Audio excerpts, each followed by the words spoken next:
what's up everyone? Happy weekend! What the heck? Twitch gamers, y'all started a hype train? Wasn't even here. I forgot to put stuff in my hair today, so it's a little frizzier today, but I mean, like, it's not bad. I can't believe my hair does this on its own now. I'm like so impressed.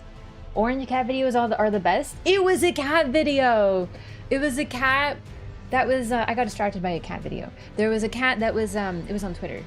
It was like the only thing that's good on Twitter really is like cat videos and like maybe funny like video game memes and art. Anyway, there was an orange cat and he was licking himself and his tail was switching and it kept going into a fish tank and then he'd splash water on himself with his own tail. And he kept doing it, but he was like he was so confused like where the water is coming from because he's a little orange. He's an orange. It was so cute. Half a year since I came across. Yo, like good night. Thank you for the re-membership. Lore playthrough? PC? More likely than you think. I know. Bloodborne Loreathon? Yeah, we're doing Bloodborne next. I know I said Dark Souls 2, but like honestly, I've been like so pumped about Bloodborne. So Kai Sanat is playing Bloodborne right now, and it's actually been so charming because like I don't know, it's building like a lot of hype for my favorite freaking game. You know? So like it's just really cool that he's playing it. He's like honestly, if I were to create like my perfect FromSoft player, he would be it. Like he's actually so into it. He's engaging with all the content. He's excited about it. He's very positive. And like he's just playing it however he wants. And I think he's even like been sort of like PvP positive. I don't know if he's done any PvP or anything. Like I'm not like super caught up, but the point is it's just been really cool to see. And yeah, I love Bloodborne. It's kind of making me want to play it again. So I think we're gonna do that next.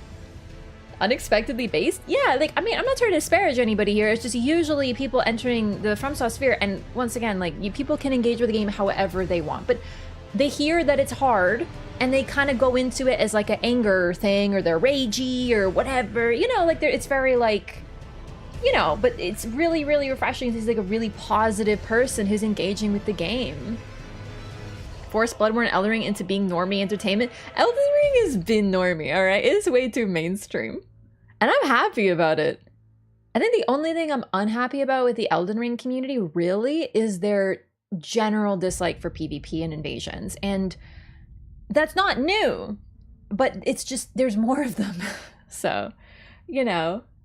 So yeah, Bloodborne is going to be next for the Loreathon. Also, it's going to be shorter. I'm really familiar with Bloodborne and I tend to be better at it. And it's linear, so it's probably going to be pretty quick compared to Dark Souls 2. So probably maybe this week. We'll see. We'll see. It depends how long this takes. Yeah, thank you so much, Like Good Night, for 5 months. Also, while I wasn't even here, Shiro, thank you for 13 months. More than a year indeed. Thank you so much. Welcome back. Thank you so much. Aiko Trim, thank you for 3 months as well. Welcome back. Please enjoy your new red butterfly and thank you for the continued support. And Utana, thank you for the gifted sub to Marlo. I appreciate that so much. Raph literally becoming a hipster kitten meme circa 2014 on Tumblr. You know what? I remember I went to like this con once and like it was sort of just at a place and one of my friends was like, there's so many normies here. And I just looked at her and I'm like, normies? They were just normal people engaging in tourist behavior. And I was like, I guess they are. This is funny.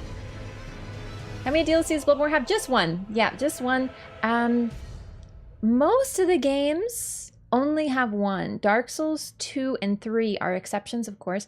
Dark Souls 3 has 2, but all right, Bloodborne was initially going to be 2 DLC and they combined it into 1. Dark Souls 3 was going to be 1 DLC and they split it into 2.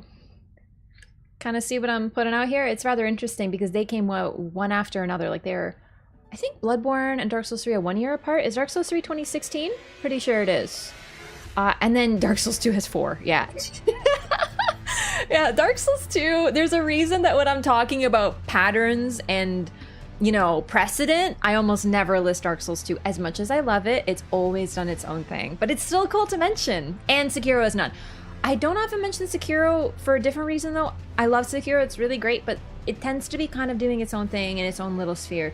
It doesn't have the same structure in like any way, so we can't really look at it for much with precedent. They also got a boss rush mode. They got lots of things that we didn't really get with the others. It's pretty cool though.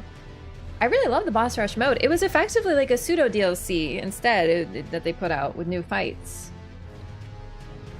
Heard Shadow of the Erdtree was supposed to be 2 DLC that got combined into one. Yeah, I definitely, like, I haven't seen too much discussion about it, but like just by playing it, I can definitely get that idea. I don't know if that's confirmed, but by playing it, I know I was talking about how it really does feel like 2 that were put together based on how like half of it is Miquella and following his whole thing, and then half of it is just completely separated with no mention of him. The better part, as I like to call it. Action game and zero RPG. Yeah, it's just like, even from a Souls-like perspective, it doesn't have rolling. It's very, very different. Still within, I call it, it's still in the category. It's still great and everything, but it's just, while we can kind of include Bloodborne into the precedent and the patterns, Sekiro is just doing its own thing in like every single way. It's really great though. Cool shirt. Thank you. It's a dress. I went to walk to McDonald's today. I always get a coffee. Iced coffee is my addiction. And a nice lady told me that it was a nice dress, and I was like, poggin'. No, I didn't, Mild Ride. You had a dream about Melina the Glow-Eyed Queen boss fight, and it was epic but frustrating. I would have loved that. Honestly, listen, I love Melina. I don't want to fight Melina. Maybe that's just me. I don't want to fight her because I really like her. But with what we got, I think I would take Melina the Glow-Eyed Queen Reborn boss fight. Bro, hang on. Melina, comma, the Gloam Reborn. Tell me that isn't a fire boss name. I took it from a Bloodborne boss. Cutscene regarding Miquella and Radahn. No. I know no cut content, unfortunately. She definitely wanted to fight me, as usual. Literally, the girl who offers you an accord is the ultimate enemy. Yeah, but it could, what would be cool is, so it looks like okay. Melina seems to be Gloomy. Mesmer is has the abyssal serpent, like, trapped in him, sealed in him, right? So what would be cool is if they got unsealed. Like, what if, and that kind of happens with Mesmer, but not quite. What if, like, we're literally fighting Marika's first enemy as her daughter, who's, like, reborn? Because look at Bale. I feel like they, okay, listen, this is, like, veering into not conspiracy, but, okay. You know how Bale, he was a person? So Bale was a dragon, and then he fought Plassey, and then probably was killed, and his heart was eaten by a human, and then he took over that human, which is why his heart is so different. When we consume Bale's heart in order to get one of his items, like a pseudo-remembrance, it tells us that eventually, like, Bale will reemerge. Basically, consuming his heart makes him able to be reborn at some point in time. We'll, like, lose the fight to him. Which would be really similar to potentially what happens to Marika's children, that eventually what they're sealing will become unsealed. And that would be a really, really fascinating way to show the same theme we have of, like, people making the same mistake. So rather than Miquella making the same mistake as his mother, which is definitely present, it would be another form of it, like Marika defeated an enemy. That enemy was somehow sealed into a daughter, whether that was a curse, whether that was intentional, and then her daughter became that enemy again. It'd be really cool, I think. Rikuyo? Oh, I love the Rikuyo. It's so great. Anyway, so we're doing a new playthrough today. Well, actually, it's not brand new. Here, let me show you. This is, hang on, I might need to adjust this. There we go. Okay, perfect. We're on PC today. Because I'm going to continue with the character that I played a little bit on the first day. So I beat Divine Beast, and that's pretty much it. Because she's pretty much ready to play. So it's better than making a brand new character. Why am I so weird looking? Oh my god, we also have Mesmer's GF. What are you doing?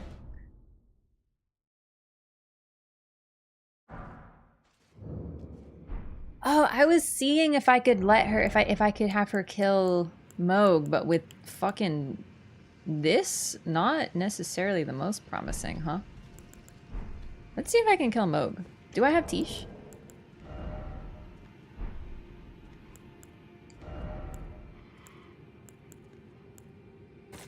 I do. Okay, this is interesting.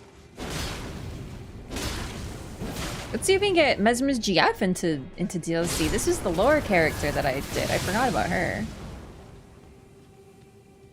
Mesmer is a cut line that was Miquella spoke of you. Thank fucking God they cut that.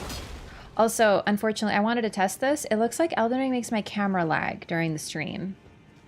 So if you notice some camera lag, that's because my PC is apparently struggling. Maybe I could lower the quality? Chat, listen, how do you lower quality of a game on PC? Is that like in the Steam settings? Or is that in the game? I have no idea. This is why I don't PC game. It's gotta be the game, right? Oh, here we go. No. Let's can I do like off? I don't know what that means. Should I go medium? Is it gonna be that bad? I guess we'll find out. HDR? No, it's not HDR. It's literally just... Oh god, it looks like ugly. Ew! Like, it looks so bad. Do I notice a difference? I feel like I do. Is it even helping my camera?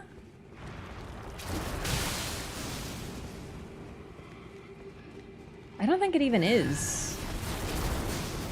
I just kind of wanted to see if playing on PC is going to cause problems, and it looks like it kind of is still. I was hoping it was just the DLC or something.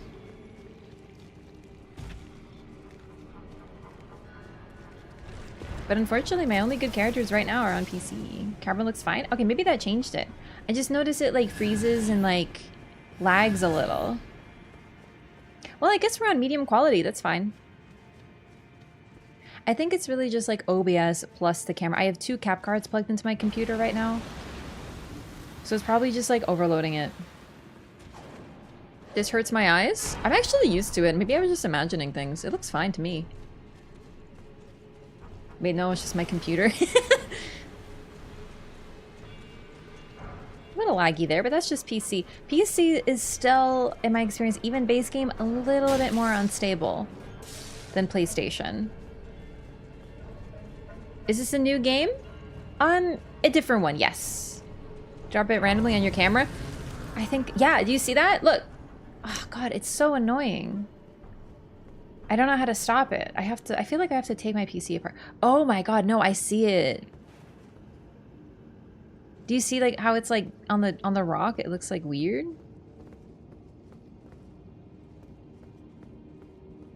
I think PlayStation's like a billion times better. Sorry, I'm like the most diehard console fan, but the fact is every time I try PC, something goes wrong. Do you have dual magma blades? I sure do, but they're not exactly gonna help too much with this gentleman, I think. How am I still medium? I'm like freaking naked, dude. What? I probably have no endurance.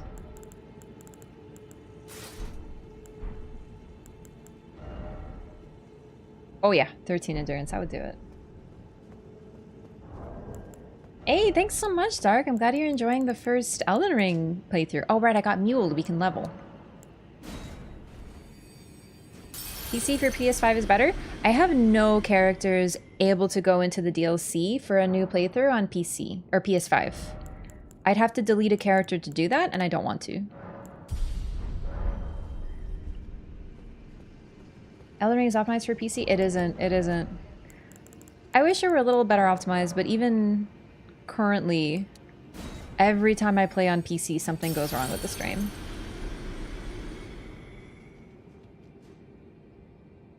Yeah, I just don't want to delete any of my characters on PlayStation, but I'm full of slots, so I gotta pick. And it looks like playing on PC is my option. I'm still a medium? Ugh. Okay, fuck this character.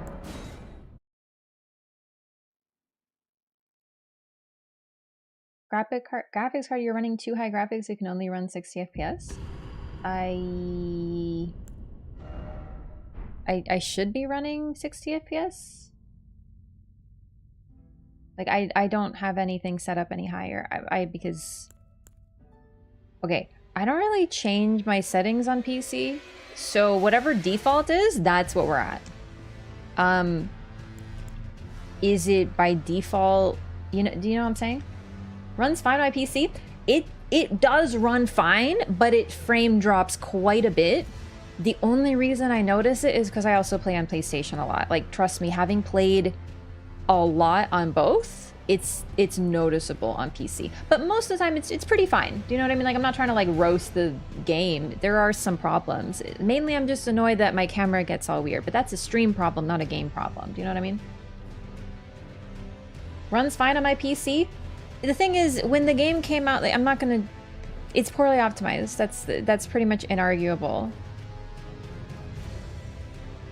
I remember when the game first came out, I talked to someone who had like a super rig because they work in tech. They had like the craziest PC and the game still lagged because it was poorly optimized. So if you had two PCs, that would not be a problem. Yeah, dual PC stream setup? No shit. It's actually a good idea, but it's just too much. Change my graphics and it runs better now? Yeah, like, this is less an issue. It's just, FromSoft is not very great with optimizing on PC. That's okay. It's just right now it's kind of a problem because it's affecting my camera. Either way, whatever. We're in the DLC on this character, so we'll just use her. This is my character from Twitch Rivals last year. Is that mug really small or are you huge? Yes. Requirements for PC, it's 20-line text, and the console requirement says have the console. Yeah, that's one thing I've always enjoyed about console, though. You have the console, you can play every game for it.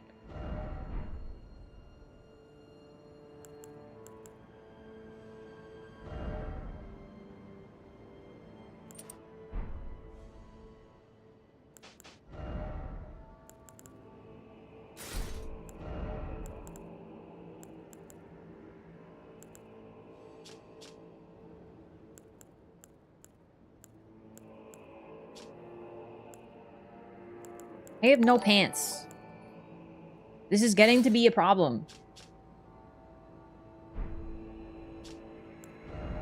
Nikolai, thank you so much for 3 months. Spell sword playthrough feel like an Elden Ring because melee be difficult as heck. Well, I hope you're enjoying it. That's awesome. Maybe this is chess piece. Okay, we're fine for now. Medium will be okay for right now. Thanks so much, Nikolai, for the support. Welcome back. Divine Beast and Concert Radahn, both second phase. Yeah, that's just DLC. I'm talking about base game. Before the DLC came out, I did a playthrough on PC, and it was... Oof. Like I said, I wouldn't... Oh, God. Maybe it... Listen, if it's gonna lag the camera anyway, maybe I just put it to high quality. Wait, where's... How did I do that? Here we go. Oh, okay. Oh! There was an incident! Whoops. Oh, look, my camera is like delayed. I can see it on OBS. It's so weird. Thanks! So, on PC, the game lags a little. On Rykard, for example, during his cutscene. I've noticed a few cutscene hiccups. It's very subtle, but it's the type of thing that you notice if you play both because it doesn't happen on PC in my experience. PlayStation 3, I mean. PlayStation 5. I'm having a time. Camera's definitely running a slower frame. Yeah, I think I'm gonna add this to the list of problems. Is it like really bad? Because I can switch to PlayStation, but the problem is I have no character. It sure doesn't happen on PS3? Yeah. Elden Ring on PS3 is never a problem because it doesn't exist. Nah, it's alright? Okay.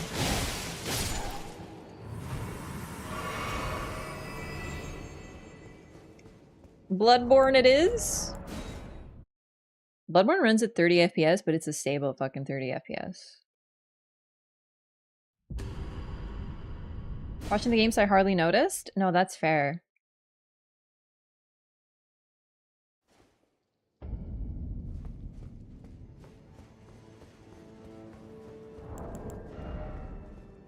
You can actually get a level. What's our endurance at?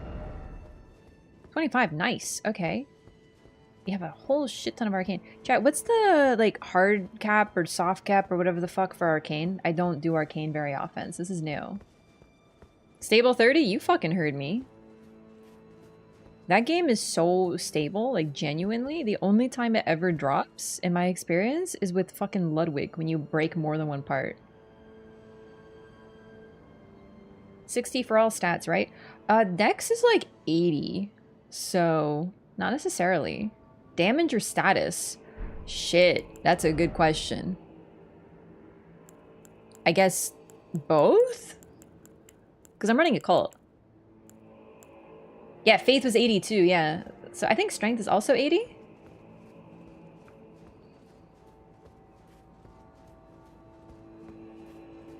Do I have what do I have right now? 60 for status, 80 for damage. Okay, so we'll pump Arcane. We'll be like the ultimate Arcane MFers.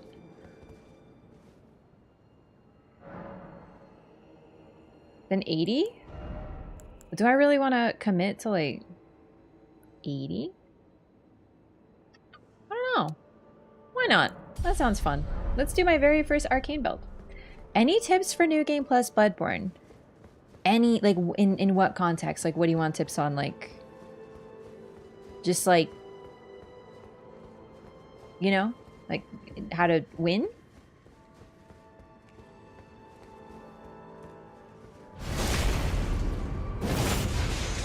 Honestly, I don't find New Game Plus too different. Just, you know, certain things are tankier, but... Oh, I have an idea. Use the Burial Blade. That's my recommendation. Oh my god, it's plugging my camera. It makes me self-conscious. I hate it. I hate it. I hate playing Elden Ring on PC. Sorry. I gotta fix it. I think I might just need a new computer. Also, apparently my blue screens are because of my cap card. So it's all a nightmare. Why am I coming down? I actually don't remember why I came down here. Oh well. So what we're gonna do today, we're just gonna sort of speedrun a few quest lines. So the plan is we're gonna side with Letta to kill everyone she wants to kill. And we're gonna bring Tio and complete his quest, Thollier, because we need some dialogue with him and more. And because we need him and more as part of the gank fight near the end, that also means that we're going to have more on our as our enemy.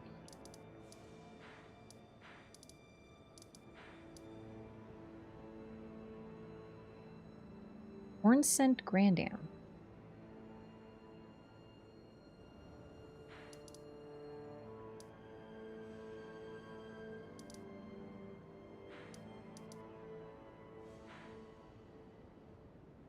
So, what's my shadow blessing at? 4. Okay. Okay. So I found this crucifix, found this crucifix. We're sort of, like, basic. We haven't done... I am gonna need the... Hang on. Alright, let's just start running. I don't remember what I did, but not very much, I think. Hearing disturbing things about the newest gen stuff. Oh no, really? Burial Blade is what I always rock. I love the Burial Blade. Sometimes I rock Rikuyo. Yeah, I have played with the Threaded Cane, the Rikuyo, the Saw Cleaver, the Saw Spear, of course, are really OP. Yo, Napster, what's up? Thank you so much for the raid. Welcome in, gamers.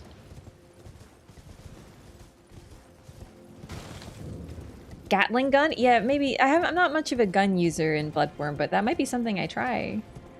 Welcome in. How is your stream? How's it going? Ooh. Last I checked, you were on that Radahn grind, but that was a minute ago. Almost every weapon in Bloodborne is good. Every single weapon in Bloodborne is unique and viable. Some are better than others, but obviously, yeah. I'm not even playing Bloodborne yet. We're already on the Bloodborne Lorathon train, huh? Rain of Fire only run... They buffed that this recent patch, didn't they? Thank you so much for bringing your community over. Thank you so, like I said that already. Sorry. Welcome gamers. Sorry, I'm the caffeine is still entering my system today. Also, I'm playing on PC and it really throws me off. It goofs up my settings, my mental settings as a human. For the raiders. And Mild Ride, thank you so much for the 5 gifted subs. Jeez, I really appreciate that. Thank you for 5 new butterflies in the chat. Welcome. Holy Moonlight Sword and Bloodborne? It really is. Honestly, I would say the Bloodborne Holy Moonlight Sword is the greatest one. Of all of them. I think it's my favorite. I've used it as well. It's, I think it's not bad by any means. I think it's just really cool.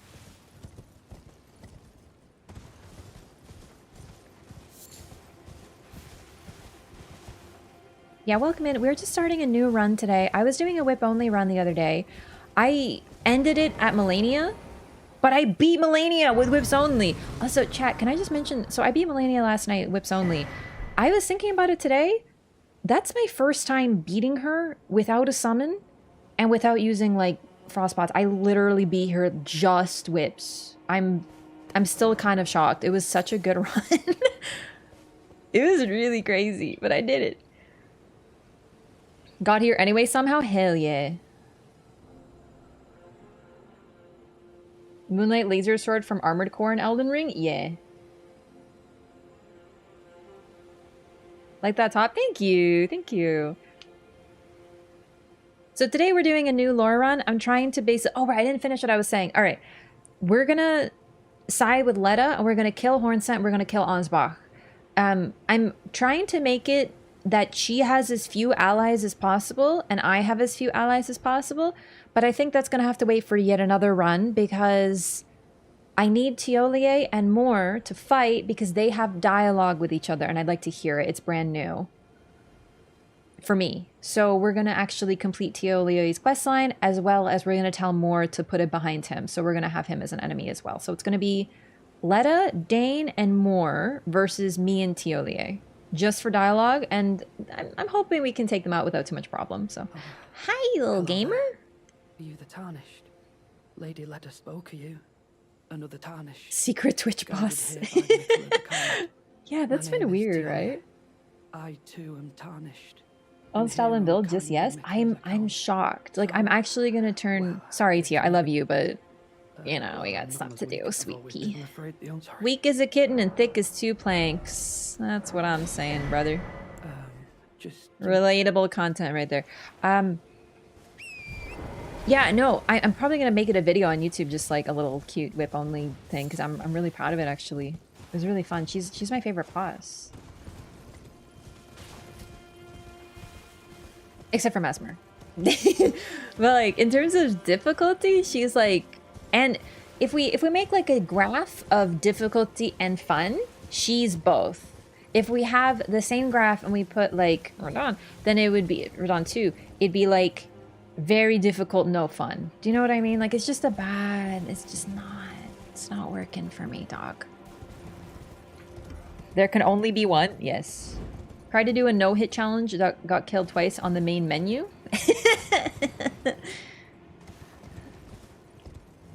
Yeah, I did beat Armored Core 6. I really liked it. It's like my game of the year 2023. I didn't play BG3, but I just really liked Armored Core. It's really, really, really great. Can't recommend it enough. Hey, glad you're enjoying. Thanks so much for saying that.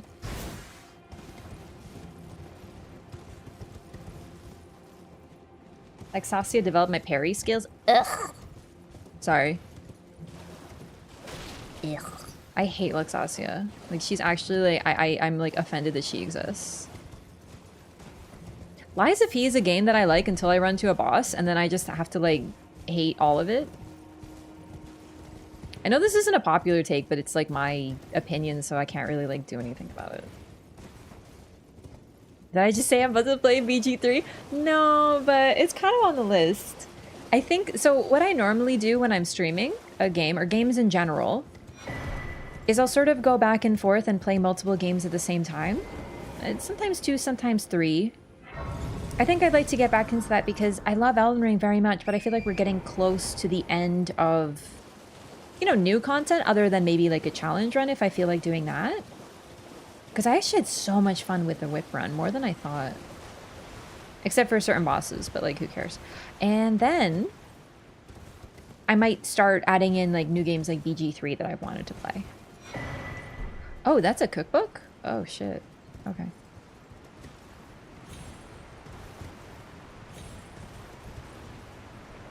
Golden Boy Godwyn final boss would have been fun. Maybe.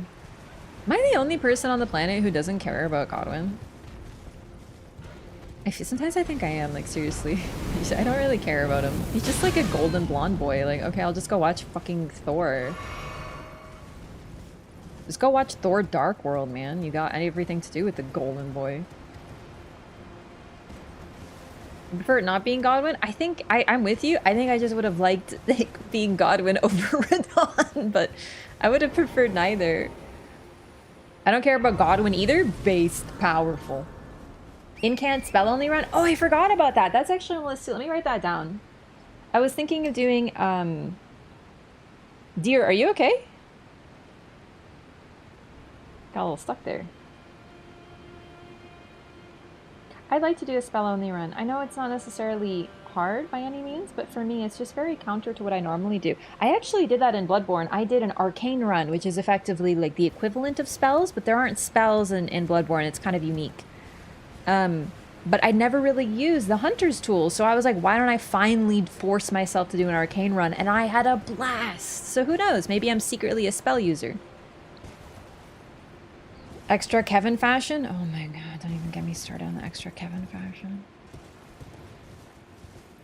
We also had people yesterday who were like, and once again, I'm not trying to like insult people here because a lot of people don't know things. It's all about, you know, the lore is just video game lore, no one cares. But, you know, they were like confused as to how Radahn is a Godfrey fanboy and how we know that. And I'm just like, it's the lions. And they're like, but I don't, what do you mean? And I literally had to go out there and explain why Radahn, who in his true form literally has Godfrey's hair, as if it could be any less subtle. Hey, oh, you gave me a cookbook. Okay, good. It was a whole thing. I was like, bro, like how are we still shocked that Radahn is a freaking fanboy? Romina beat up Melania on YouTube? Oh, that's fun.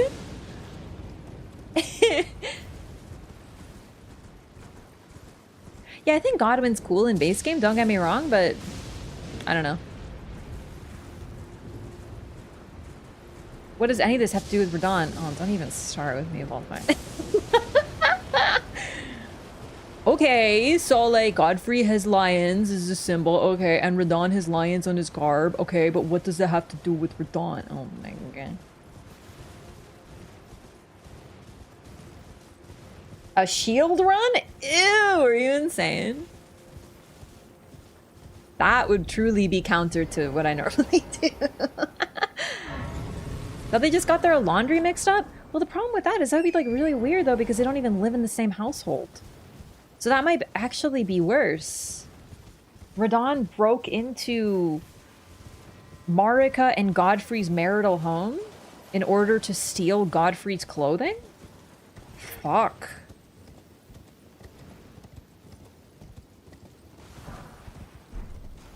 Snakebite shield? No, don't try to tell me about slightly cool shields to try to convince me. I see what you're doing. You're a bad influence.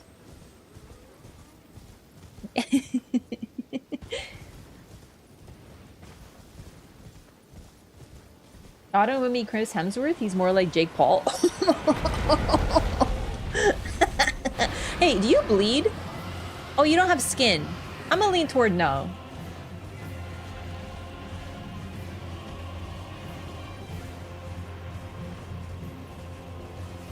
Still somehow not the worst thing Radahn has done.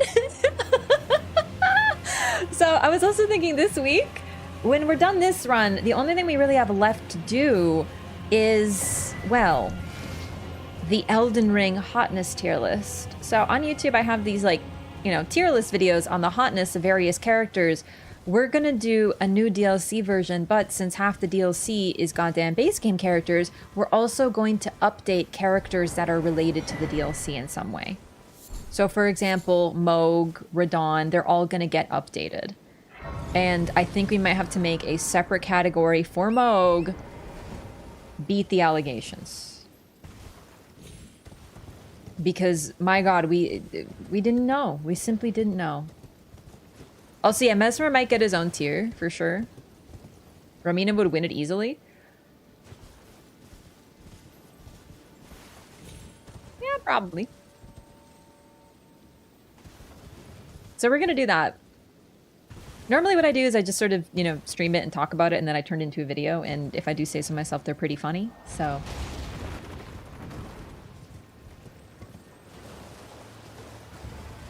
Golden Hippo in the S tier? I think he's just gonna be in, like, the literal animal category. So... In fact, I just don't even think we're gonna have him there. Romina's great if you're a legs kind of person. Well, when you're right, you're right. Moog's now an eligible bachelor? I know, dude. Unreal. How many legs do you want to have Romina as your... I don't even know what to call her. Your good friend? Or a stinger kind of person? Stay pegged, gamers. Stay pegged.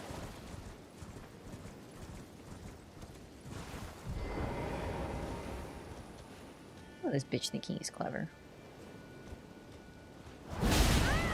Okay. Well, he's cleverer than me.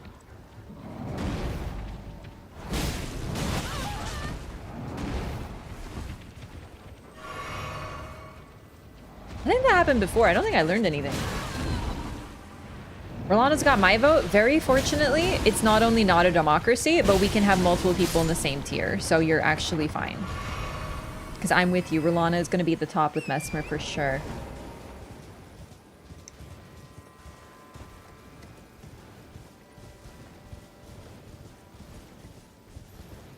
Fire Giant is the hottest?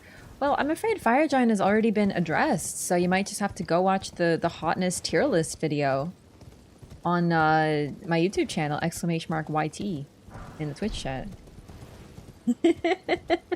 Card Inspector, also welcome.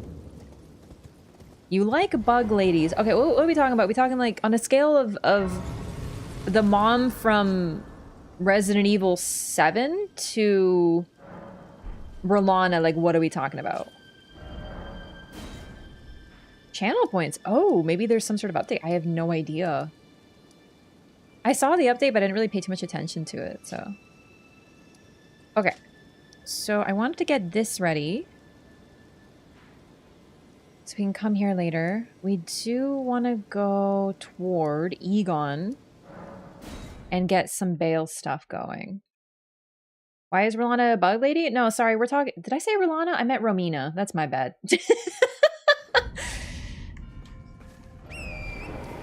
Wait, this is the wrong place.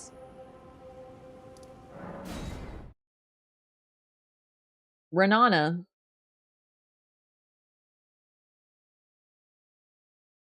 Mesmer's mommy issues equals chef's kiss. I don't love the mommy issues, but it's okay.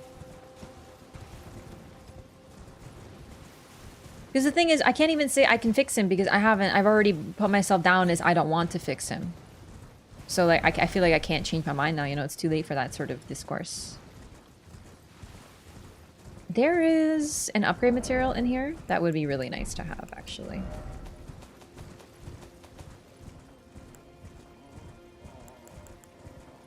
Ooh, I got the backhand blade. Nice. Okay. Oh! Oh, he's fine. Secretly one of those shrimp people? No, that was just me being bad at the names. Not bad at them, it's just... I mean, I can't say Rolana and Renala, and at one point I said Renana, so at this point I'm just calling them both Renana, I think. So, it's all the R names, man. Mesmer goes in they can fix me category? Yeah! Renana or Relala? That's a good one, actually. I can't believe I didn't think of that permutation. Egon tops my hotness tier list. I just think Egon needs like medical help, you know? Sometimes I see a character and I'm like, I don't want to like date you. I want to assist you. Can I take you to the hospital or something? Can we get you some medical intervention perhaps?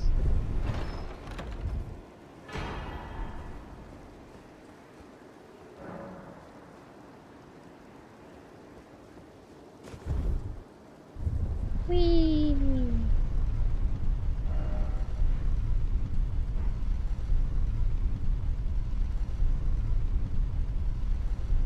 Egon could definitely use a shower.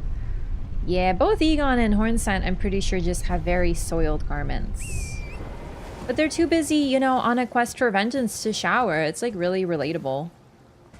At least it's a little bit more understandable, do you know what I mean? Like half the time you talk to someone and they're like, yeah, okay, to be fair, I don't talk to people like this, but I see stories on the internet and it's really unfortunate. They're like, yeah, I shower like once a week, you know, maybe less if I feel like it. And I'm just like, what the fuck? What's your excuse? And they're just like, I don't know, I just like don't really feel like I'm dirty or anything, you know?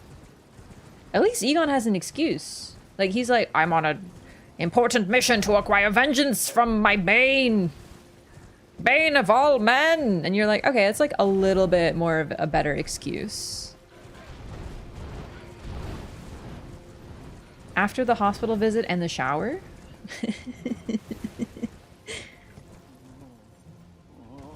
Actual description, I think, to be fair, soiled can mean like anything. When it's pants, you are like to think that, and that's valid, but like soiled can also mean like dirty of other sorts. Over here just like hyperventilating. I know, it's like really crazy how a lot of people lack hygiene, man. It's troubling. Like wash yourself, you know? Yeah, Hill Bomber, thank you so much for 3 months. Welcome back. Appreciate this. What? Oh, did I go too far? Oh, did I break him? Go Renanas. R-E-N-A-N-A-S. Oh shit, did I just find a way to like not get the Ancient Dragon Man invasion? Now that dude pooped himself? Dude, you want actual lore? One of the most popular sets for PvP in Dark Souls 3 is canonically full of shit. Like literally in the canon, it expresses that there are mysterious stains that were likely like it just says something. It literally says like these pants are shitted in. Like you get those pants and you are wearing shitted in pants.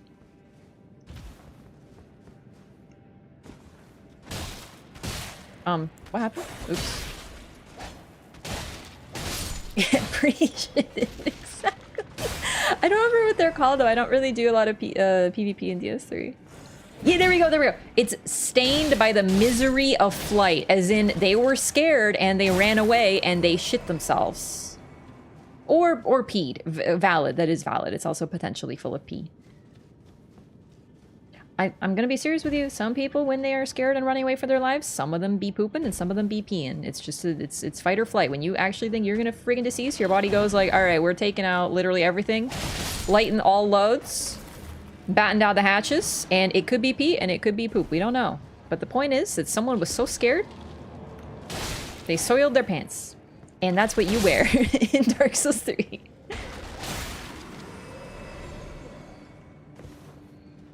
Egon died in my fight? No, really?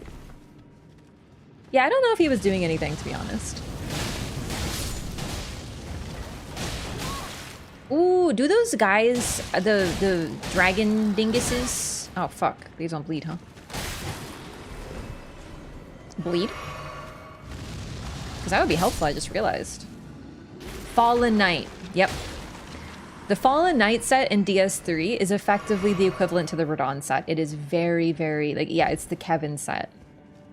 And they also are canonically soiled. In the literal sense of soiled clothing.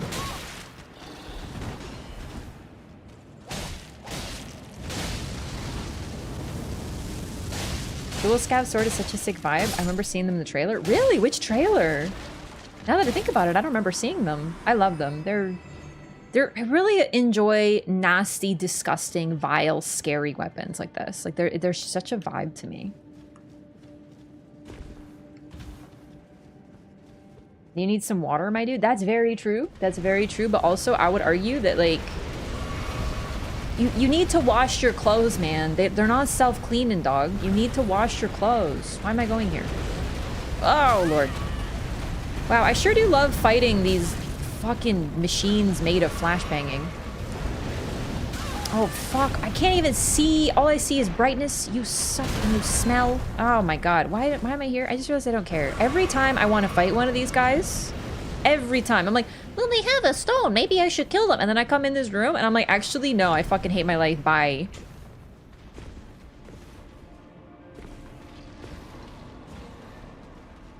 I like dirt. I like dirty armor. Okay. I can appreciate that.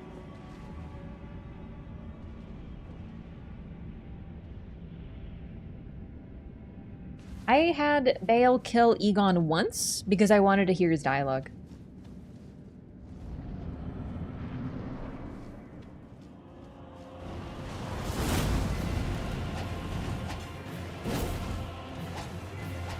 Bro, let me freaking hit you, you absolute dingus. Oh my god. Thank you. Man, that thing hits fucking hard. I need more blessings. Uh-oh.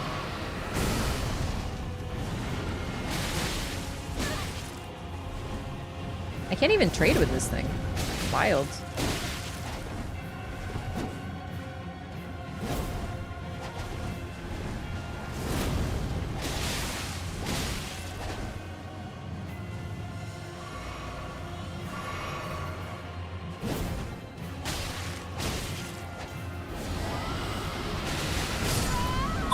I thought I could get him out of the air. Oh, I didn't know that one has, like, hyper armor? I guess? I don't know if it'd be hyper armor for a spell. Yeah, I got freaking crunched. That shit hits really hard, but I didn't know I could get him. I couldn't get him out of the air with it. Yeah, I got freaking nommed on for real, for real.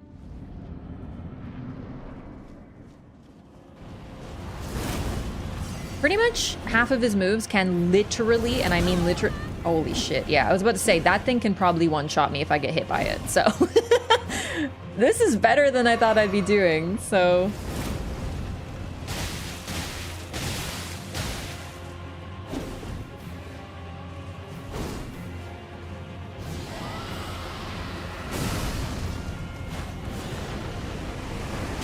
Oh shit. Oh shit! Oh, everything is bad. Help. Help. Oh, balls. Don't do it. Don't. Okay. Stop, you nerd. What's he wearing? He just has the ancient dragon transform, right?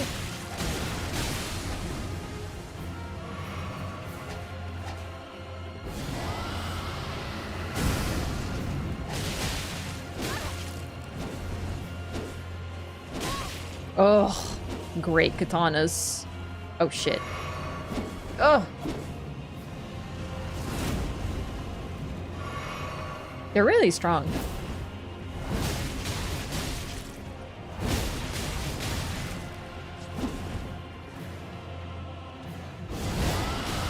No! Oh! Phew.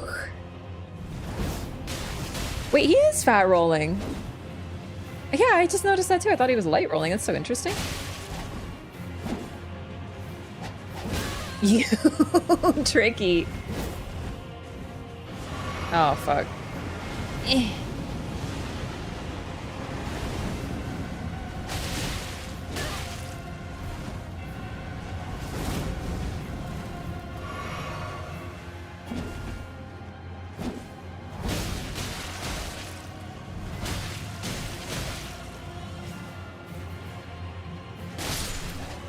Okay, had to do a little guerrilla warfare, but not too bad.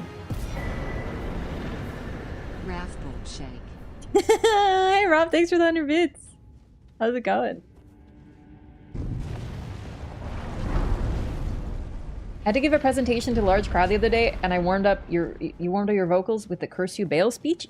You warmed up with that? Bro, wouldn't that like slaughter your vocal cords? Pro, hey, thanks. I actually really like the pseudo PvP fights in this game. Most of them are really fun. Especially the fact that everything can two-shot you. It does lead to a little bit of like, you have to kind of, you know, be careful with your movement and everything. Ugh. You know, one problem I just realized is I don't actually remember what oh, okay, good. I wasn't super thorough because this was my first playthrough, so I might have missed some Shadow Tree blessings in the area. But I think we're okay. I think we're okay. So what's a new run? This is just plain lore. We're making certain choices with Letta to get new dialogue. So playing offline? Yeah. It's my default, but I'm not like gonna summon anyone, so like I could go online really and have like the notes and stuff. Miss some in Majula? I don't miss anything in Majula. Oh, hey Rob, I was gonna ask if you could highlight the Millennia, the whip only Millennia complete run from yesterday, because I forgot to do it today. I was on my phone most of the day. It's so I couldn't. Can you even do that on your phone? Yeah, it's at yesterday. It's at about 5 hours and 40 minutes in. I found it. I just, you know, couldn't highlight it. Looks better without bloodstains and messages. That's mainly why I play offline. I really like online, but for like recording and streaming, I feel like offline just, it's clean. I like both though. I'm a big believer in playing online. I love it. Even though I don't do it much on stream. It's a bit ironic, I know.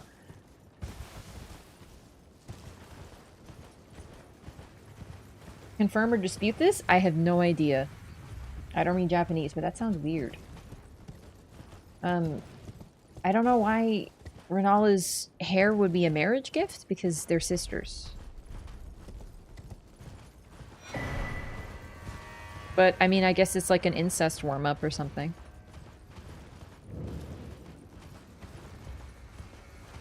Uploaded to Tumblr? God, no. You can't do that again. I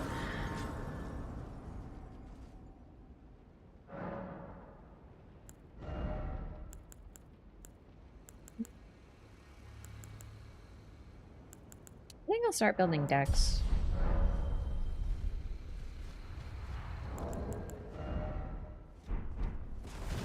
Warrior true. Picture on the throne. It would be the Sure. And your yes, now there you will lamp bow, devour.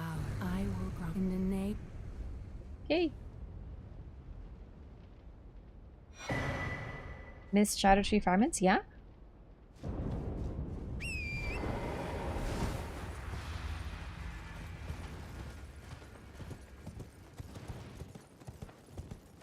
They get repopulated in new game cycles. Oh, I did know about that, yeah. So basically, if you don't get them, you get it. It's easier to go max Shadow Tree Blessing. You don't need every single one. Yeah. No, that's pretty neat. 50? Yes, there's 50 total. Explains the actual relationship between Rolana and Mesmer? Wait, what does? Ronaldo's gift of black hair is a marriage gift, so... Oh, a gift of marriage. I thought you were saying they were getting married. I mean, I don't know, but I'm gonna stick with what I know from the English version, to be honest. And in the English version, it's more ambiguous, which I prefer.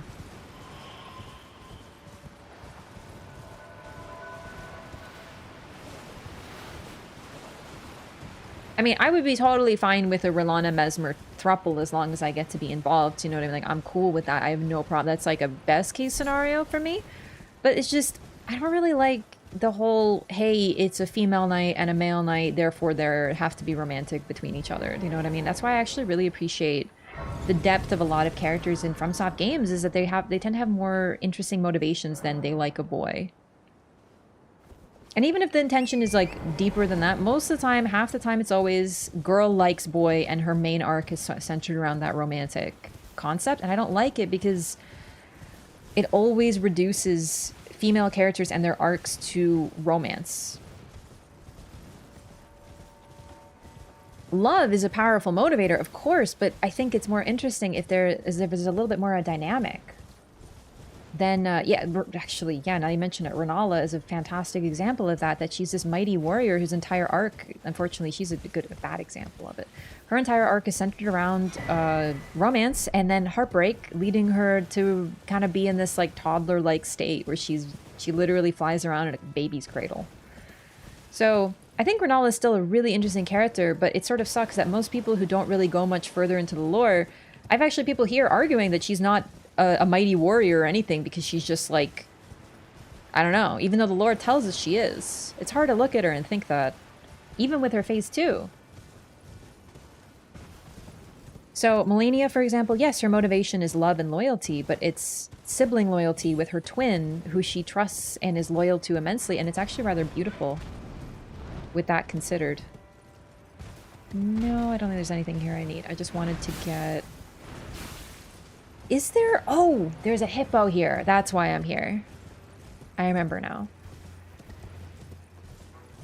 So, while if R'hllana and Mesmer are romantic, I would be okay with it. I just would also find it to be a little unfortunate. Because Mesmer has tons of knights from royal families who, you know, joined him because they liked his goal, but the moment we have a female knight, yeah, it's got to be romantic, huh? The boss from Metal Gear Solid 3? I'm not familiar.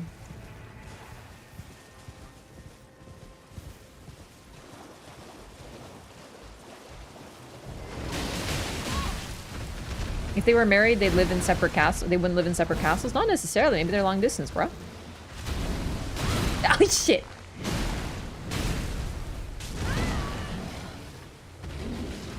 The person she joined is Mesmer? Oh, you're saying that Mesmer just has that freaking riz? Because if so, I can see that, bro. For real.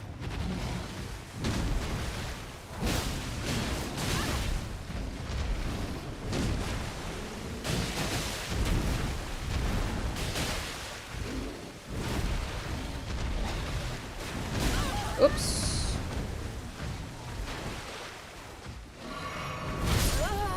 Holy shit, really? Okay, that was unexpected. What? Excuse the fuck out of me? Jesus. Okay. There'd be something wrong with any woman who didn't join Mesmer with a little bit of thirst. I have to correct you there because you made something of a mistake in your message. You're very close to the truth, but what I will say, there would be something wrong with anyone who joined Mesmer and wasn't thirsty. Man or woman. Actually, you know. Mesmer's a demigod, though. Can't he just teleport around like Ronnie? To be fair, the only demigod we know that friggin' teleports, kind of, is Morgoth. Ronnie is an interesting example, but we don't know what exactly she's doing. She's a mage, so don't worry about it, you know? The snakes weren't thirsty. The snakes are him. The snakes are him, but also not. Bro, what if Mesmer's a fuckboy, dude? For real. So, are you saying that both R'hllana and Renala fell for emotionally unavailable red-headed men? Fuck, dude. You hate to see it. Would Mesmer be one of those guys, you come up to their apartment, they have nothing but a mattress on the floor, and like 5 game consoles, and a $3,000 television? Fuck, no. I'm joking, he wouldn't be. He has way too much cool shit going on, dude. He's got taste. Night and Flame, baby? Yeah. I mean, they're cool. But it's not Night and Flame. It's unless you're talking about something else. It's the Moon and Flame. A man with priorities? Listen, I love video games too. But you can't just have a mattress on the floor, dog. It's not hygienic. You gotta clean under there. It's real bad and get like moldy and shit. I'm not joking. Back to the hygiene conversation. I don't care if you love video games. Get a freaking bed frame. Or if you want, you can have like, what are they called? In Japan, they don't have mattresses on the floor. They like, they have like just bed rolls that they roll out when they're sleeping. And then you put them away afterward. That's totally fine too. Futons, yeah, futons are great. When I was staying there for my homestay back in the day, like that's what we slept on. We'd put out the futons and we'd be comfy and cute, and then we'd put them away the next day. That's totally fine too. Just you cannot permanently leave a mattress on the floor. It gets moldy at the bottom or whatever. If it's always on the floor, it's not okay. Here and here alone were moon and fire ever together. I know, it's really cute.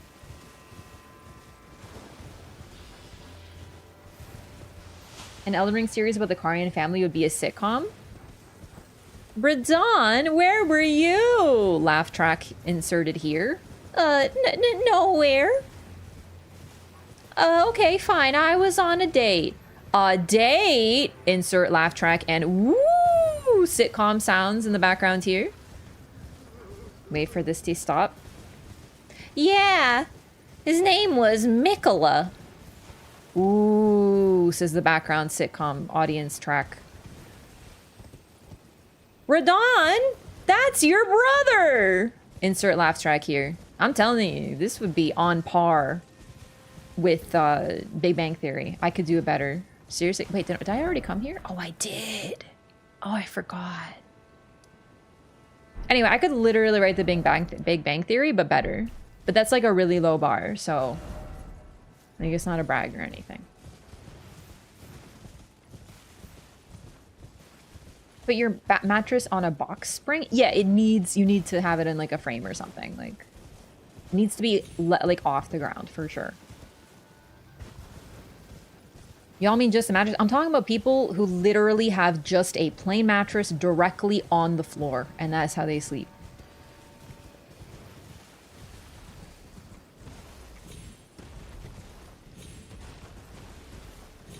It is no bueno. Like, I don't think you need like 500 pieces of furniture, like by all means.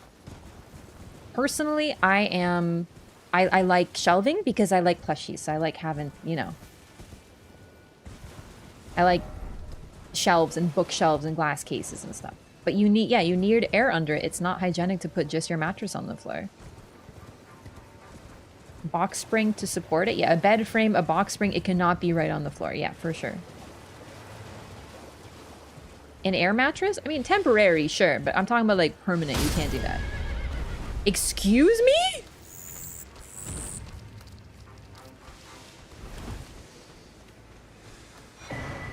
Wait, how do I get to... Oh, it's over there. Whoops. What about a bed tour? What's a bed tour?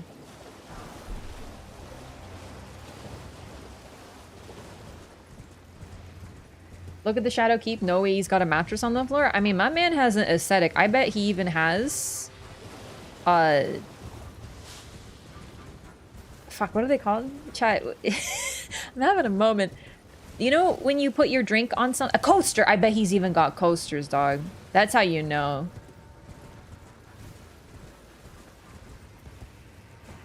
Like, at this point, I'm shocked when a house full of men has soap in the bathroom, because I've seen some absolute horror stories. I think I've told you the story, but you know, I would go to like parties when I was in university, and you'd go to a house that was all guys, and you'd open up the fridge and it's all beer, maybe some ketchup, and nothing else. I started actually playing a game with myself. I would open fridges just to see what was in there. And every time it was a bunch of alcohol and like a condiment. Like ketchup was always fucking ketchup. And then maybe some meat. But that's it. And often just like leftovers. It was like literally beer and like ketchup. How do they survive? Could be takeout, you know? Or maybe they just don't have food. Maybe they like, you know, because I'd be over for a party, you know? So like, you know. Of course, they have a lot of beer in there, but it was just really funny. The box of Chinese takeout of unknown age. Exactly. Yes, yes, yes. And you go to the bathroom? No soap. Never soap. And it's like, this is a very... the implications of this are troubling. Meal plan for the campus cafeteria? That's only for first year though, right? I'm talking about, like, homes. Because after first year, you're out of the res most of the time unless you become an RA. I'm not talking about people's rooms. I'm talking about their homes where they lived with roommates that were all dudes, and that's what they had in their fridge. A fridge during a party is not accurate. The medicine cabinet is more accurate. Ooh, yeah, I should have invaded medicine cabinets. That's clever. What blades are those? This is the Scavenger's Curved Sword. They're from base game. They're a farmable item dropped by... Oh no. Who are they dropped by? Seen some pretty bad all-female apartments too. Oh yeah, for sure. I'm not... It's just... It was every single time I went to an all-boys house, there was always just beer. All-female apartments have clogged shower drains. Yeah, that was a big problem with mine. I don't let my hair run off in the shower because, like, I don't want to have to deal with the drain because I find it really gross. Like, yeah. So I just... When I'm conditioning my hair, I comb through it with my fingers and I capture the hair and I, you know, wrap it up in a little... ball and I throw it out. Like, it's still gross, but I mean, better than being in the drain. You lose hair. Everyone loses hair when they shower or comb or brush or whatever. It's normal.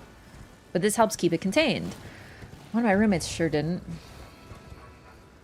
Ugh. Gross. No, because, like, I hate drains. I hate shower drains. They are gross. They are just gross. I'm able to do gross things, but one of my main things, I cannot handle drains. So my main goal in life is to minimize what goes down the drain. So every routine that I have centers around making sure that the drain remains as clean as possible. And this has worked very well for me. I've never had to do an intense, super clean of a drain. And I don't think I could handle it. Okay, so I came here just to show this off because this is cool. We're gonna have to fight Putrescent Knight. Sealed and obscured by Miquella. Just like Morgott blocking off Lane-Del in various areas, Miquella literally locked up Trina and threw away the key. Until the charm is broken, no one can come here. Just thought it was cool. Alright, so we're ready for that. We also need to... We can basically speed to Mesmer. But we do want to do a little bit of Castle Ensis so we can get the Shadow Tree blessings in this area. Swords are in Mount Galmier. Oh, I thought they were farmable. Thanks, Girl Painting. That was totally my bad. After shanking her and pushing her down the stairs. Yeah. Makes more sense if she does it most of the time. Yeah, no, I get that. It's... Ugh.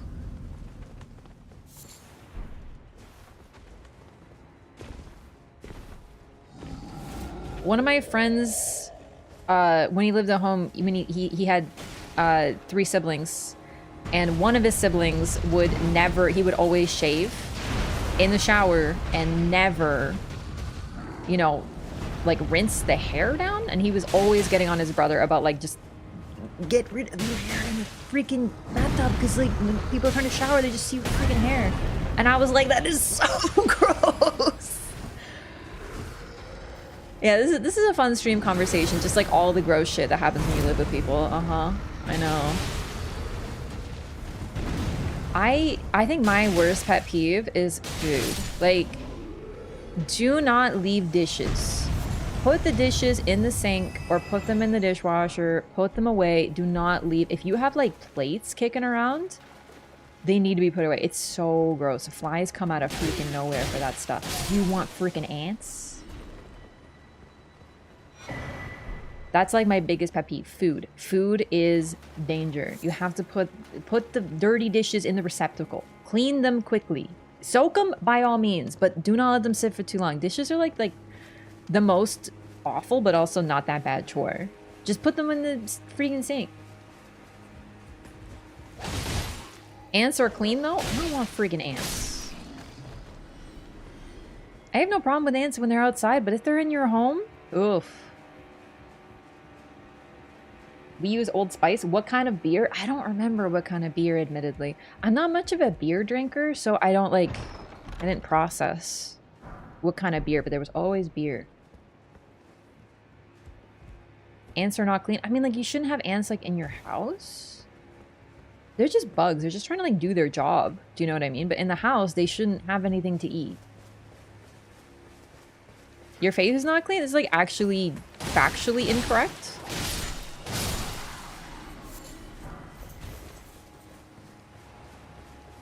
They're better than cockroach? Okay, but I'm talking about, like, not having any insects in your home? Like, I think that that's, like, the bar that we should be going with. Like, I'd rather have ants than cockroaches. I'd rather have neither. Do you know what I mean? Except for spiders, I'm trying to, like, learn to have, like, I'm cool with them chilling in the... They're kind of like my sentries. Like, I'm trying to, like, compromise with them. But if they're in a certain area that may be too close to my pudding, they gotta go. One time a spider stood on my pudding.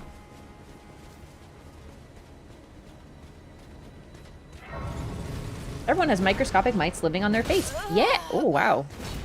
Yeah, like, in your eyebrows and eyelashes. It's true.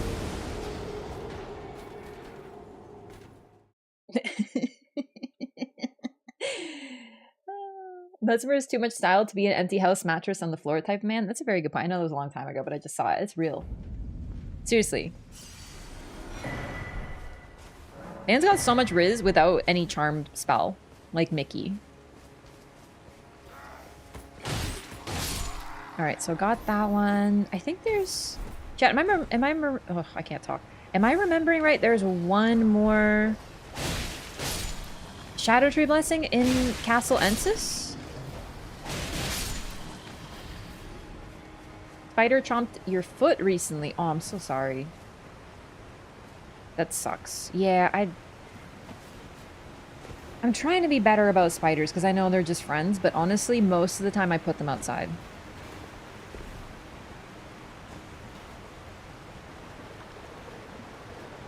I don't want to hurt them. They're little guys.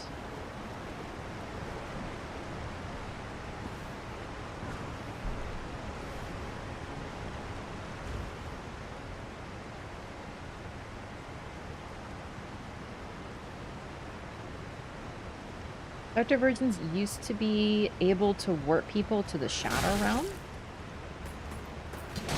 So you think they came from the Shadow... Like, okay, so personally, I think that the Abductor Virgins... Because we find them here. I think they came from the Shadow Realm. I think they were made here initially. And it suggests a further link between the Realm of Shadow and Volcano Manor. I don't think... Like, Rykard is squatting in Volcano Manor. I don't think that he built it by any means. We know there was something else there beforehand. So I think that maybe... I don't know, maybe that was their base outside of the Land of Shadow, which is why it was empty later?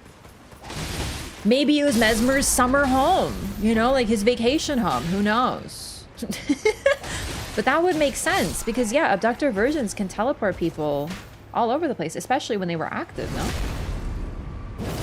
Also, it could make sense that the reason none of them teleport you anywhere anymore is because the Land of Shadow has been blocked off. The only one that doesn't is the one at the bottom of Lucaria? Raya Lucaria. Jar people at dark secrets inside. Mild Ride, if it makes you feel better, in all seriousness, the jar people in the lands between do not have that stuff inside them. The lady in the center, who is likely, you know, a shaman forced in the center, that the reason you don't see that is because it's not a thing in the lands between, only in the Land of Shadow. That is an ancient Hornsent tradition and was changed likely by Marika.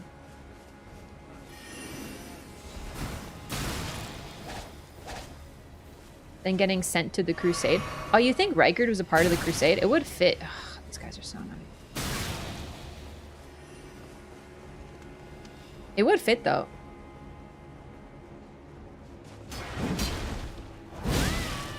Wow, you really hit hard, eh? Is this New Game Plus? No, it shouldn't be. I think I just have a low blessing level. Our horrible jar people are different? No, they're not that bad in all seriousness though. Like, look at what we see. The jar people in the Land of Shadow are kind, gentle, and when you destroy them, yeah, they explode. But there's no scary, goofed up, tortured lady in the center. Why? Because that wasn't how they were made. They have a different formula for creation. And look at Alexander, the only sentient one that we can talk to other than Jar Baron. But Jar Baron, you know, he doesn't go anywhere. But Alexander, he doesn't, you know, he takes bodies that are no longer, like, he doesn't force living people in or kill them specifically for the purpose of forcing them inside. And the people who want to enter the jars, the warrior jars, want to do it, like the Jar White. So look at this. This is like the biggest example. Oh, I don't have the ash. Never mind. Sorry, my other character does. The Jar White puppet? Jar Right? I don't remember. Says that he wanted to enter the warrior jar, but the warrior jar said he wasn't ready. In other words, rather than a punishment inflicted on criminals, basically as torture or corporal punishment, it was something that people went for and sought after. Alexander wanted to fight you to death for your body. He wants you to kill him. He doesn't want your body. He wants you to kill him. If you let him kill you, he literally says, I know that wasn't your best. Come back. Because he wants to die. He knows he isn't going to make it any longer. He's cracked all over. He just wants to die in battle.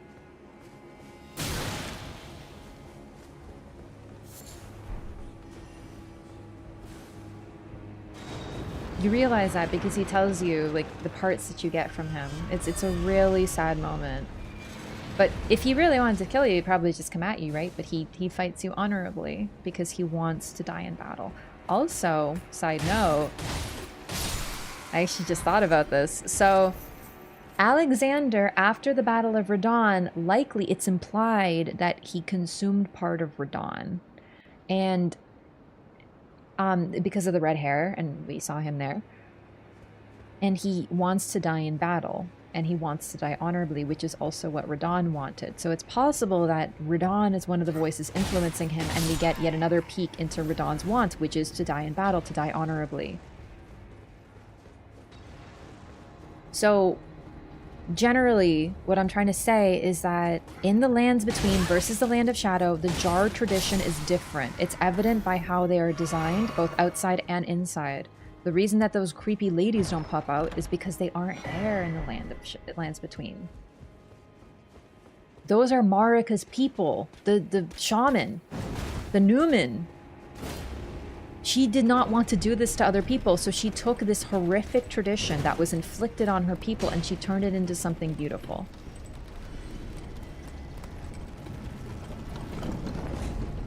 Radahn is fucking up everything again. I know. So Radahn is why we lost him? It could be, but I think he knew he wasn't gonna make it.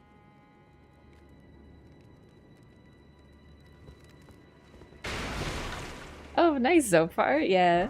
I don't remember who gifted the membership.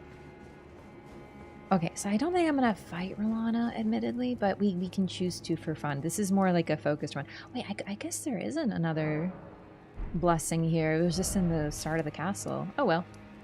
Okay, Tio. I think we're just gonna leave Egon. I don't really intend to fight Bale. Ooh! There is something we need to do. We need to do the little mini quest with Moore.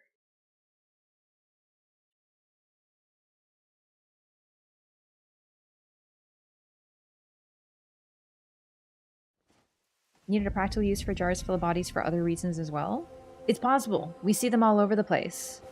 I'm not saying it was only, you know, there was probably a practical reason for it, but if you realize what the jars represented to her, how those were her family who were put into these pots never to be separated again, I think her taking the tradition and destroying it by turning it into something completely different. There's a little bit more to it than just utilitarian use. She effectively killed the tradition because it will never use shaman as a key ingredient again, because she took it, she sanctified the tradition. So I know I talked about this before, but I think it's relevant. Basically, a lot of pagan traditions were sanctified by Christianity because they wanted, you know, they were like, hey, pagans, you have this weird tradition with eggs and stuff and bunnies. Yeah, that's Easter now. We've sanctified it. These are holy now. It's not pagan anymore. It's Christian now. We call it Easter. That sort of idea of taking a tradition, transforming it to the point that it loses its history is very powerful. Rather than just suppressing it and banning it, it's transformed. Welcome. Oh, I know. Give this to Thollier. He asked me to find it. I finally found it. You're so Many cute. things. Hey, Mort, can you find me some old polka dolls? Perhaps from the 2003 era, please? Thank you so much. Like Absol or Sfeel?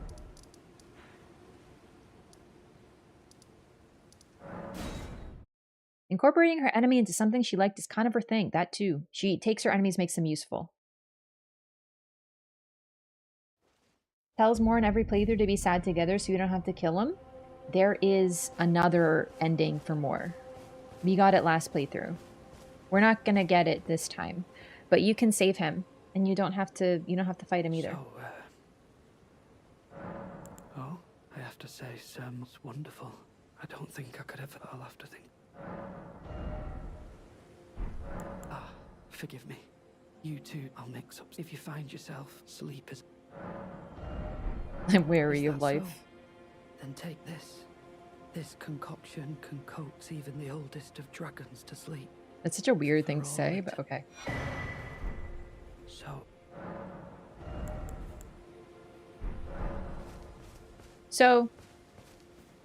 you have to tell him, I don't know, when he asks you what to do. Ignore him. You might have to find all the foragers. That part isn't confirmed. Actually, Hugo, do you know if you have to find all the forager books? But yeah, so just continue telling him, I don't know. Really, you just have to do it once. Ignore him until you fight the Leda gang. He won't be there, and you talk to him, and he basically says, actually, you want to see? Oh, wait, I'm on PC. I can't show you.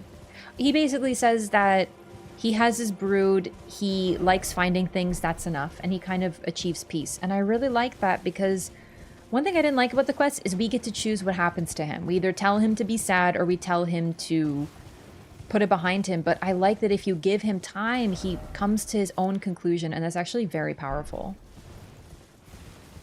He realizes that he doesn't need someone else to tell him what to do, and that, if you ask me, is another one of Miquella's fucking crimes, is that he sort of controls people and tells them what to do. But when Mor is freed of his curse, at first he's devastated, but when he's able to confront his emotions, given time... Oh shit, that's way too high. Oops. Basically, he becomes at peace. He doesn't need someone to fix him. He needs to be able to fix himself and to have the time, and he achieves that. Heal that hurt forager at Shadow Altus just in case. Okay, that's fair. And don't hurt them. Don't hurt the foragers. That said, I hate to say this, but I just realized there might be something if you hurt the foragers. I'm not looking forward to doing it, but that might be something we do in another follow-up playthrough. It's amazing subtle storytelling. Yeah, Mor is a very powerful character. I hope more people find out about this because a lot of people don't like fighting him because, I mean, he's a pretty bad foe, right? But the thing about Miquella is he tries to fix everybody, but the problem is, reading into this, he puts people into his image. So Thollier is sad because of Trina. Snap, you're no longer sad about Trina anymore because you don't care about Trina. It's that easy. Ansbach is sad because Moog has been charmed. Snap, now you're charmed too. You're not sad anymore. And it kind of gives us a sneak peek into what he thought. And how what he believes. And honestly, based on the timeline, I think there's some evidence that this was before he gave up Trina. Because Tio was his follower before he gave up Trina, because he was Trina. In other words, even before he gave up his love, this is kind of what he considered. Or it's possible he did it after, I guess. But still, you see what I'm saying. He doesn't allow people to grow. He is a form of terrifying stagnation because he represents the control of people to such a point that they will never be able to grow or change because they're permanently under his thrall. Maybe he was bugged? Maybe. Maybe you have to kill more than one forager. I don't know.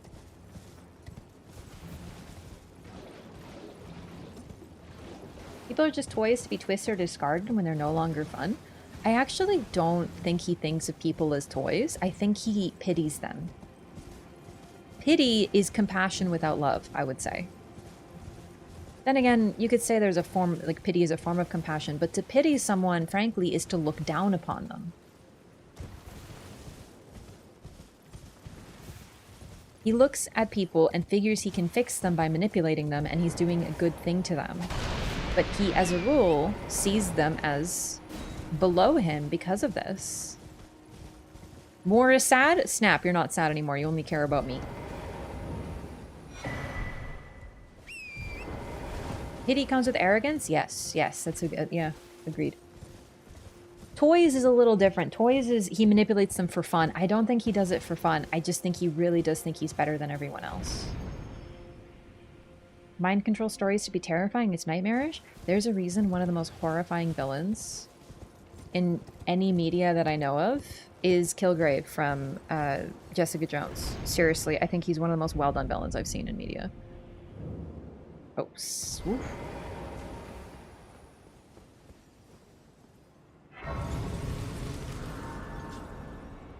What are the stakes if Miquella fails to become a god? Refuses?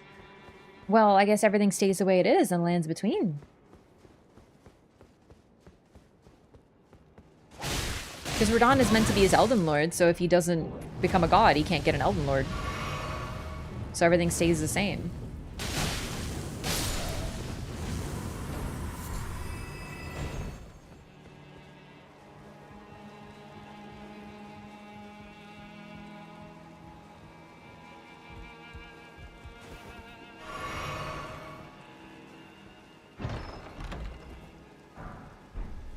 It's interesting because Miquella is in a way desperate, but he's also in like the greatest position to become a god. But what he wants is so twisted that it's hard not to see it as villainous. It's just completely out of touch.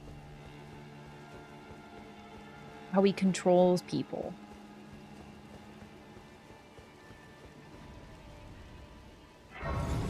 Ansbach has it right when he calls him a monster.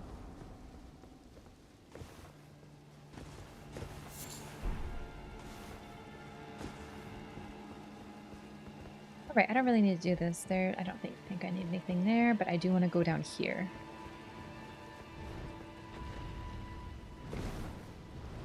Why can't another become a god, though? Well, another could become a god, but Miquella wants what Miquella wants, so anyone else, he thinks he's gonna create a perfect world of compassion. He is lying to himself, or he's delusional. Or I guess those are both the same. Okay. Holy shit, brother. Jesus Christ.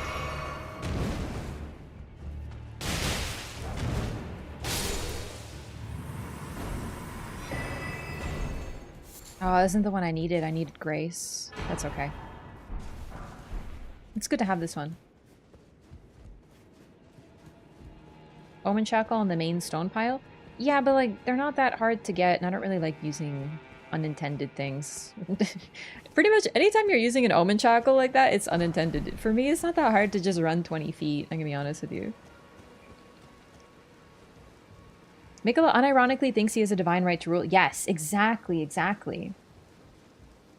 Sure, Marika also thought she was going to create a perfect world. The difference with Marika is she witnessed extreme suffering. So think about this. Marika was not born a royal. She was just a shaman who lived in a small village. They basically lived like in pastoral beauty, not bothering anyone. And then the Hornsent decided they needed Shaman to become the center of their pot, so they kidnapped them to Bonnie Village, tortured them with whips to make them bleed and to have their wounds infected and festering with pus. And then they put them into those pots, combined them with other people, and made them impossible to ever separate again. So whether it was out of desperation or an urge for vengeance or both, Marika wanted to create a world where no one would ever die and no one would ever target her people again. And look at what we see.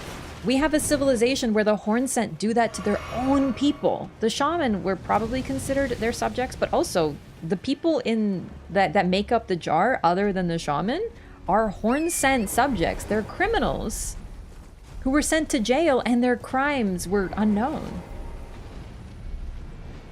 Bro, are you coming all the way over here? Really?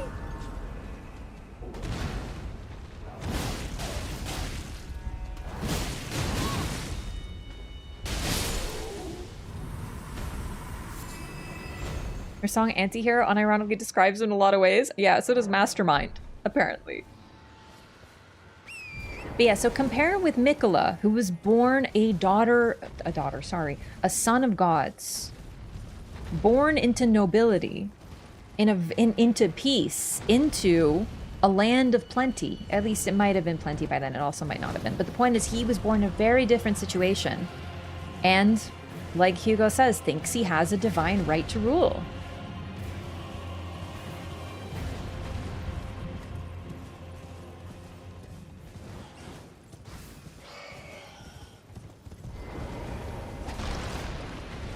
And even worse, Miquella even looks down on his own mother.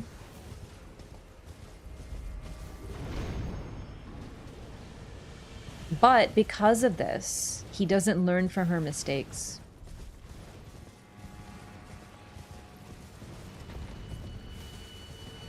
Why are they the only ones deciding who's worthy? We don't know what makes an Empyrean. We have some ideas. We don't know what makes one, though. And also, what is an Elden Lord? Was asked earlier. It's just a role. It's almost like a formula. You need a god, you need a vessel for the Elden Ring, in this case with the Greater Will, and then you need an Elden Lord. They seem to all be required.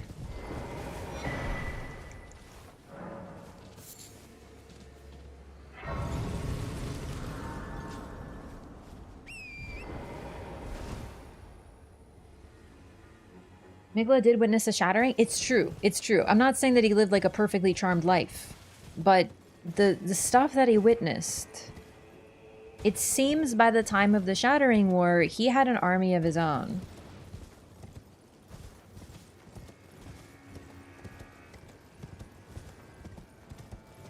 And honestly, if you really look at the Shattering War, it's just an overgrown soap opera family squabble. So I don't think Miquella has ever had the experience that Marika did of absolute weakness and misery.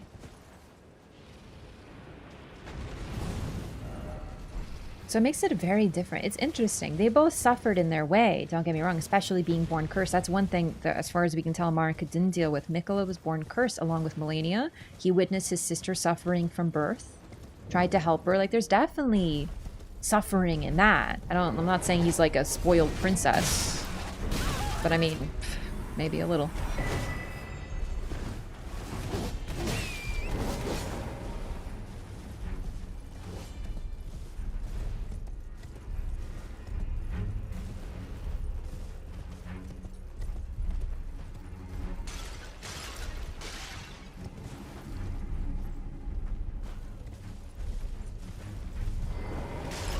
I actually don't think that Marika is one who wanted perfection. I think that her Radahn side was the side that wanted perfection, and Radahn is Marika, but there's also a distinction.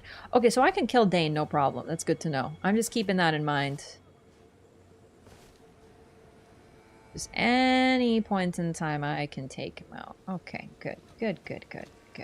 Nothing's protecting him. At all. Today you're gonna live. But just keeping in mind.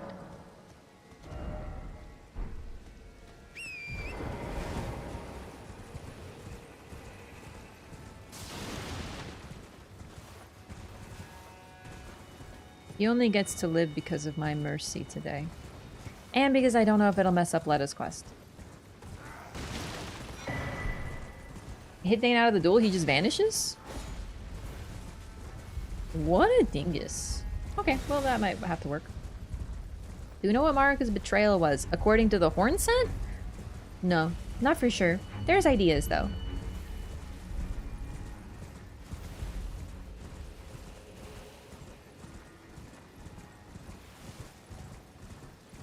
You know what? I did think about something. Talking about the Elden Lord, we now know from the DLC that Godfrey drank the sap of the Erdtree. The sap was given to, like, a lot of Marika's heroes, but it would have been Godfrey #1 and probably the most, and maybe if there's levels, it probably would have been the most. So he got it, and that made him more powerful. Did Radahn drink the sap? Was he able to, or was this too late? Hello again. Did you meet my compatriots? They're quite the congregation, from places as far and wide as you can imagine. Doubtless they'd have all come to blows at first glance. Recent period of time where the Were it Golden not Order, for the Hornsent were at charm peace and kindly exchanged Miquella put ideas? upon us. I don't think This so. is what allows us Just to serve to get the work.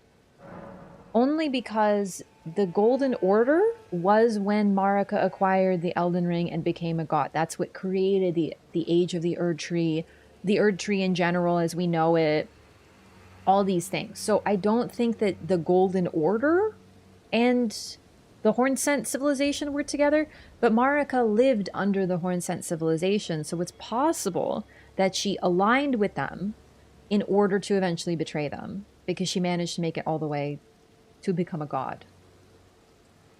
She might have plotted with Malekith to destroy the Glowmide Queen. Who knows? We don't really know, but it might have been seen as a betrayal by them. You know what I mean? It's one of those interesting things like that. Is that why Godfrey is so humongous? We don't know, because Radahn's also that huge, and he doesn't get any Erdtree juice.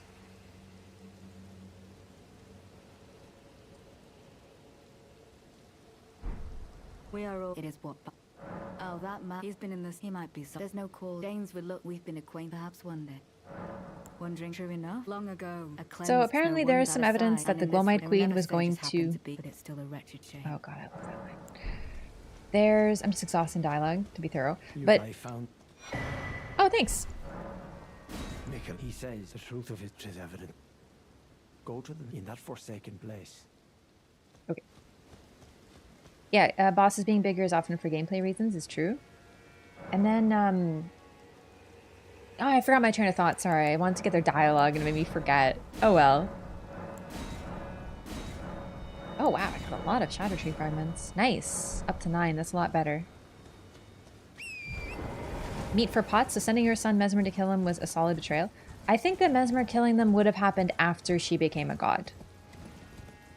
So that would have been a betrayal too. Like, I personally read it as they were subjects of the Hornsent culture, but they were also used as pot juice. So they were, it's like in-group, out-group.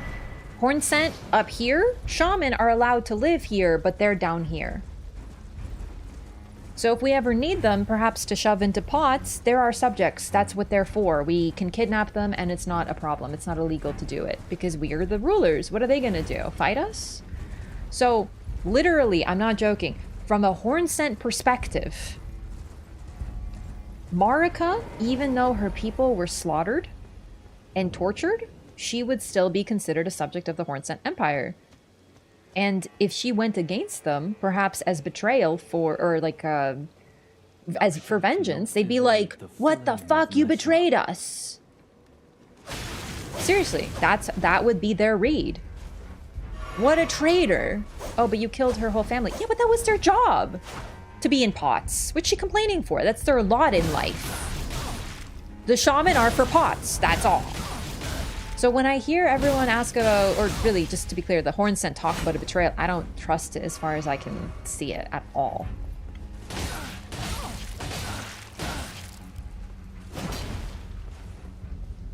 They would definitely see that as a betrayal.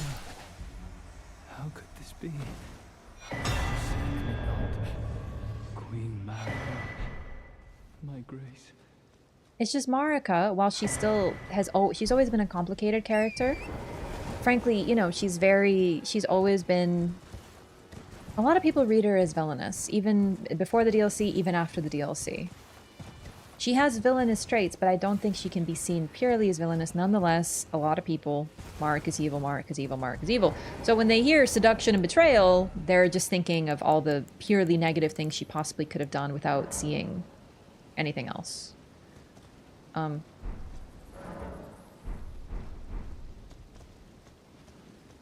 Oh.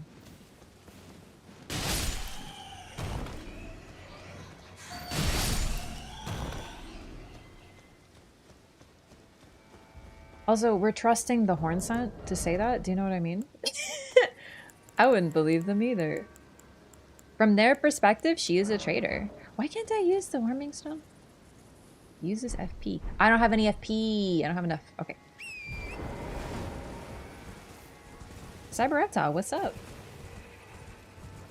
Best take at the moment, I think. Hey, I'm glad you agree.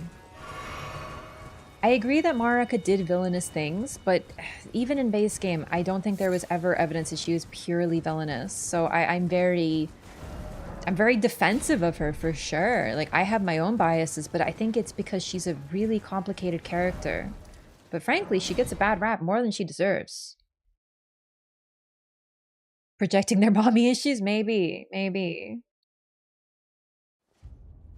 DLC trailer makes Marika look very evil. The DLC trailer, like, I understand why, but we have to understand how deceptive FromSoft can be. They literally... They want to mislead us. I'm not saying deceptive is a bad thing. They want to mislead us. They don't want us to see everything.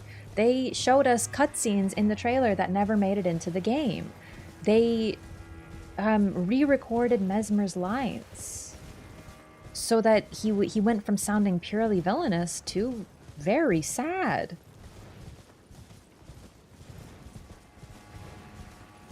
They tend to do things in the DLC that are a little deceptive. Or also, just to go back to base game, there was a trailer, the story trailer had Ronnie, we didn't know that she was Ronnie, talking about the Shattering War and the Night of the Black Knives. And she says, someone killed Godwyn the Golden. I wonder who.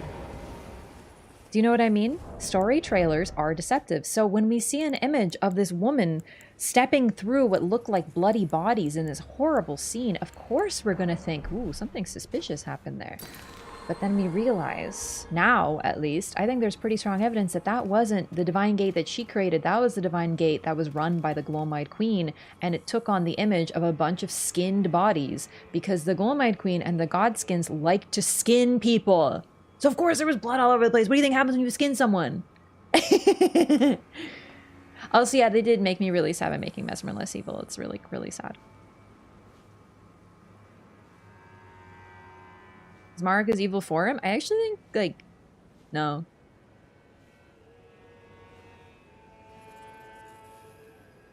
Attempting to destroy the Great Rune. Marika created something and regretted it, so she broke it because she realized how awful it was. And then she leads us through the Erdtree, through grace, to stop her son from committing the same mistake that she did. It is better to be dead than a caged divinity. Even Trina says this. Do we think Trina is evil too? Oh my god, I just would like to point out, so this forager, you give him a warming stone, or I think a sunstone too, and he's like, he's okay. He gives you a flower, dude. So imagine this little guy just pulling out a little flower and giving it to you. Thank you. These guys are so precious. Warming something in front of that bug dude. So if you look at him, he's actually like shaking and shivering. He's cold. So if you give him a warming stone, or basically it's an item that heals, he's cold, so you warm him up. Regain grace in the DLC. Why did we lose it to begin with? So I don't think we lost grace. It's just in the DLC there's very little guidance required comparatively. Trina is one of the unambiguously good characters in the game, and she tells you to kill Miquella out of mercy.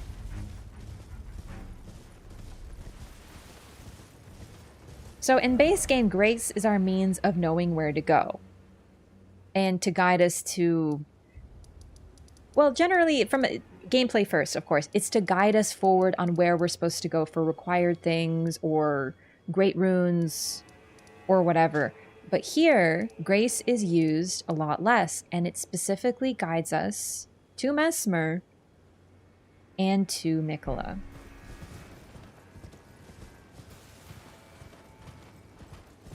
But there's no great rune there, so why?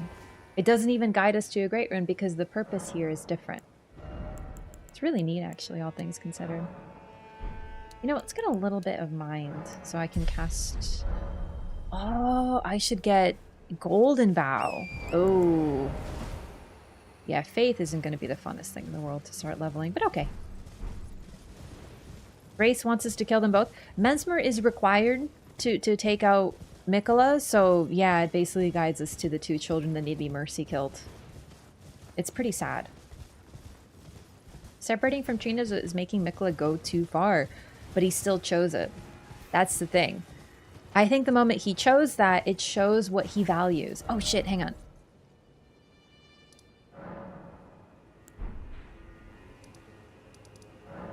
Gotta go tell more.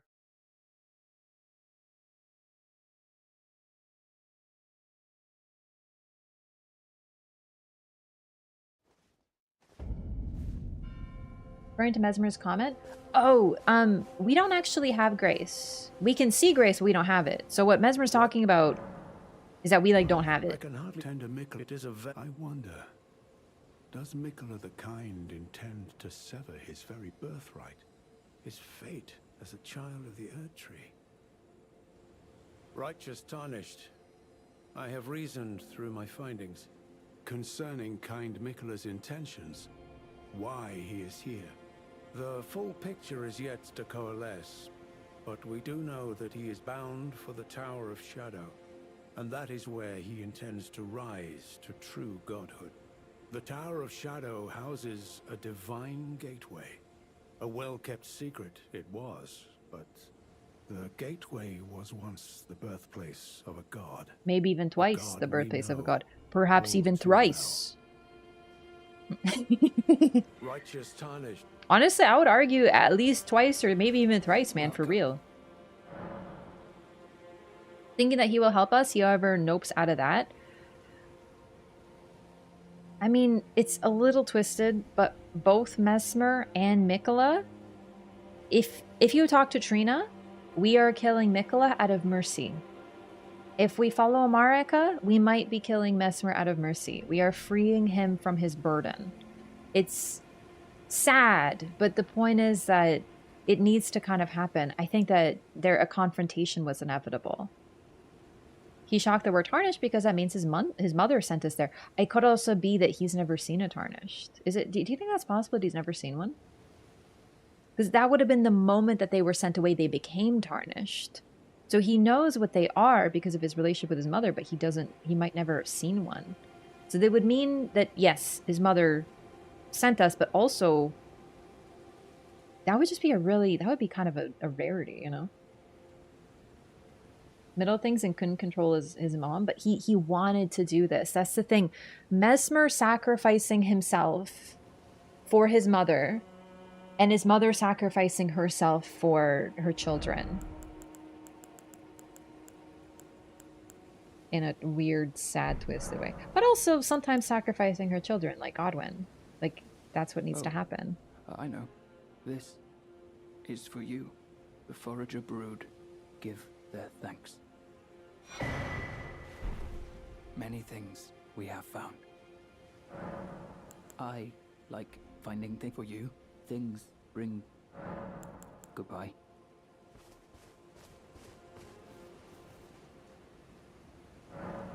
So, you know, Mesmer curses Mother Marika in the end. Yeah, it's really sad. Complicated relationship. I think he realizes that he is dying because we were sent by her. It's hard not to feel like that's a betrayal. But I mean, Miquella, once again, would probably consider us a traitor. Like, not a traitor because we never sided with him, but he would consider us an enemy. But if we talk to the people who are closest to him, besides, I guess, Melania, who's maybe a little charmed, and Radahn, who is... Trina and apparently Marika want Miquella dead out of mercy.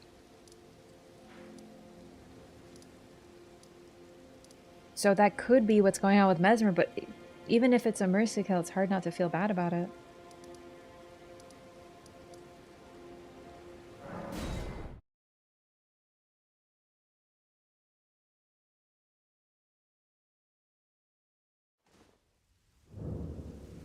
Who's the lord that accompanied Marika when she became god of the Gate of Divinity? Godfrey. He was the first Elden Lord. Yeah, for sure. Had to be him. Mesmer's emotions are all over the place in that fight. Bro, you stab your own eye out and you be calm. You know? I'm just saying. In a time long Oh wait, I just realized I don't care.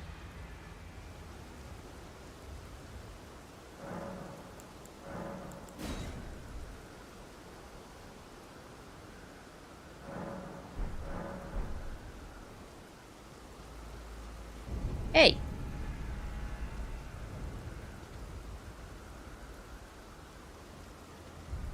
She gone.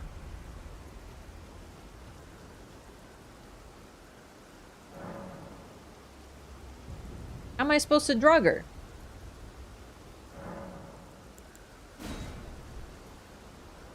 I'm thinking what I did differently when I gave her the drug.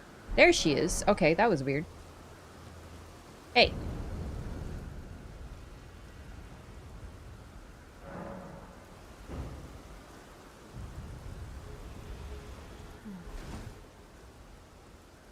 We didn't get the dialogue either. She normally says, "It is time to give my rest to my lord," or some shit. Eepy.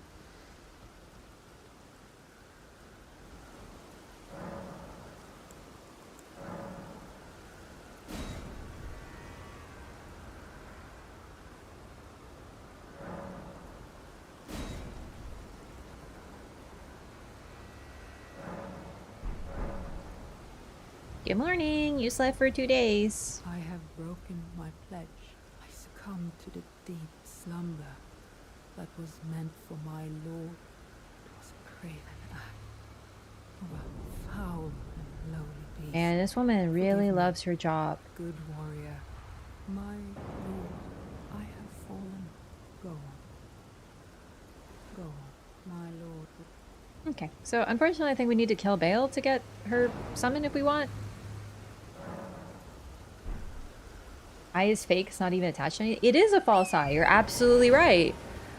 But I mean, taking it out, listen, I don't want anything in my eye socket, especially not really, really, really pointed nails. So, like that's, you know?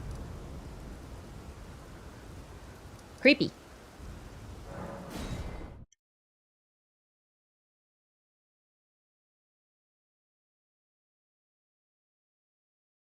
Like, have you seen those nails? Oh my god, dude.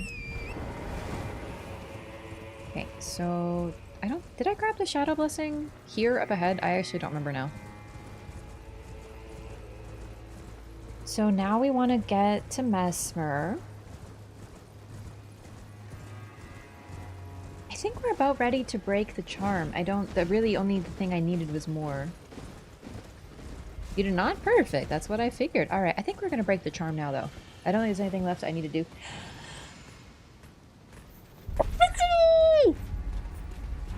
Yeah. Ugh, painful.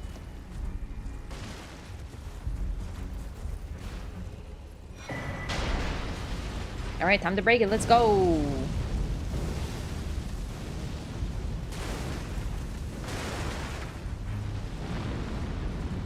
Yeah, I just need to do Tio's quest. We need to tell Mord to be sad forever. What else am I missing here?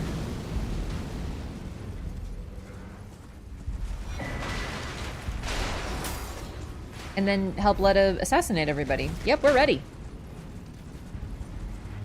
Who else thought he was gonna eat the eye? I did not think he was gonna eat the eye. That would be freaking weird. That's saying something in this game. It's raining.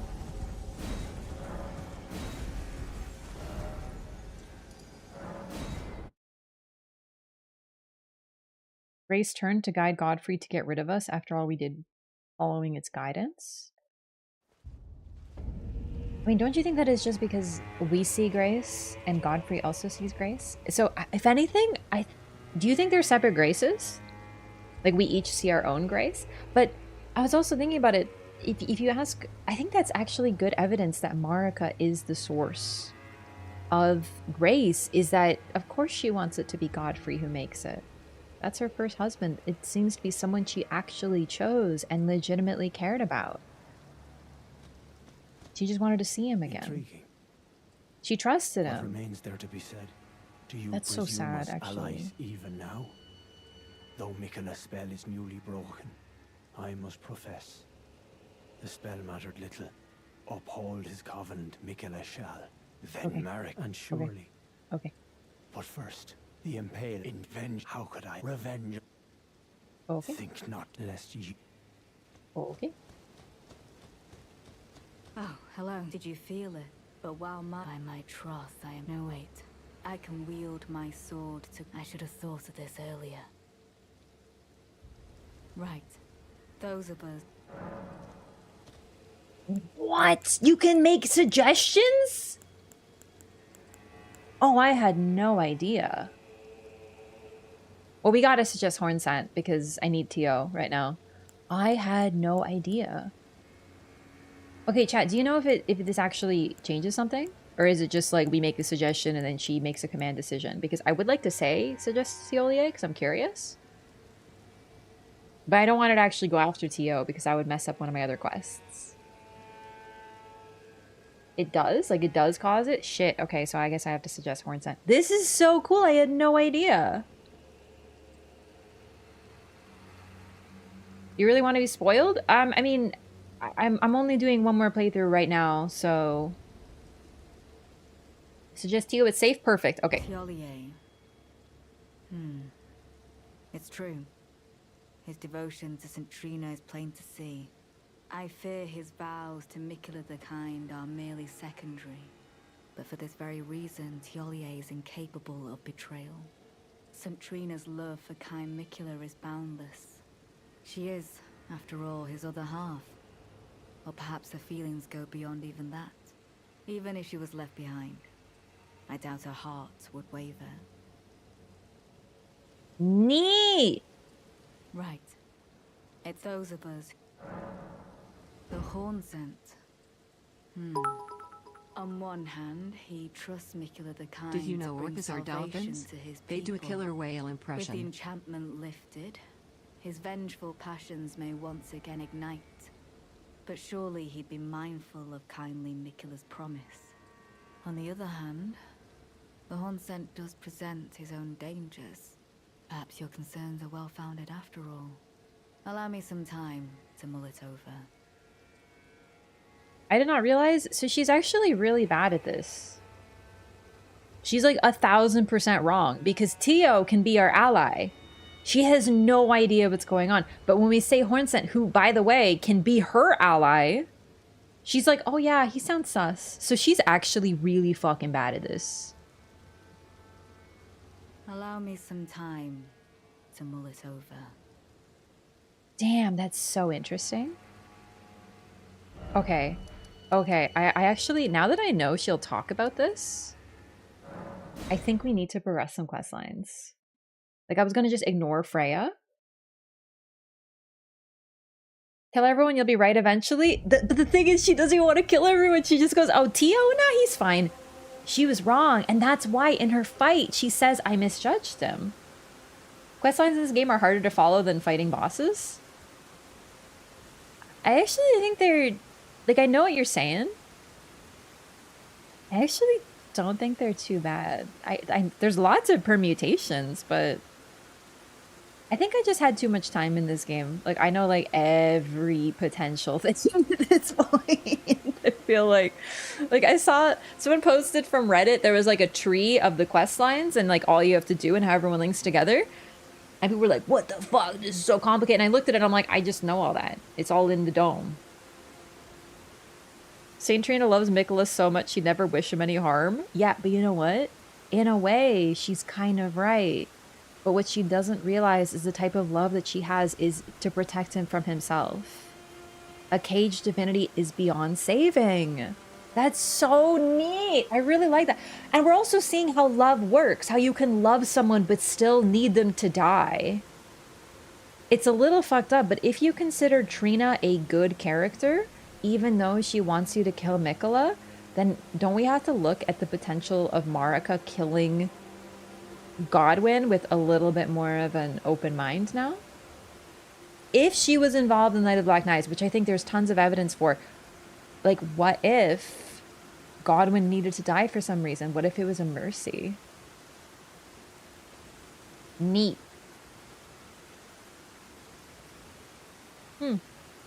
Also, Cheese Master, thank you for the 100 bits. You suggest the dude who's weak as a kitten and thick as 2 planks. Yeah. Doing this questline, experimenting is an interesting exercise after DS1. It's all very straightforward in comparison. Yeah, Elden Ring, despite the massive amount of characters, is relatively simple for questlines, believe it or not. It's also that a lot of the questlines cannot be failed. Like, you have tons of opportunity to go back. So once you know, it's not too bad. Versus Dark Souls 1, you fight 2 bosses. Oops, everyone's dead. Hey, Freya! Oh, there you are. Good. If you happen to see Lady Leda, tell her that I'm striking out on my own. Don't worry, the guidance, it's only... Kindly Miquella spoke of the vow he once made with General Radahn, and it is here the vow shall be honored. I am a Redmane. I must know the nature of the vow. Just to point out once again that she says that Miquella made a vow with Radahn. Now, she got this information from Miquella. But if you trust what Miquella's saying...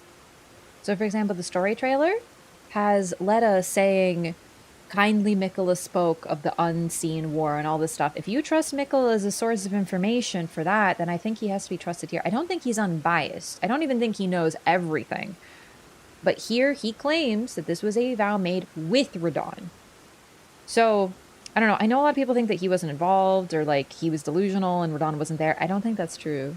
I think he did make a vow with Radahn. I think he's being honest here. Miquella is a lot of things. I don't think he's a liar. There's something...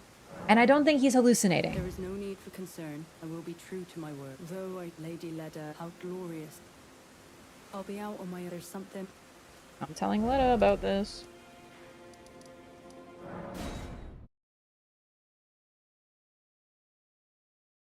Helping someone equals they die? It's true.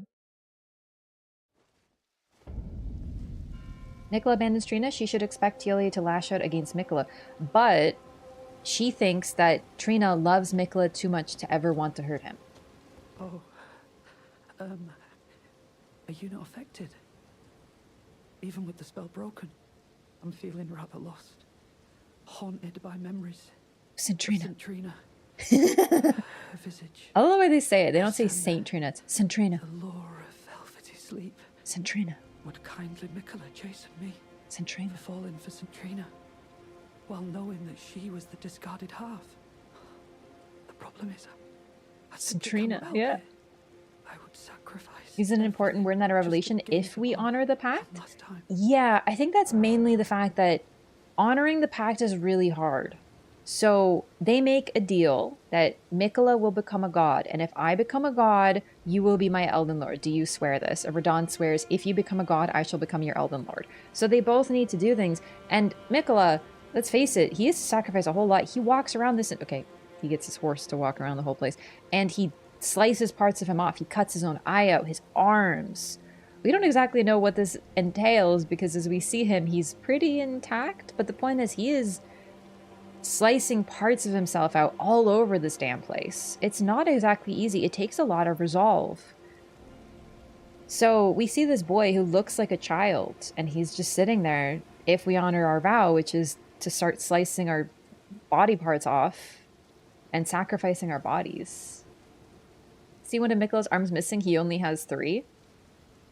Only 3. Spoiled prince. Here I have 2. And I'm grateful for it. Oh, but last year I had 4 arms. God. You know what I mean? So spoiled these days. I'm feeling rather lost, Saint Trina. Saint Trina.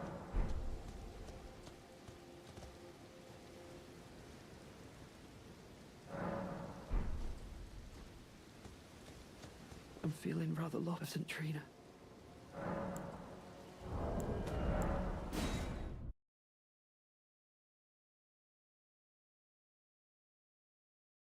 after Ansbach cut off Miquella's arm? I've seen the argument. I don't know. The thing is, he has 4 arms, but we know he cut all of his arms off. So how does that make sense? Because it's a spirit form, and the spirit form seems to have 4 arms for some reason. That must be what. I'm heading south to the shores. Okay. That's that. Next is Ansbach and more. And unfortunately, we do have to tell him to put it behind him. We do need to fight him again, which is kind of sad because I don't like fighting him.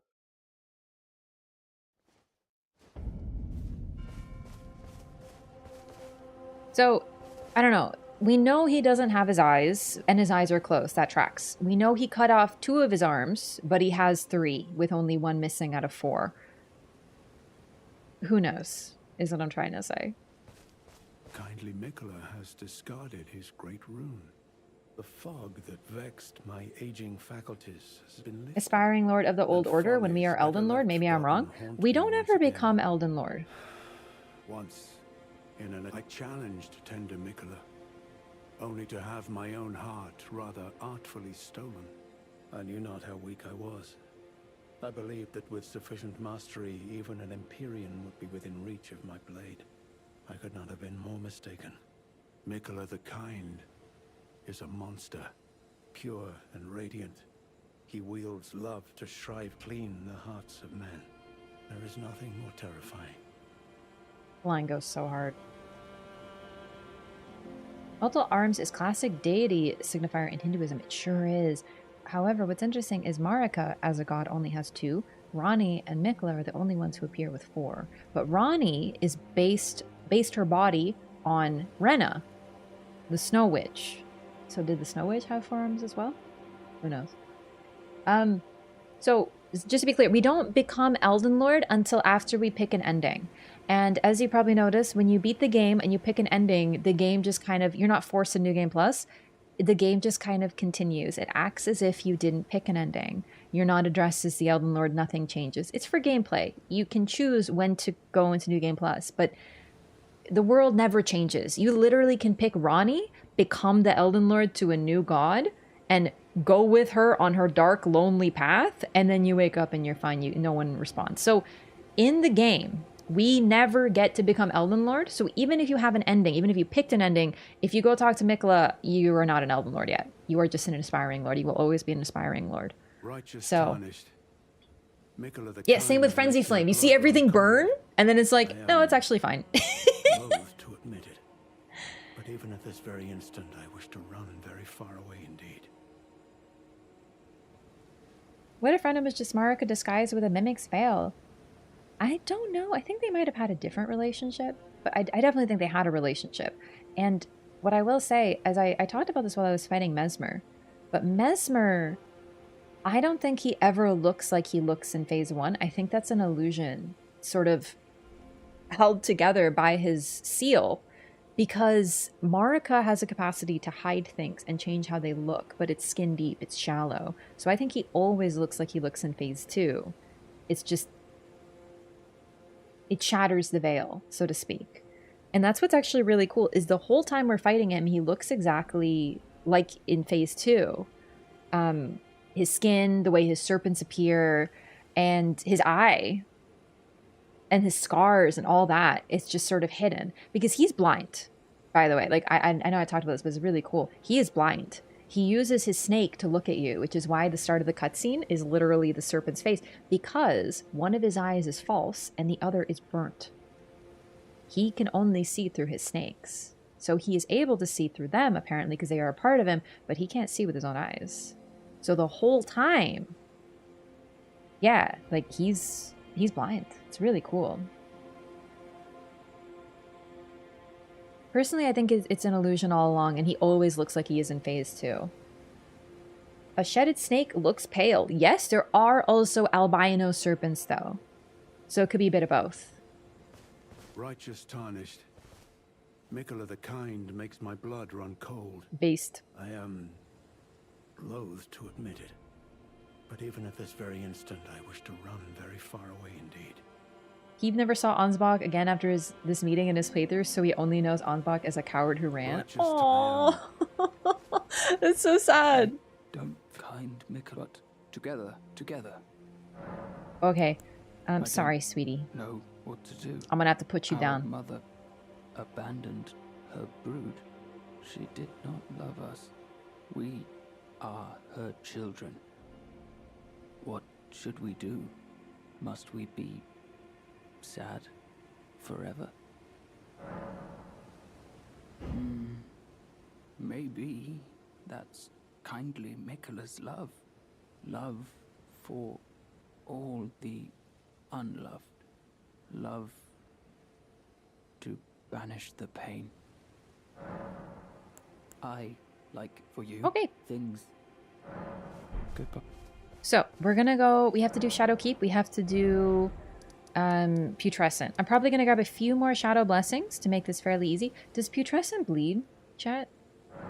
Because I'm pure Arc, so I freaking hope so.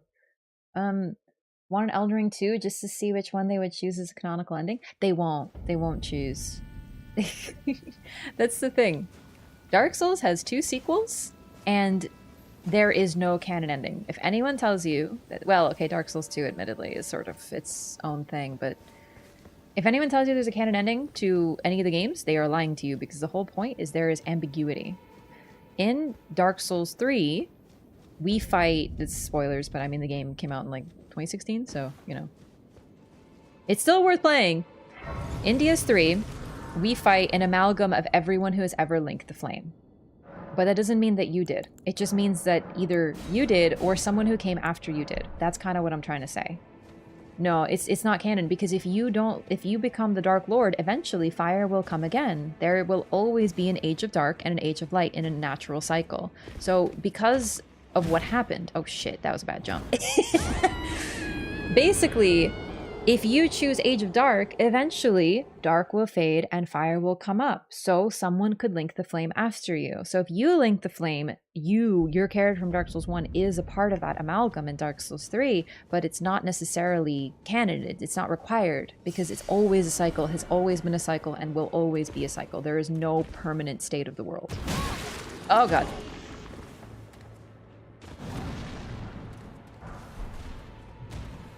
So, similar, Elden Ring kind of has this nature of cycles. We repair the Elden Ring, but it's still, there was gods before, there will be gods after. There can always be someone who comes in and upsets the natural order. There is no ending that is permanent.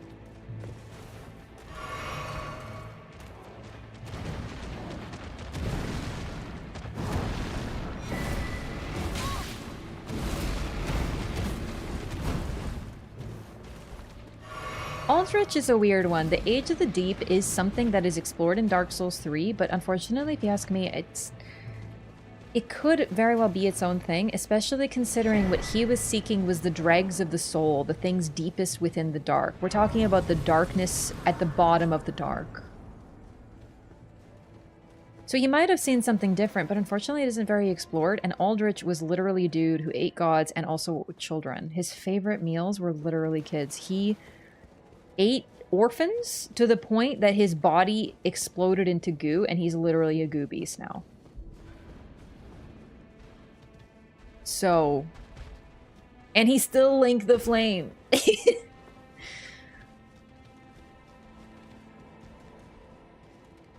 Both endings are basically the same. Yeah, it's a cycle. Whatever you choose, someone comes after you and chooses something different. That's kind of the thing. So I don't think you can argue that any one ending is canon, because the cycle continues.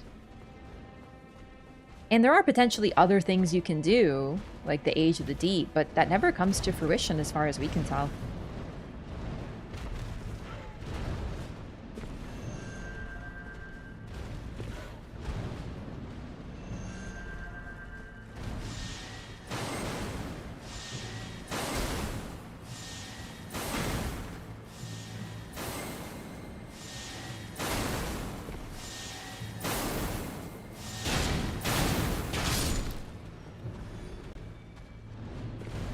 Here comes the laser, uh-huh.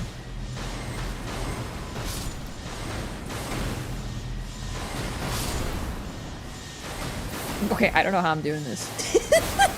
That was pretty good, huh? That was like near hitless. Damn. Maybe I'm a hitless gamer. Hitless laser gamer, almost, kind of. Just maybe a couple hits.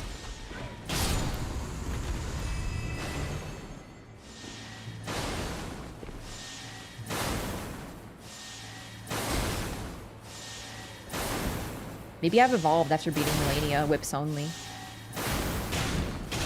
Maybe I'm a gamer. I didn't get Trina's sword. I don't think I'm gonna use it, but it's really pretty. So maybe I will, but... Harder for Elden Ring not to have a canon ending, though? That's the thing, though. So if you repair the runes, you grab the runes, you pick an ending. The Elden Ring, we now know the Elden Ring can be shattered. And it can be shattered even when it is supposedly perfect.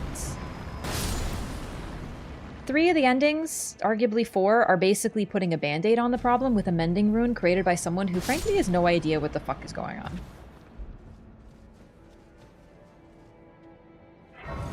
Goldmask kinda knows what's going on, but he doesn't know what the fuck is going on. Fia? Honestly, no concept. Dung Eater? No idea. Their endings are basically band-aids. You take the Elden Ring and you put a new case on it. It's literally when you get a new phone and you put a case on it. That's what they're doing. It doesn't mean you can't break the phone.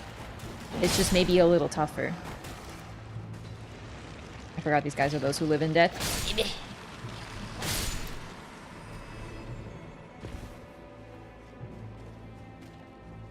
Frenzied Flame, you could argue, but it's destroying all life and recombining it into the Great One. Yeah, but life split once before, and this was apparently because of the Greater Will. It can happen again.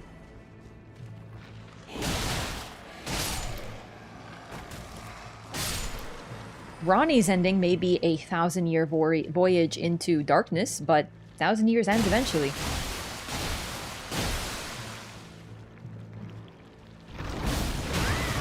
So this is of course hypothetical. I don't know if they're going to do an Elden Ring sequel. If they did, they have some potential for sure. But I don't think it's as easy. They're not cornered into picking a canon ending, I would say. They never are. They never have been.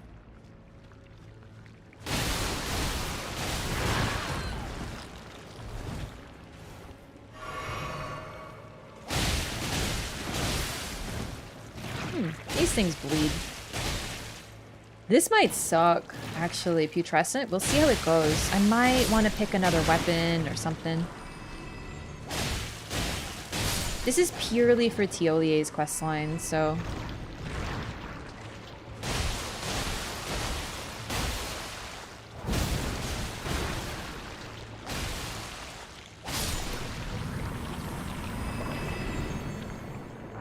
And then everything George R. R. Martin worked on for them? Yeah, they could do that. At this point, just make a new IP. I agree. I don't think that Elden Ring 2 is too likely, but it's also always possible.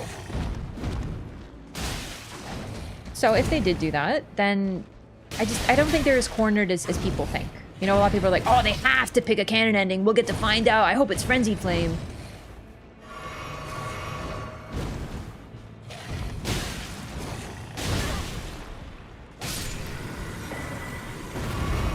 Like or hate the dueling shields. I've heard they're unreal good in PvP. You'd have to make it bigger, which is just impractical.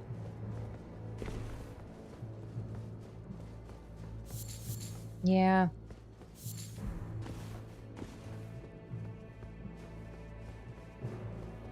Put everything they combined into one. Yeah, they really are good at doing that. You can see what they learned from Sekiro and Bloodborne and the whole Dark Souls trilogy in this game. It's a real... oh my god, what's that word for, like... Magnum opus.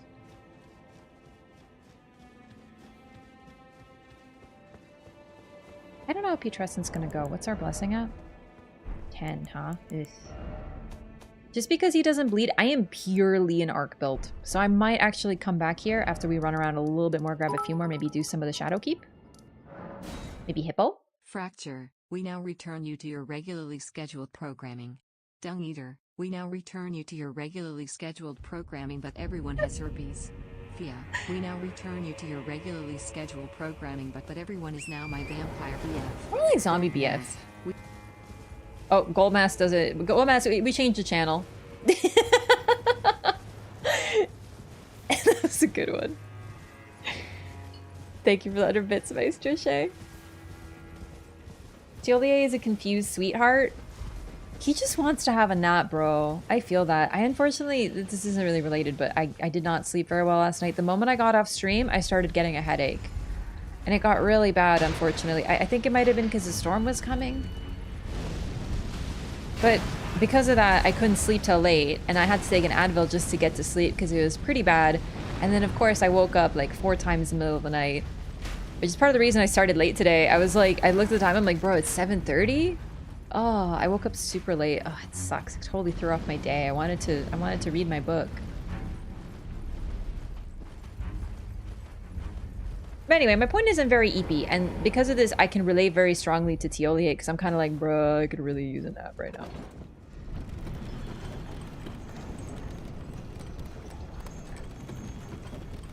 Ace Arcane went fine. I was too strong otherwise. Okay, that's fair, but like, I'm kind of like a goober. So I'm scared. Babushka is now a well-calibrated barometer? Dude, I've been a babushka for like 25 years.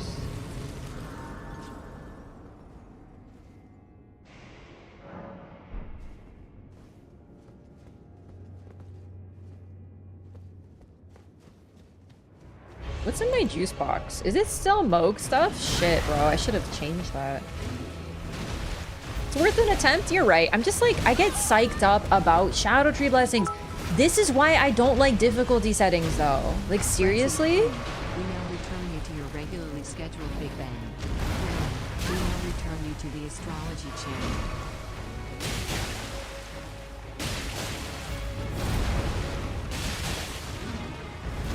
Sorry, I'm focusing a little bit. I don't mind the hippo, but I don't love the hippo, so I want it to be Dunzo, kiddo. Technically, hippo is not required. I could find a way around him, but, I mean, I don't think he's the worst in the world, so I think we can take him. What the fuck is this?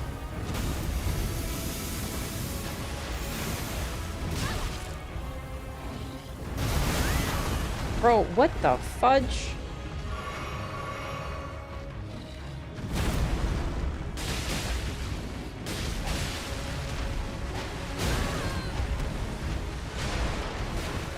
But no, I don't like difficulty because it makes me overthink things. I know it's so weird, but I keep thinking, oh my god, I'm playing on hard, so this might be really hard. And it's not! But when I know there's difficulty, it tilts me. And you're kind of seeing it with the Shadow Tree Blessings. Because I keep going, oh my god, what if this is too hard? What are you on about, you weirdo? Do you know what I mean? Like, I overthink it so much. It's such a me thing.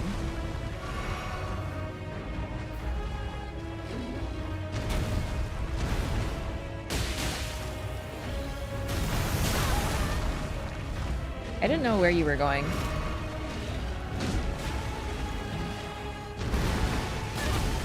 What the fuck? I'm dodging. I'm a little bit annoyed with you, Hippo. I lost the rhythm. Everything's going sandy.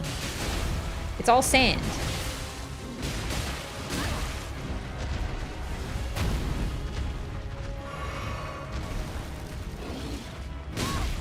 Where did my input go, though?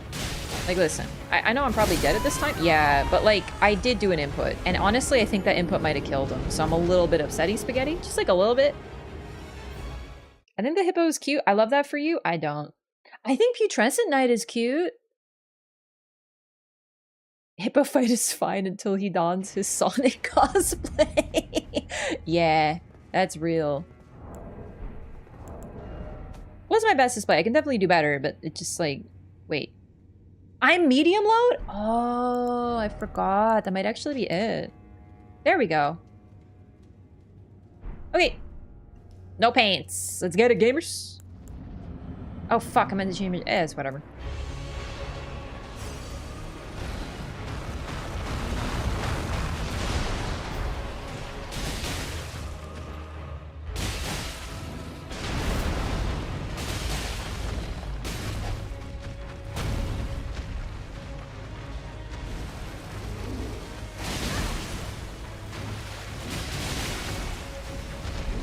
can't see?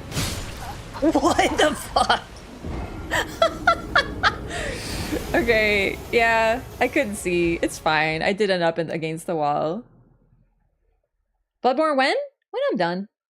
Not too much longer. A lovely juice box of Moog? Oh, that does sound pretty gross. Like, I know he beat the allegations, but I don't really want his juice box. You know what I'm saying? Oh, your girl has nothing. That's good. Oh, okay. I guess we'll have a heal tier in there, and then, maybe a, oh no. Maybe we'll just put some strength in there. Okay, we might have to get some tears at some point. Too dark for you? Yeah, listen, I know myself. I'm not trying to tell anyone not to read Berserk, but it's simply not for me. I don't care how many people recommend it. It's just not gonna happen, dog.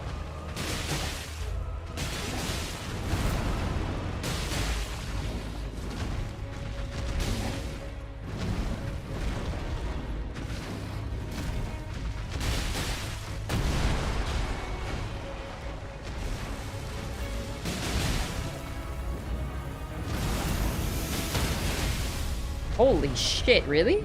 Okay, well, I don't think I can get to it, so let's just take advantage. I don't think I've ever staggered him before. Holy shit! And this is a good example of why I say that stagger is very strong. Wow, okay. What, like it's hard?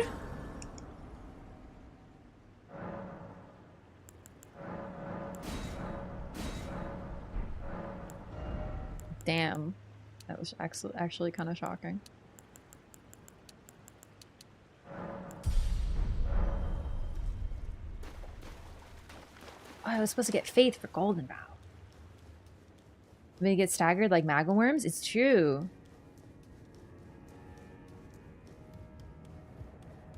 Junji Ito dark at times? Oh boy. Yeah, I don't want to read Junji Ito either. Too scary for me.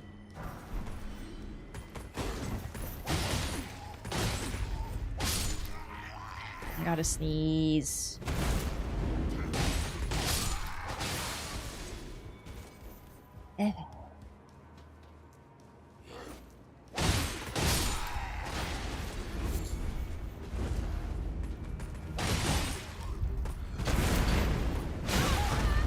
Damn, that 4 momentum is impressive.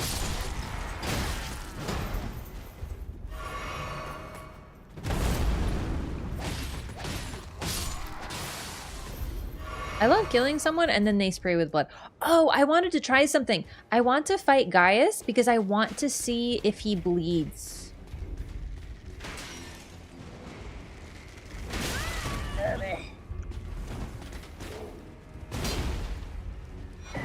I'm pretty sure he does, but I want to know if they thought about making him bleed albinaric juice. Or if they didn't think about it.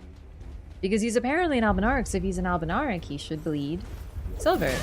Or it's actually really white. Weirdest favorite boss of yours in Elden Ring? I think it might be putrescent for me too.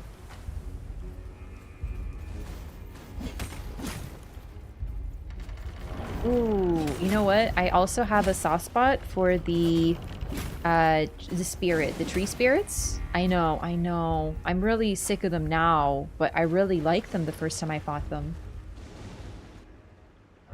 You're just bleeding the boar? Oh shit, you're right. Oh, never mind.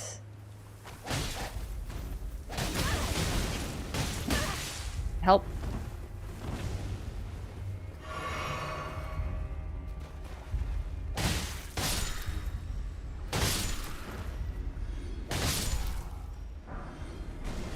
Oh my god, I got some pants.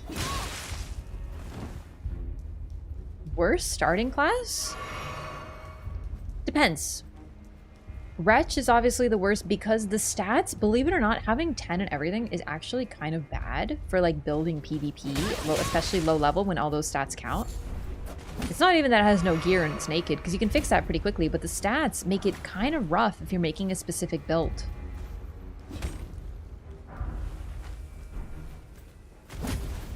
You want something a little bit more dedicated. but just like in general, I don't know actually. Probably Wretch, really. Night class that is loaded into Holy?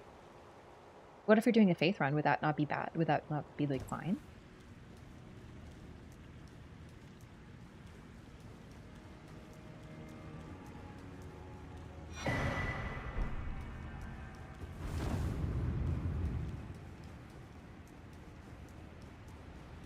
I actually always forgot that ladder was there, Long Cat. I normally just jump down. So that was my first time, I think, using it. Vagabond is best for almost every single build. Vagabond is indeed best. Don't ask me why. I'm not really like I don't really know the math, but I think it's just its starting stats are just very good.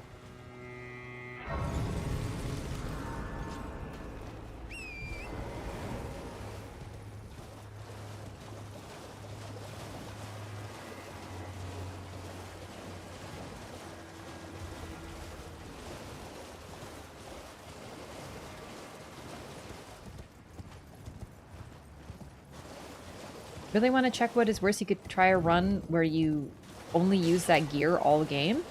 Oh shit. Well then I think Wretch would have to be worse if you can only use what you start with because it's naked and has nothing.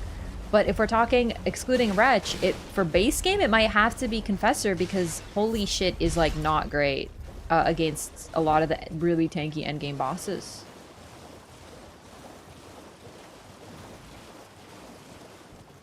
Also, Astrologer is really squishy. And ironically, even if you're making a magic build, some magic builds, Astrologer is a good start, but for a lot of them, you still rather start Vagabond and build into it, so.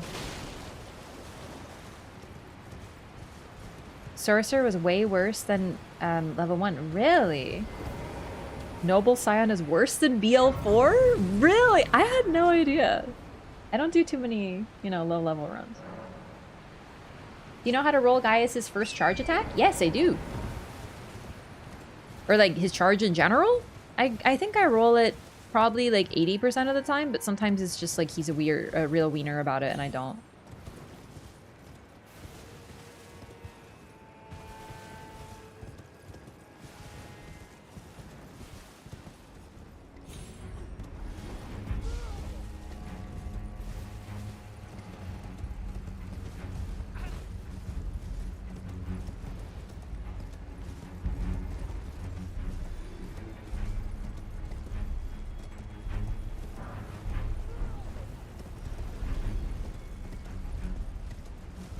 Made his charge move easier to dodge after the last patch. Is that true?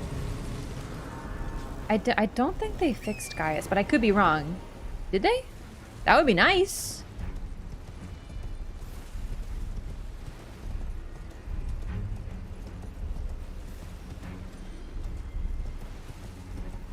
It does seem a little easier to dodge, admittedly.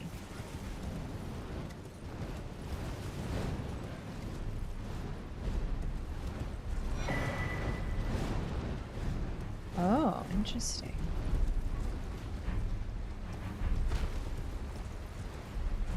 His own hitbox disappears when he's charging, which seems absurd. Yikes.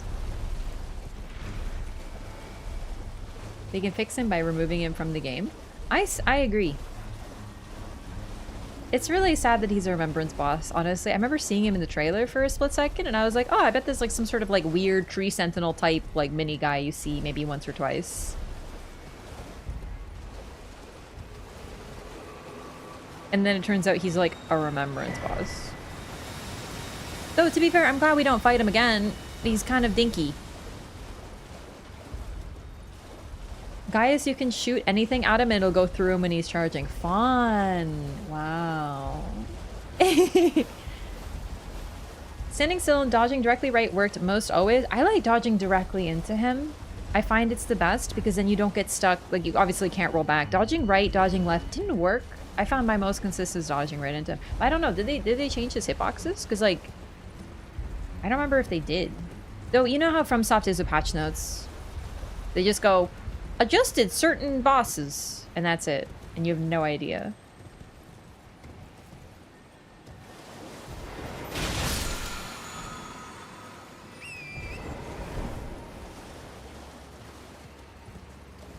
I'm only coming down here for some Shadow Tree blessings. We're not going to fight Midra this playthrough. As much as I love him, he's a little out of the way for the run.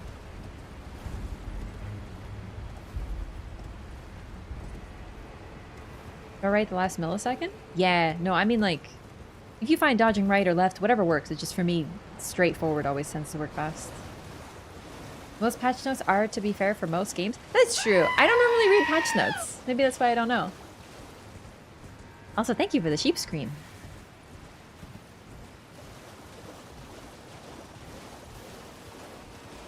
Ooh. You're here.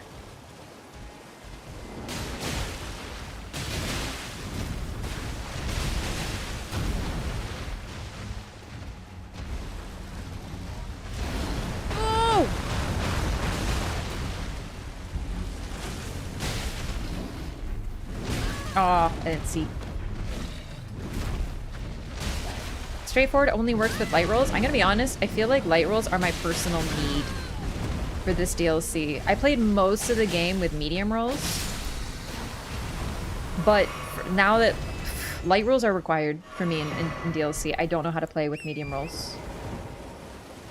Yider's like the second best boss in the DLC. I know, but we're not gonna go to New Game Plus, so we'll always be able to go back and fight these bosses if we want to. This is a really focused run for lore, so...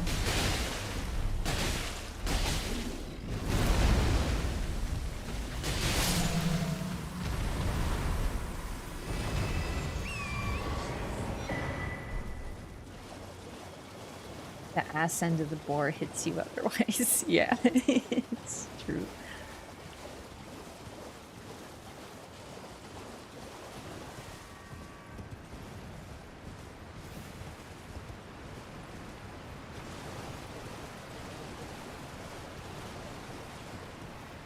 Real lack of magic remembrance bosses in DLC or in Elden Ring in general.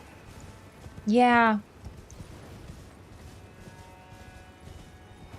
Oh wait, this is the wrong way.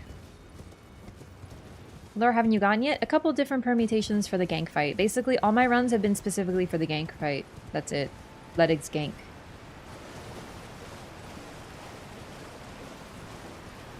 Holy shit! Okay. Almost freaking drowned in that waterfall. Dual scavengers after a while, how are you finding them? I like curved swords. You know how Moore goes, I like finding things? That's me. I like curved swords.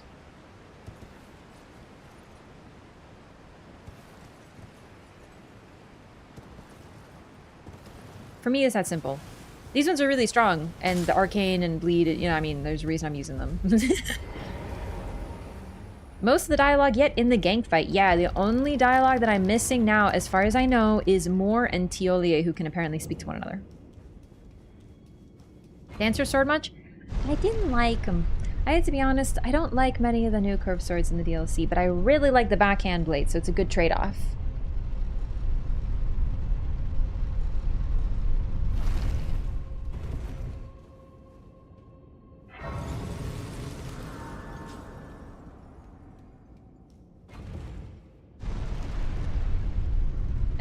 Mesmer's remembrance is weird when we compare it to base game. It's named after his first phase. All the base game remembrances with 2 phases are named after their second phase.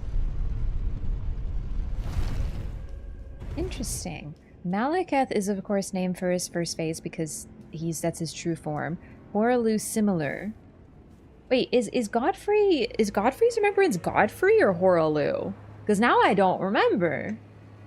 Now that you mention it.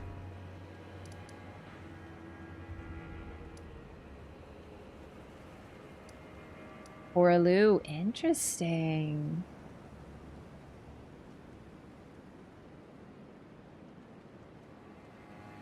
Base serpent Mesmer. I guess it's because you're not getting the remembrance of the serpent, you get the remembrance of Mesmer, like truly Mesmer.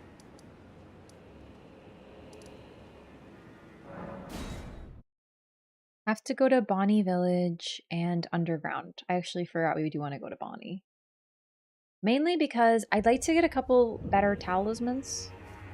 And one of them you get from him, Emir.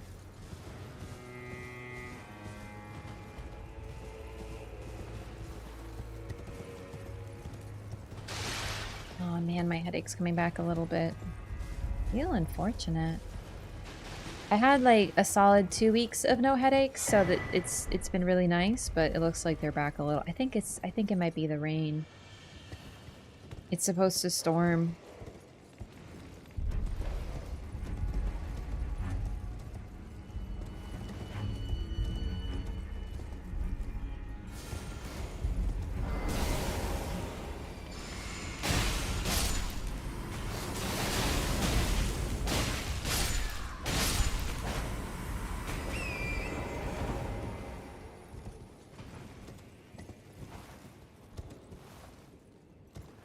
Let me chat in Twitch.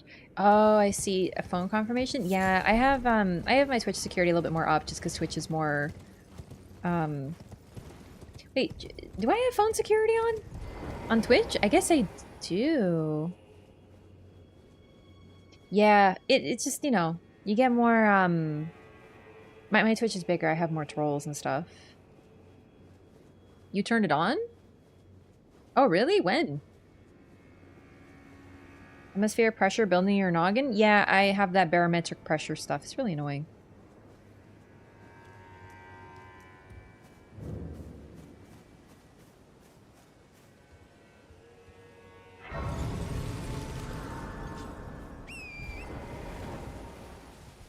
But no, we've had some issues, especially lately, with folks coming in on multiple alternate accounts in order to dodge bans. Which is against the TOS, but they do it anyway. So I have a little bit more security on Twitch just because it's my bigger platform, so there's also more people. Twitch has a few more moderation options, which I appreciate as well. When the incident happened, now I need to know which incident, because it doesn't narrow it down. Are we talking recent incident or previous incident?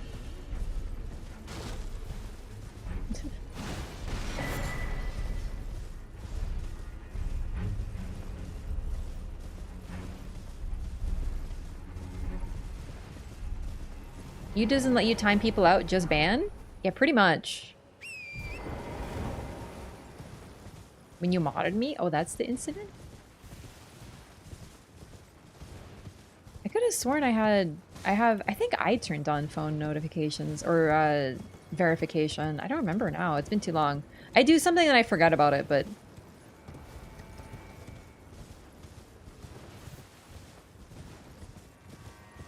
Phone taints. Wow, I read that as potatoes. I'm having a time.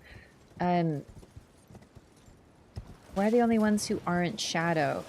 The potentates are odd because, yeah, they're sort of still intact. Do stuff that gets them banned, then come back. In all seriousness, it's mainly because sometimes they're just straight up troll, easy ban. Most of those people don't come back, but a lot of the time they get banned for inappropriate boundary crossing behavior. And they're like, but I didn't do anything wrong. I just, you know, am a boundary stomper. And they need to be banned, but they don't see it because they didn't, you know, say, I hate you or something. Do you know what I mean? That's the main problem, is folks like that who get sort of fixated on the stream and they want to be here. They feel entitled to be here despite being inappropriate. So this is what happened to Marika's people. For pity's sake, your place is in the jar. Nigh sainthood itself awaits you within. For shamans like you, this is your lot. Life were you accorded for this alone.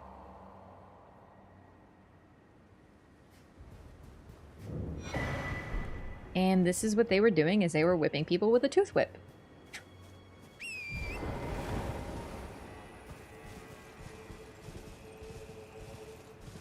Well, now I'm curious. But his mouth was moving? Wait, was it? Oh, wow. Okay. Sorry, I was so curious what that message was like. Oh, Letta. Oh, okay, hang on. I think I need to talk to her again. Yep, it's time.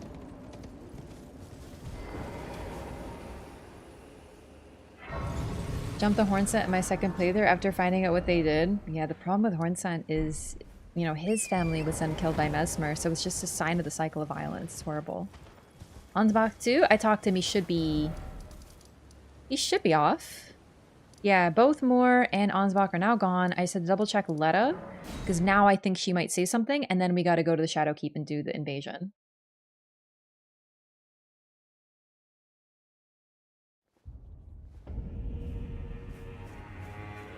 Ah, there you are. It took me long enough. I believe it wisest to eliminate the horn scent. If he were to point his blade at Sir Mesmer or Queen Marika, perhaps it would not matter. But vengeance changes a man. And one day, his blade may turn towards Miquella the Kind. Kindly Miquella is, after all, the true golden child.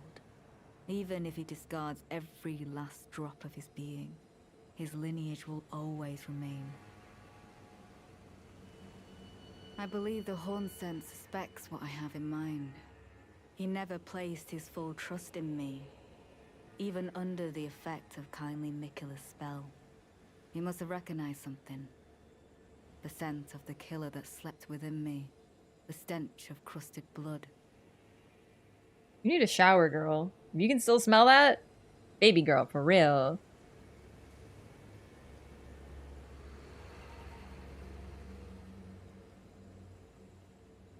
I will follow the horn scent.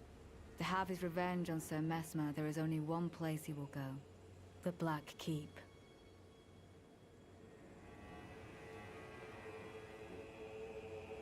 Do you know how she says, oh, the Hornsend must suspect what I have in mind?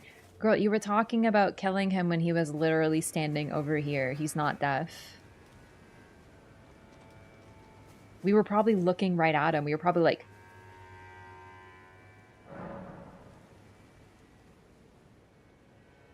Like, we're not exactly subtle murderers. Neither of us, are we? Ooh, I need something. For the fit.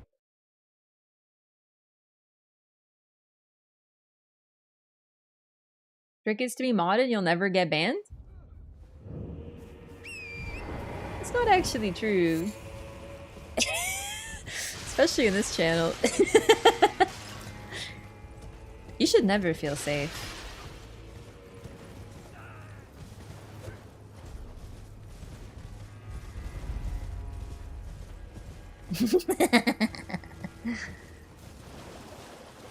Actually...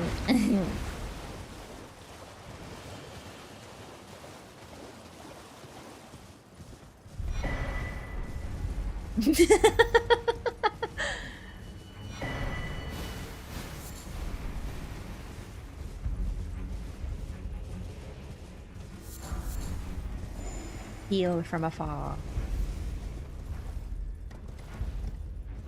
Person that banned you is the one that you have to appeal to? I mean, that's true.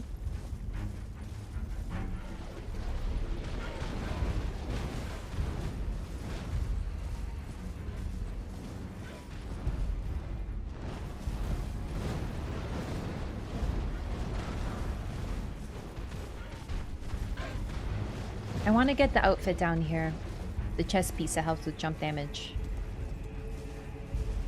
Blue worms were a funny addition to DLC. What's their lore? They have, as far as I know, no lore because they're just sort of weird spirit worms. But the problem is we don't get any items about them because they don't drop anything that has even their name. I don't even know what they're called. That'd be the type of thing I'd have to look up in like a guide or something. I don't even know if they have an official name yet. They might. But because of this, we know nothing about them.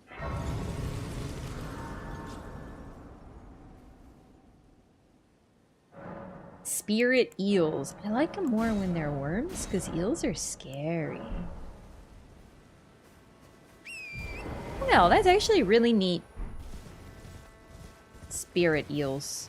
I kind of hate that, actually. Wait. Hang on. I need to get the map, because I don't remember this place very well.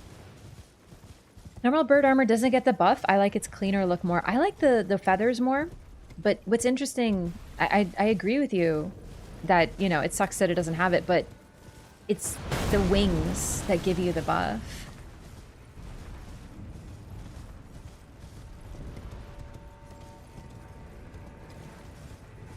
So if it doesn't have wings, you don't get it. Because this garb I'm wearing also has it, and the cape operates as a wing. A set of wings, and you transform into the bird. It's pretty neat.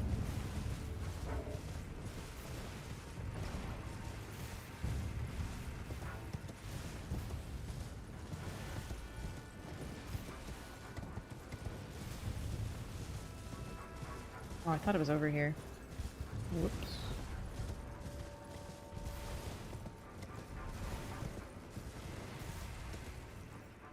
So those nascent butterflies I just passed, I'm pretty sure are the only ones in the DLC. I could be forgetting one, but I'm pretty sure that's the only ones. There's only black fireflies, except for here. Kinda weird.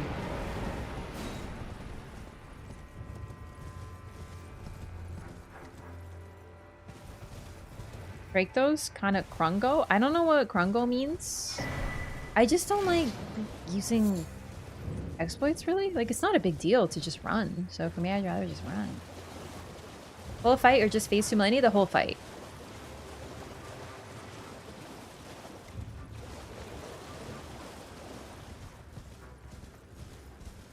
Where's the grace? Over here?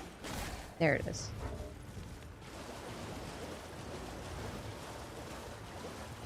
Covers up your weapon too much for my liking? Harder to see things? Oh, that's fair. I like the look of the one with all the wings though. Is a synonym for cringe?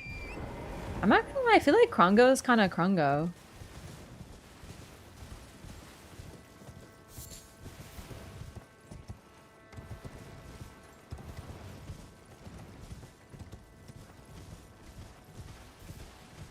I wish they did more with the Church of the Bud, like seriously. I wonder, I don't know, but I wonder if this was the initial location for the Church of the Bud.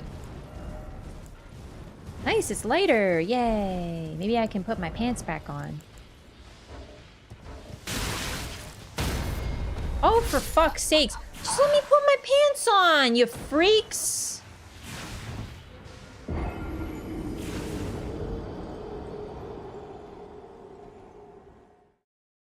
Just break them with the shackle? Well, you can, the breaking things with the shackle is unintended. It's just the way the shackle works. Even in base game, it's basically an exploit. It's not meant to do that, but it's okay. Like, it's just how they be. Leder had her heart stolen by Miquella? No, she chose to serve him. She's an Oath Knight, and she chose to serve him. Even without the charm, the only thing she does is not kill people because of the charm. She's very loyal to him, even without any influence.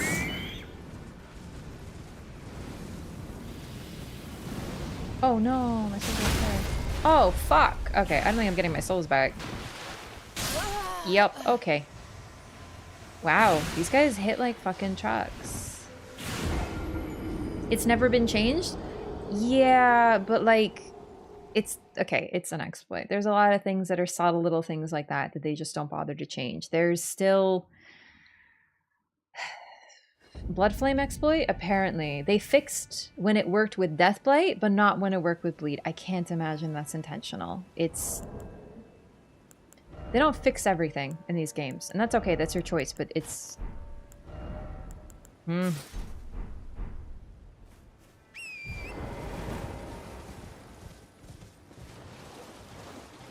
It's just not supposed to work the way that it does. You're telling me they designed these gorgeous dungeons that you can interact with, and then they just, you click a button and it breaks the whole dungeon? It's not intended. If you want to do it that way, no, more power to you. I'm just saying it's an exploit. I like to do it the normal way. Jesus, fuck.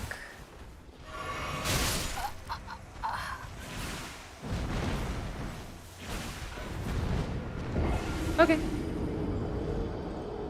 Yeah, this is working as intended. Finished game. Okay, it's fine. Fixed chainsaw glitch, but apparently you can still put Deathblight on a throwing shield. Oh, I see. There's always exploits, there's always things they patch out, and also things they don't patch out. It's just, it'd be like that. Okay, I just wanted this chest piece because it's lighter than the one I was using, and it's cuter. So, yeah. Let's fight Putrescent. I think he should be okay now.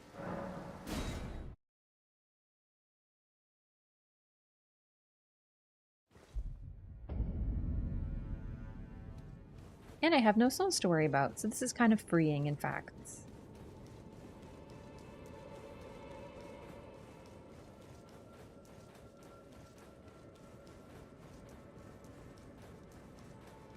There is a glitch in Bloodborne that if you use the music box in a specific way against Ebrightis, she becomes inert and doesn't attack you. It's also not intended. It's just a weird exploit. It's sort of hard to do, so I don't even want to call it an exploit. It's a glitch, really. But the point is there's always little things like that, and I guess they just don't consider it priority. Maybe they don't even know that much about it. They probably do, but I don't know.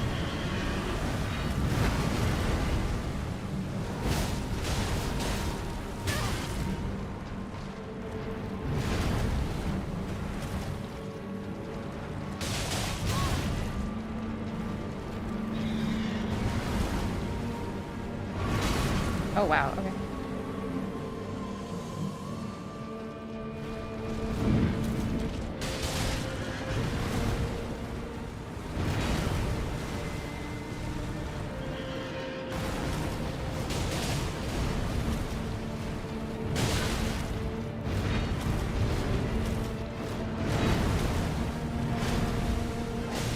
Unfortunate.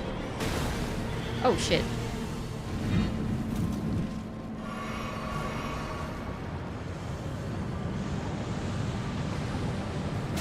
Ah, shit, don't do that. Jump here. Okay, okay. Oh, shit! Oh, shit, okay. I don't really know how to dodge that very well, as you can probably tell.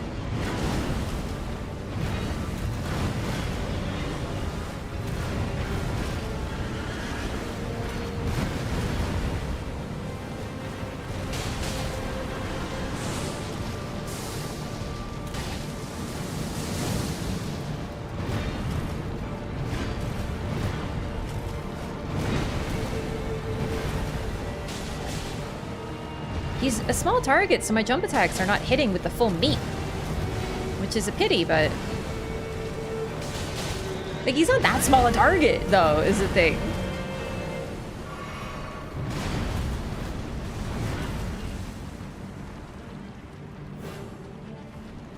But without the bleed, I really need the multi-hits for sure.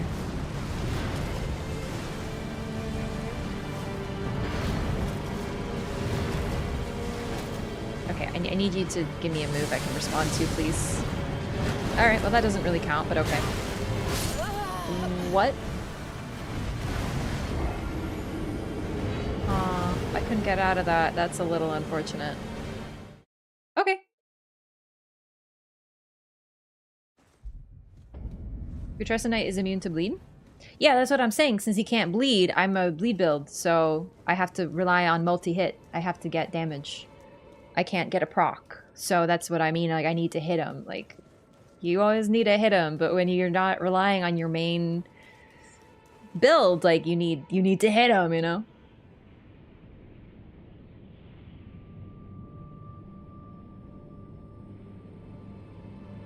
Fix that invasion glitch at first step where people hide on the monument. Oh yeah, you know, that's another good reminder too. How long did it take them to fix, you know, the invasions where people were, what do we call it? AFK? AFK hosts? It took forever to fix that.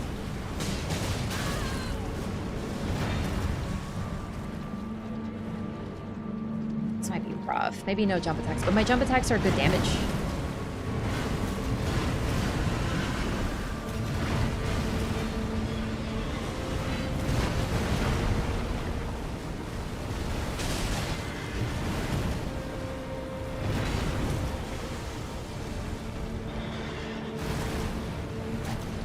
What? Did I go through his body? It's a little annoying. Can you do the double slam, please? It's like such a freebie. Okay. Okay. You know what? I had to ask, didn't I? I don't mind him, but like, Jesus, I need to hit, like, sir. Okay.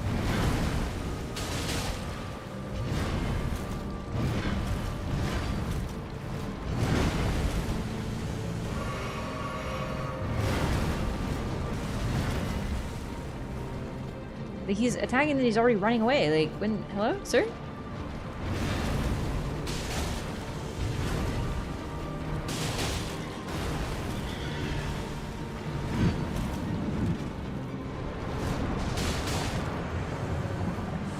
Okay, stay here. Oh, balls. Don't stay there. Oh, good cute input. That was great. Oh, good shit, gamers. Hell yeah.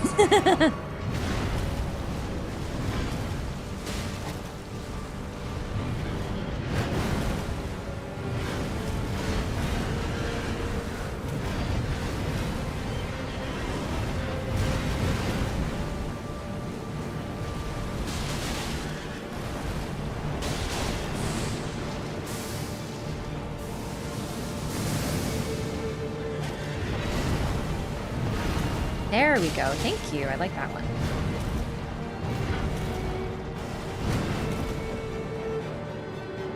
He's eating my inputs.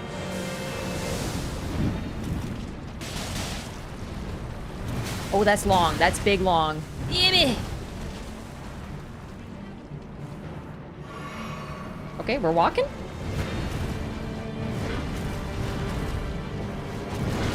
Sir. I should have waited. Oh shit. 1, 2. Be careful here. You could kill me. But I should be okay.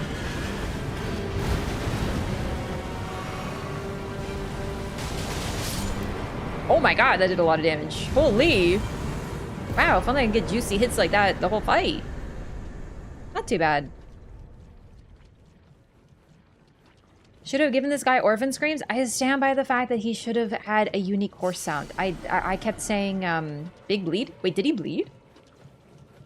I was gonna say that might have been more damage. I thought he didn't bleed. I am confusion.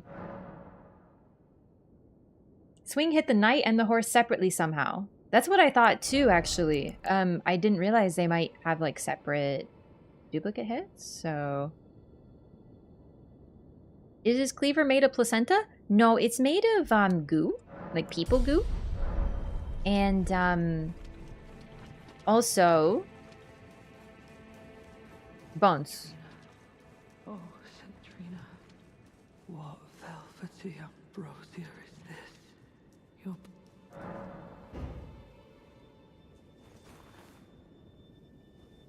Level like 130? Yeah, about there, about there.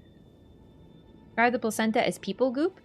Yeah, but the placenta is only pregnancy people goop. So I guess you could argue that there is some potential pregnant ladies in these coffins, but we don't know. This is a fact we are unaware of, so.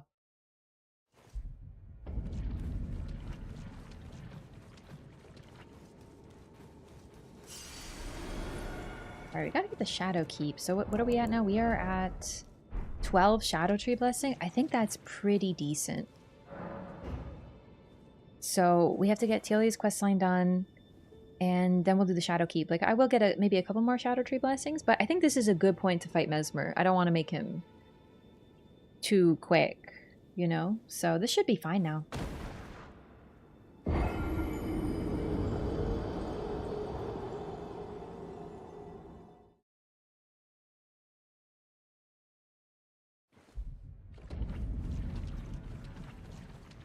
Unfortunately, my headache's starting to bother me. It's so... I hate when I get headaches on stream. Nap time for real. Seriously, can I use this nectar as like a little mini Advil? Just like a sippa? I love her veil at the back. You know what I wish? Genuinely, I wish we got the petal as a hat. Like the whole big petal and then the veil at the back. Imagine hopping around with a big old flower on your head. And a veil. What's a nectar? Is it goop? It's nectar. She is a flower now. It's literally just... I mean, you could argue it's her blood, potentially, but she's also some sort of flower type individual now, so it could just straight up be nectar.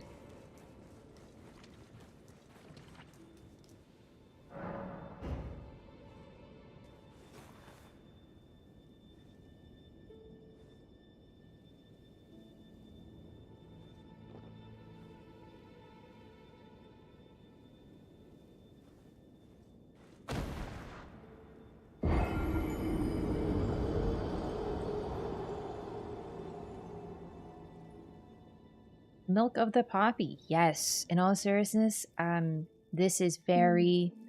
Oh, that was the fourth one. Nice. Miquella. Stop. Sorry. We skipped.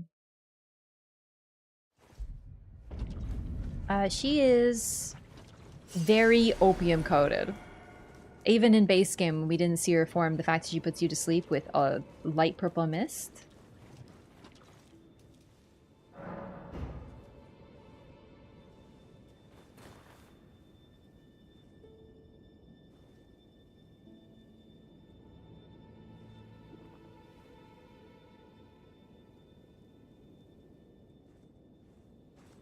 What I will say about her, that's actually kind of interesting in her design.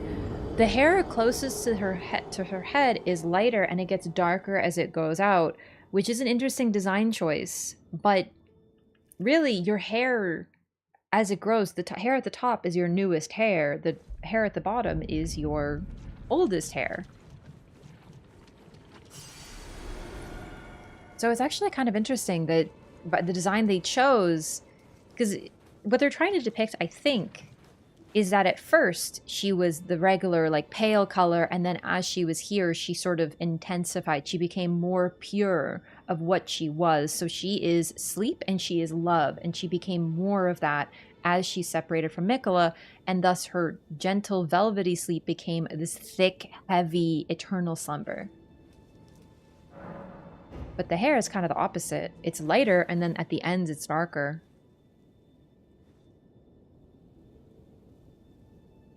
It's pretty, though.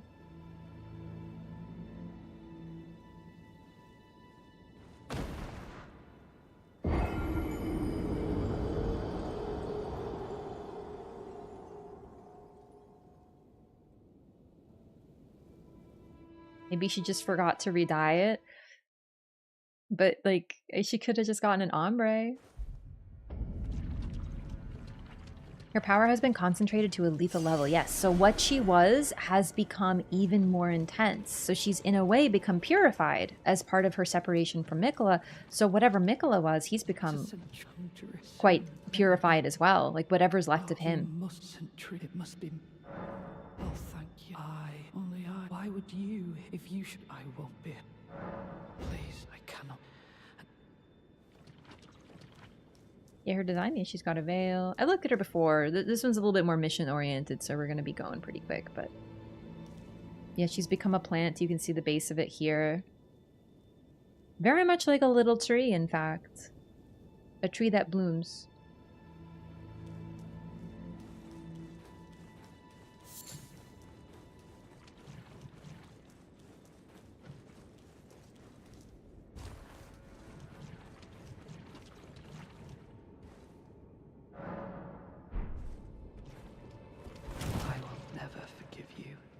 For your trespass, you will know my poison.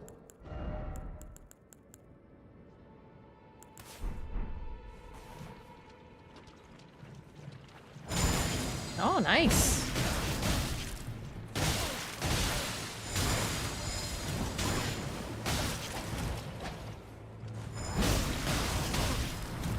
I think I care about being poisoned? Oh, shit. Why did you mislead me? Such strength, but for what?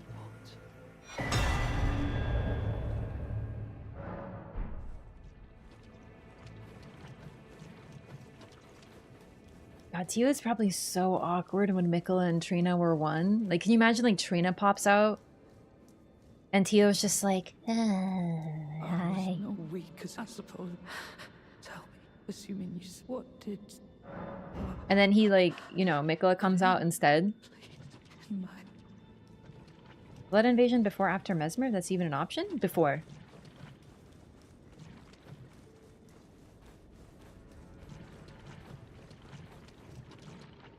Yeah, then Miquella comes out and he's just kind of like, hey, I'm loyal to you too, Miquella. Can Trina come out to play? Like, the entire time.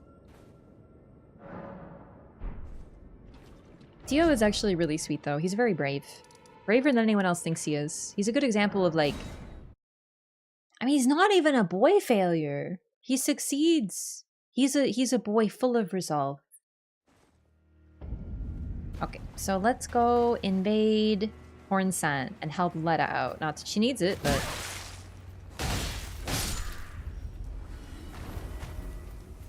Need a Radahn to go full Horaloo and tear Miquella's speared in half? Miquella, thou hast done me good service. And then Radahn free, like, it's gonna be a whole second help bar. He rips Miquella off, and then he's just Radahn, the really pissed off.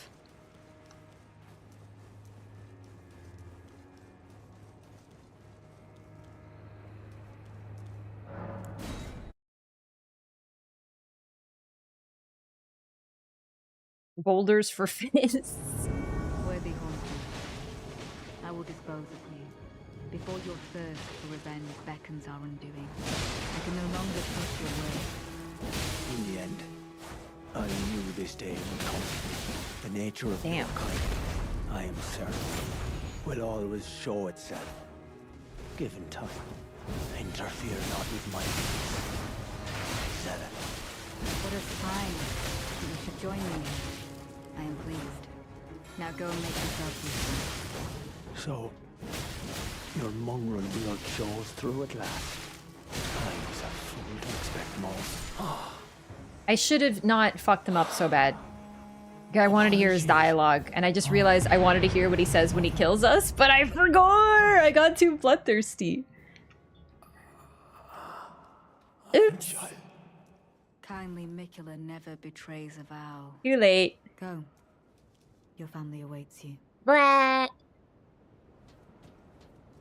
Damn, she really said that? Like, to him?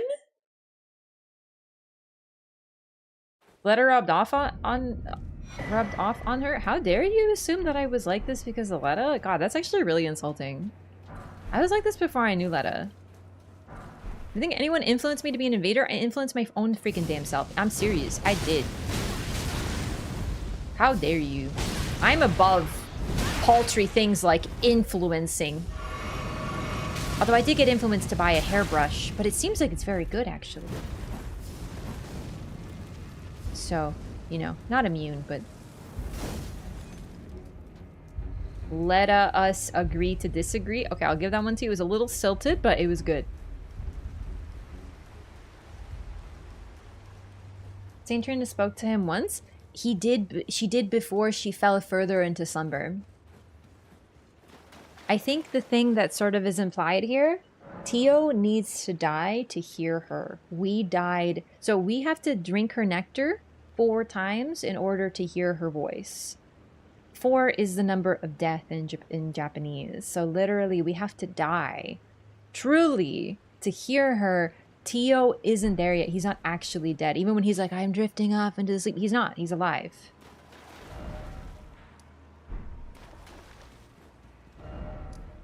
Do you know that invasion disappears if you start Mesmer's fight? No, but that tracks. It's like he moves.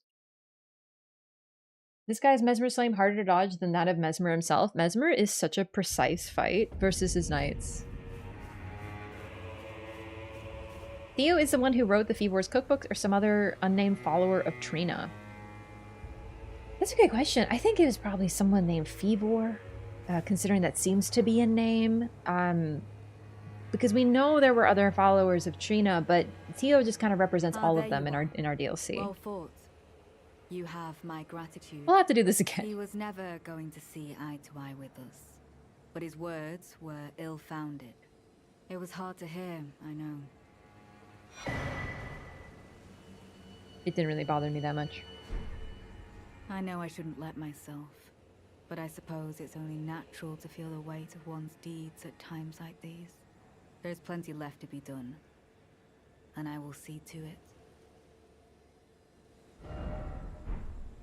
Immune to influence, your character stopped wearing pants after meeting Mesmer? I've been not wearing pants in Souls games for years. My first playthrough of Dark Souls 1, almost exclusively no pants. How even dare you? Really, I do be not wearing pants a lot. They're just so heavy. In Souls games, Dark Souls 1 especially, you have such low equip load. So you just simply don't have room for pants. You need a medium roll and you put on pants and it's like, nope, you're thick rolling now. And it's like, what?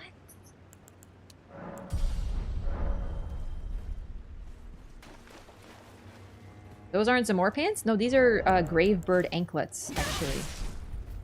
I'm wearing the full Gravebird set, except for the head. How dare you? I'm a Gravebird? I'm a catbird. I'm like one of those weird dog birds from Bloodborne DLC. And by DLC, I meant the Hunter's Dream. Nightmare, the Nightmare Frontier, the Nightmare Mensis. Got it in the 4th attempt. One of the nightmares. They are anklets, not pants? But they count as the pants slot, you ignoramus. You absolute walnut. Oh, damn. Speaking of walnuts, I'm really hungry. What high insight does to one's speech. You wouldn't understand, I just have such high insight. Canonically, it drives people a little bonkerinos, so I guess that's just me, baby.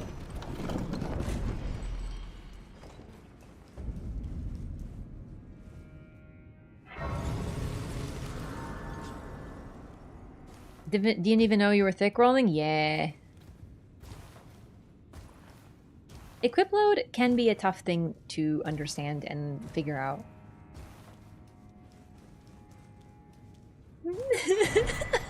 Yeah, that's me. Oh, you know what? We need a couple talismans, maybe. Well, no, we should be fine. We should be okay. Ooh, there is one thing I think I should get, though. For Mesmer? If not physical damage reduction, then I think we're gonna want fire damage reduction, at the very least.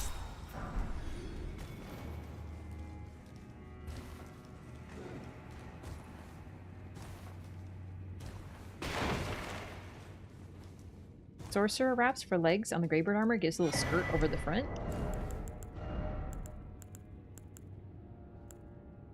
I don't think I have that. Oh, look, the Greybird anklets have a little skirt, okay? It's just very petite.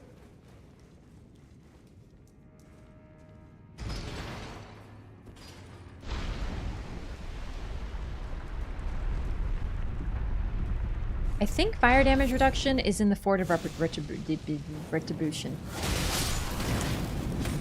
In the Fort of Retribution.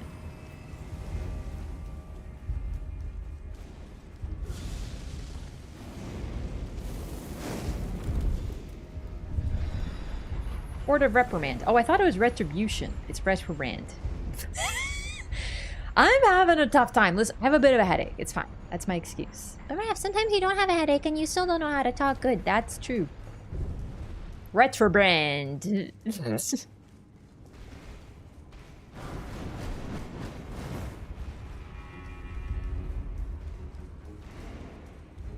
Lustrary talismans are kind of a scam. They give 23% mitigation instead of 23.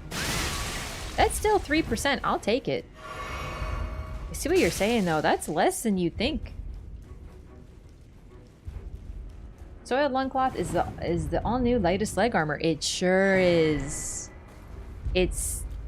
I don't like how asymmetrical it is. It drives me a little crazy. If you were an Elden Ring boss, where would you place your boss room? Right in Mesmer so that we can hang out. I would put my boss room like right above his so that we could like hang out and like we could basically have like bunk beds. You know?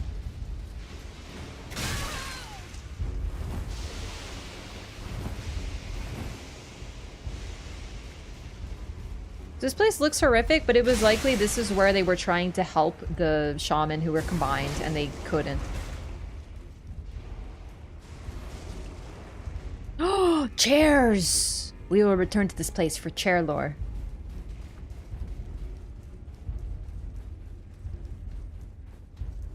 Do you feel your headaches? Honestly, not much. I started keeping a headache journal. So that next time I see my doctor, I can go and be like, hey, like, I get these pretty frequently, like, maybe we can do something about it.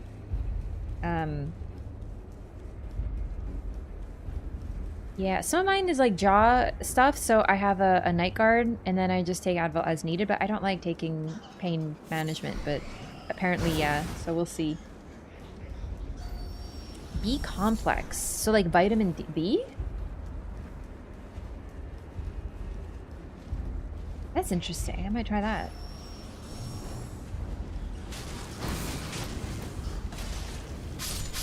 What's the lore in the Potts Extendo Grabber? They got a whole lot of people in them. Also, I forgot about Torrent. It's just like typical body horror stuff. It's like, hey, you think we're small? Actually, we got enough people to do this. And then they grab you and they consume you. They try to include you as like part of the amalgam. Salsa. Are you Salsa? I forget.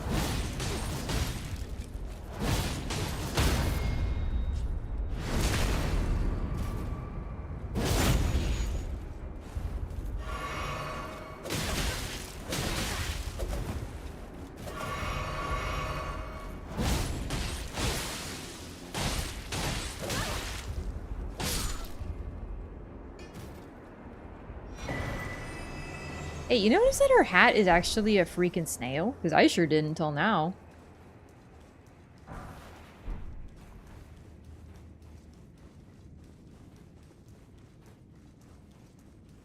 Didn't they actually include you if you die? So, that's actually a good question. In Elden Ring, we have to be able to respawn because we're the main character. But presumably, yes, if you are not the main character and you get consumed by them, you do become a part of them. I'm not sure, but I think the fact that you get absorbed into it does suggest this.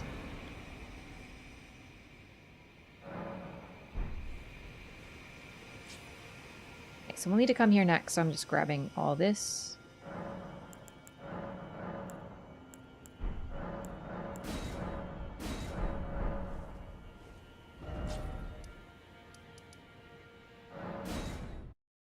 Bubblehead oracles? Or even the spirit summoning snails? Really?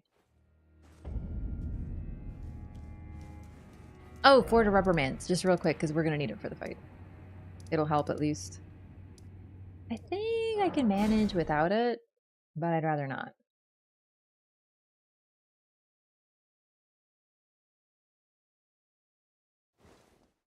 Without physical damage reduction and flame damage reduction, it just sounds like a bit too much. Like, I could eventually take Mesmer, but I like him, but I get hit a lot. I'd rather be a little tankier and be able to recover from mistakes than have to be perfect, as is tradition.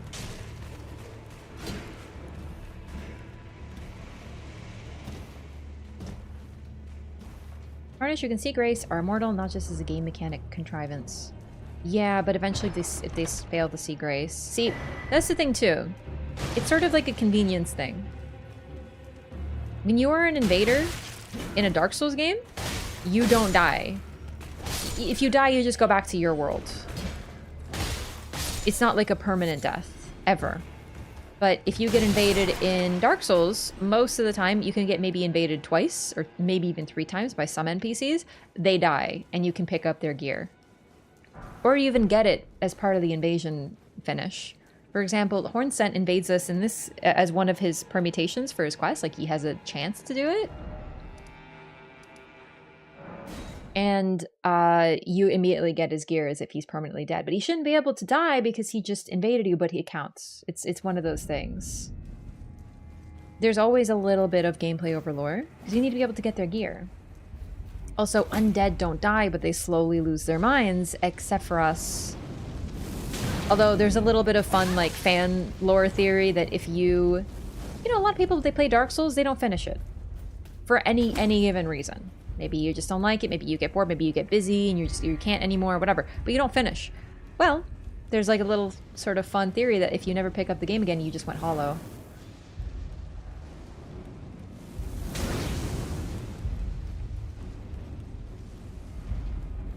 Fresh and youthful undead, yeah.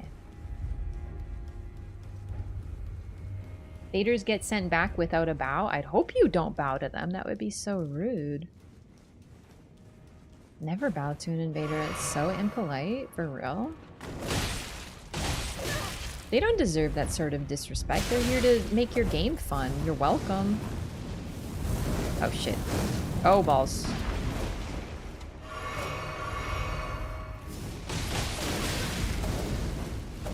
Like Tio not dying after invading you earlier? Yeah, so Hornsent invades us and he's dead. Tio invades us and he's fine.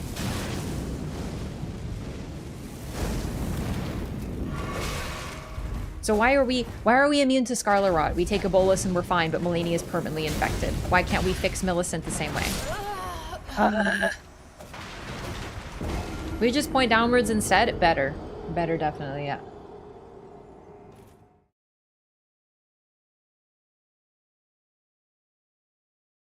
This is an invader-friendly place. So, you know, just so you know, if you're one of those, like, invaders bad, bad red man, scary, red, scared red color.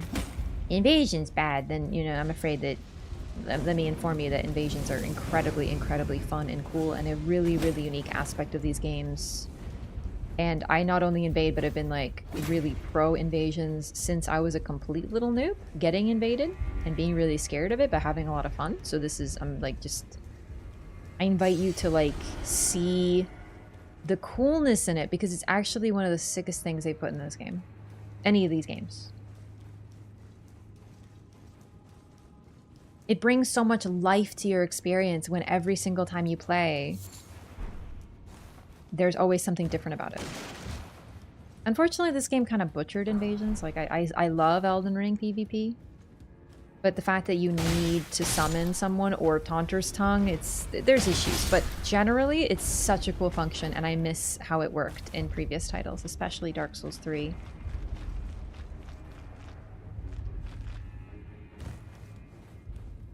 Same way as you summon your friend, or maybe you summon a complete stranger to help you fight a boss, and how that adds to your experience.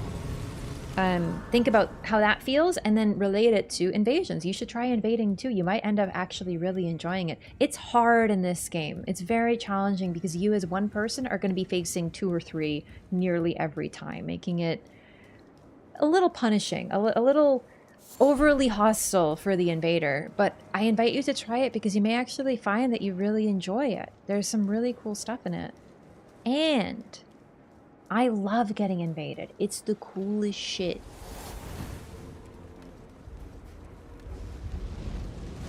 In this game, unfortunately, like, I don't really want to... Taunter's Tongue makes you invaded too much. It's just unbalanced. It's a bit of a pity how it operates. But the point is, I love it. So if you're like, I don't want to ruin someone's day, you're not. I love invasions. You're probably invading someone just like me who thinks they're the coolest thing in the whole world.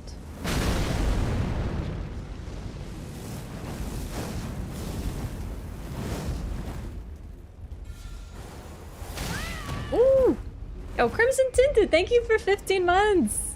I have overcome Twitch mobile UI to press button. Thank you so much. Welcome back. Thank you for the support. Anyway, this is just my usual PvP PSA. Oh shit, we gotta kill Ansbach. I forgot. Can I get like a little hint as to where I can do that? Because I actually never found the signs. So... Seamless co-op with Oro when? That might be fun. Honestly, if we're gonna do anything though, we're probably gonna continue the Dark Souls 2 co-op playthrough. Because we literally got ruined. It got ruined by the thingies, what do you call it? Oro doesn't co-op? Oh, Oro sure does, just not very often. He did that really cool classic playthrough with P, with Dark Souls 1. Pure Black, I think it was called? And we were doing a Dark Souls 2 co-op run, and it was really fun, but the server shut down for like a fucking year.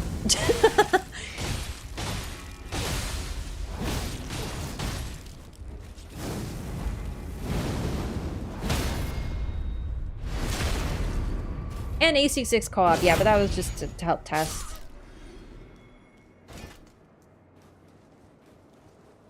Covenants just never came. I do miss Covenants, yeah. Some of the servers finally came back after a year. Yeah, DS2 came back, but like, you know, it was a year later. So it's kind of like, do we continue the run? Do we start a new one? And at this point, we just haven't gone back to it, so.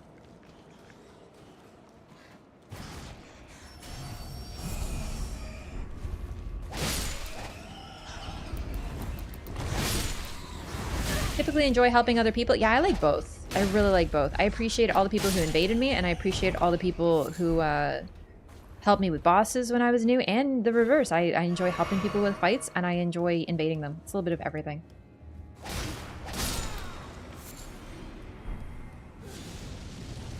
I just think it's unfortunate that so many people dismiss an entire section of the game because they like moralize about how it's a bad thing to use a certain item. Invading, bad.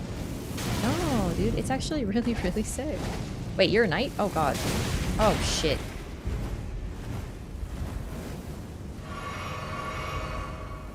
Except the Kevins? Yeah, but hosts, man. Hosts, man. You get tired of it after a time, of seeing the same thing over and over and over again. It happens. It's okay. But I have such fond memories of Dark Souls 3 invasions.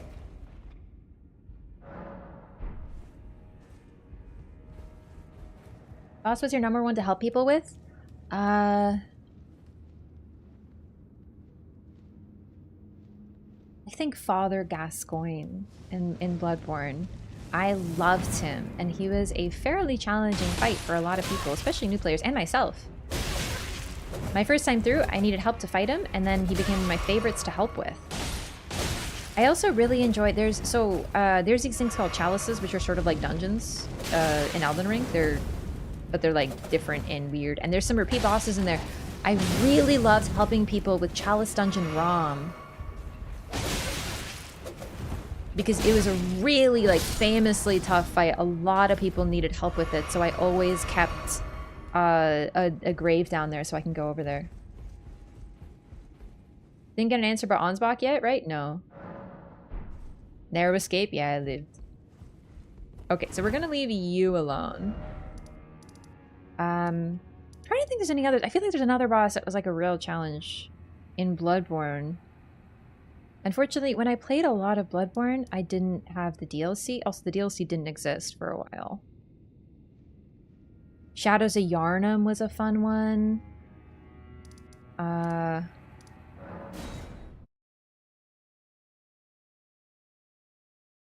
I didn't finish talking to Letta.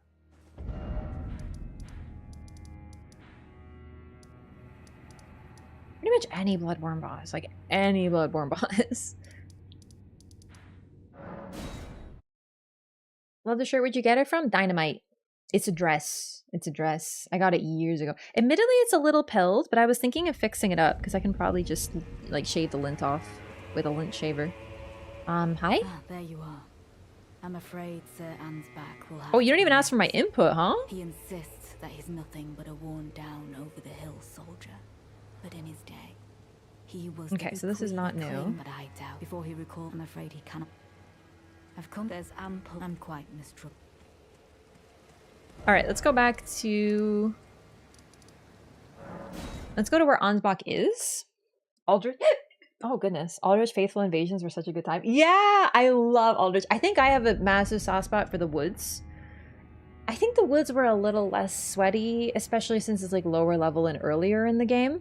They were still crazy, but I feel like eventually after release, Aldrich got like a little insane. Neither here nor there. Okay, I'll be right back though. I'm just gonna use the restroom. Oh. Uh-oh. Oh my god, that was weird. Anyway, I'll be right back.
I switched my PS5 scene. Oops. Hi, I'm back. Goodness. Oh, sorry, gamers. I also had a little bit of a snack. I had a rice bowl, and I always like half of it, so I was just munching a little bit more, hoping it would like help a little bit. Master MPS, thank you so much for the gifted sub to Nola. Goodness, 236 gifted subs in the channel. I appreciate that so much. Thank you. Welcome back, Nola.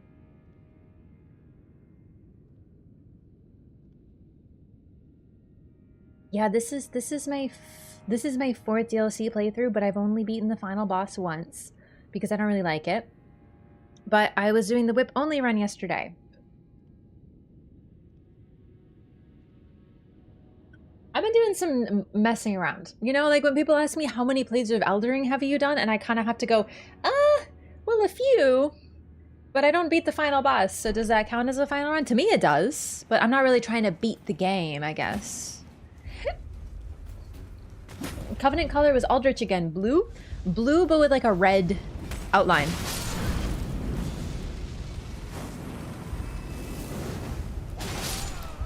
I want to at least get to Mesmer. Like, I honestly think I can speed through this, but I'm just sort of like fighting my headache right now.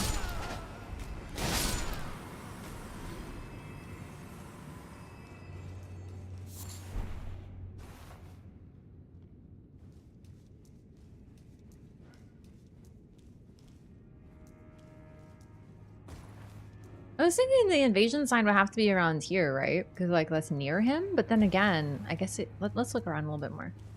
I think it's got to be near here, which is where he is.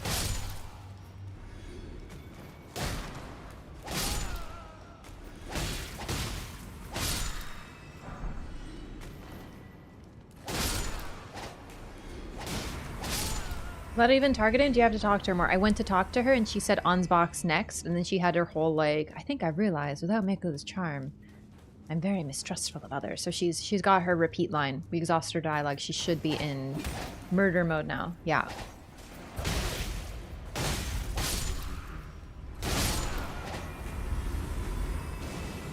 Am I in the right area? Maybe I have to reload.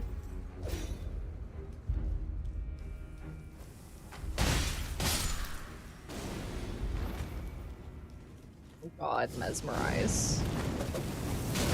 It's actually so funny because in a way we were kind of right about Mesmer with mesmerize, because like he mesmerizes people. They want to follow him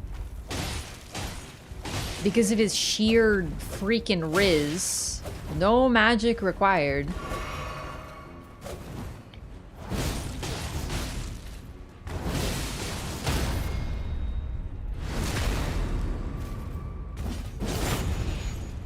Hugging water? Yeah, I could probably drink a little bit more water, but when I'm low on water, I have other symptoms. It's not a headache. I get a vision problem, so it's not water. Do you want the answer? Are you summon signs? Yeah, if you could just like a hint. Am I in the right area? Yes or no? Because I kind of want to find it myself, but. Oh God, sorry. Oh, I'm so lazy.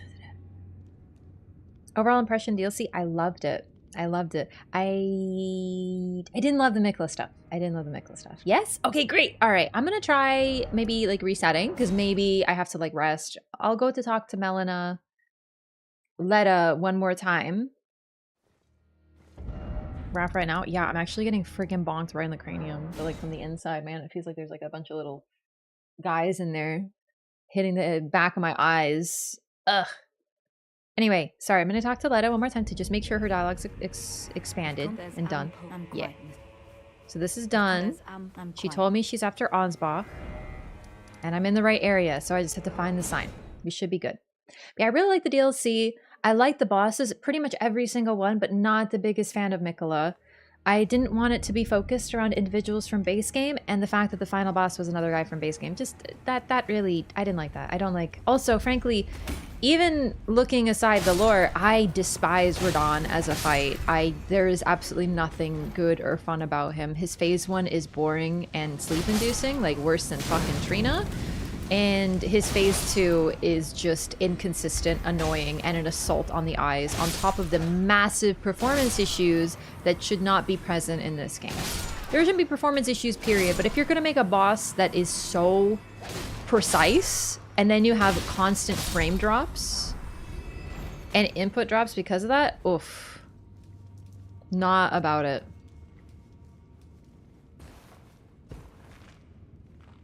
Maybe I need to talk to him. Chad, do I need to progress Ansbach's questline to be able to fight him?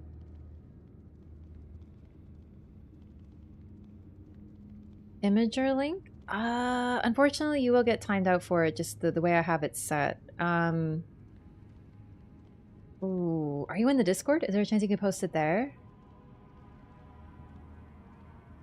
Miquella repeats all of Marika's mistakes is kind of a lame plot idea. I actually think that's kind of cool. That to me is the one saving grace. I find that super cool. Because I've been talking about how they're so similar, but what's really interesting is that he rejects her. And considers her just like a sinner.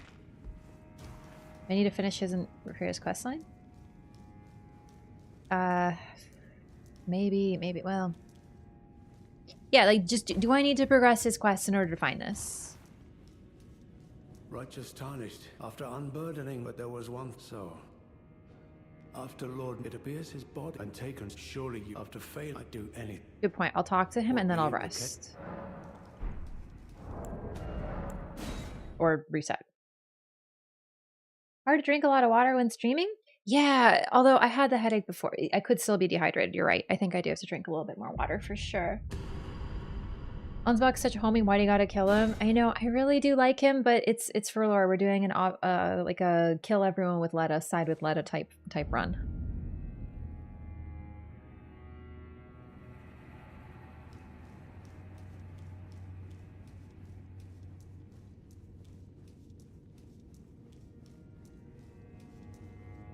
Okay, so am I missing it, or is it like not here? You can tell me. Some say you have to give him the scroll first. Okay.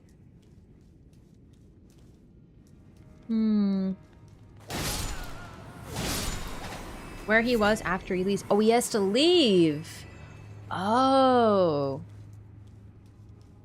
Okay, well that would make sense then. All right. Didn't progress Let enough. Let is fine.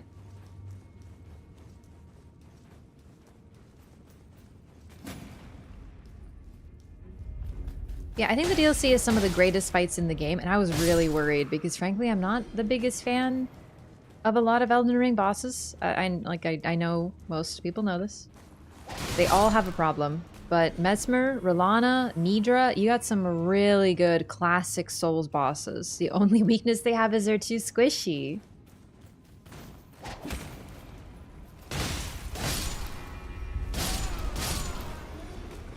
Bit annoying that we have to complete Freya. Maybe I should murder her. Because Freya was not part of my calculations. But hopefully we don't have to complete Freya. Giving the scroll, easy. But maybe just in case, I should talk to Freya.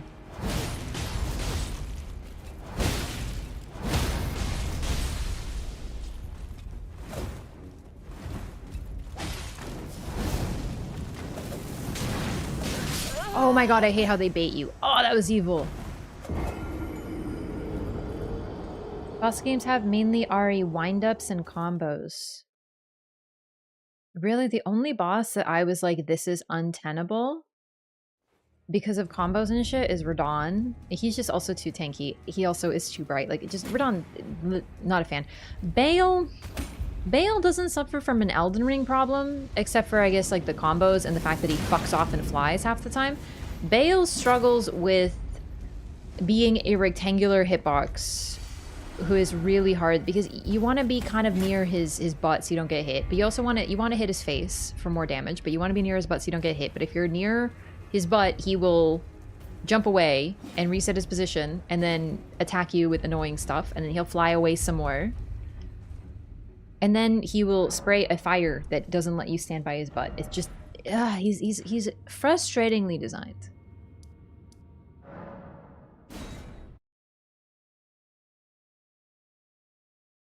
Does his fire breath right above you? I don't like when he does his fire breath, the one that goes straight. I don't know how to dodge it. It's really annoying, that move. Midra has some near Morgott level windups, I think, but he feels way more natural about it than Morgott because he has places you can stand that feel safe. I never found a place like that with Morgott ever. Curse upon my... I should have asked... Okay. I'm afraid truly. Bluetooth mode. Okay. Let's go get Ansbach. Let's give him the secret right scroll and we'll get the information for Freya and then we'll see if we have to give it to her. But he should leave after this. Alana definitely has some when is it my turn going on. Yeah, but she's smooth. That's exactly how I'd put it as well. Like, I agree. She has a little bit of when do I get to attack? But, I don't know. She just feels good. I don't know what it is. I really don't. Like, honestly, Melania. The main stress with Melania is waterfowl. I still don't love that part.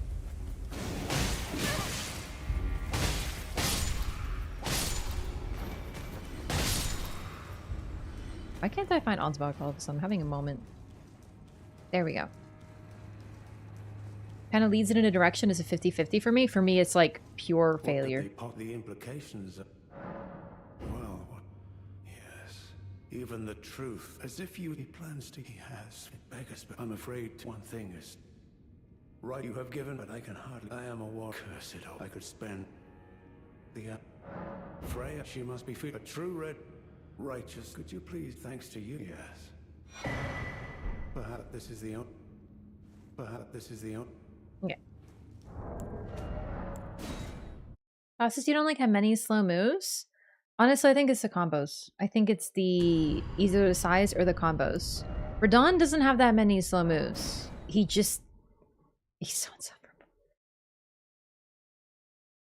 I don't like Moog, but it's more because of his arena denial. There we go. Okay, this is so sick. Cool. Oh, shit. No. Sorry, Ansbach. We can't help you this time.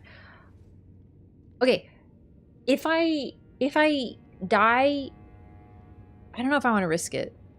I'm trying to do this really specifically. I think we'll die to Ansbach to see what he says, and then we'll try again. Yeah, I'll die this time. I will dispose of you. I find that I have a new apprehension. Your ambivalence. And exactly where it might lead you. Is it a bow? So, you would call an old man such as I. He has a bow? Thorough indeed, Lady. I would expect nothing less. As you surmise, I do not doubt. And will not simply lay down and die with them. You've come again, have you? Thank you. Now go and make yourself useful. Hit me. Hit me. Dude, I have to die to a bow user? This is gonna suck, dude. Ansbach! Bro, this sucks.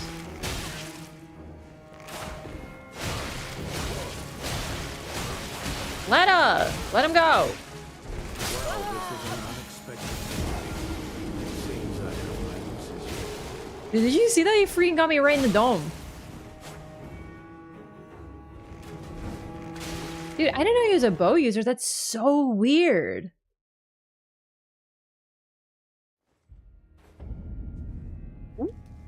So it looks like I can help. Okay, let's get the dialogue for helping. We'll die though. We'll die though.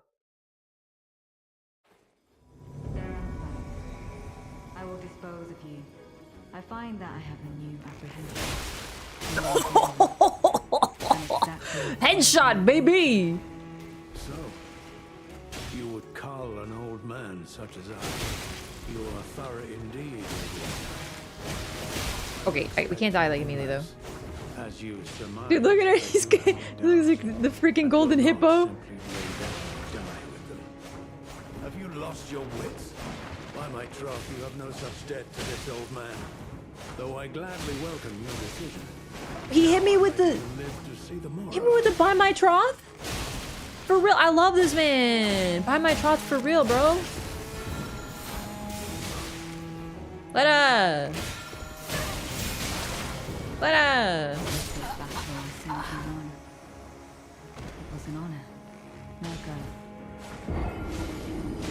Sorry, Ansbach. I feel really bad now. I don't want to kill him. Like, I really like him. He's probably my favorite in the DLC.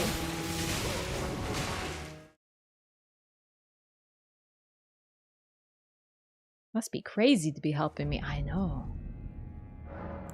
Alright, for real this time. Don't kill him. It's for lore gamers. We're siding with the crazy serial killer lady. Now there's 2 crazy serial killer ladies in the DLC. Holy fucking shit! Okay, I gotta respect that, actually. An old man such as I, you are thorough indeed. Okay.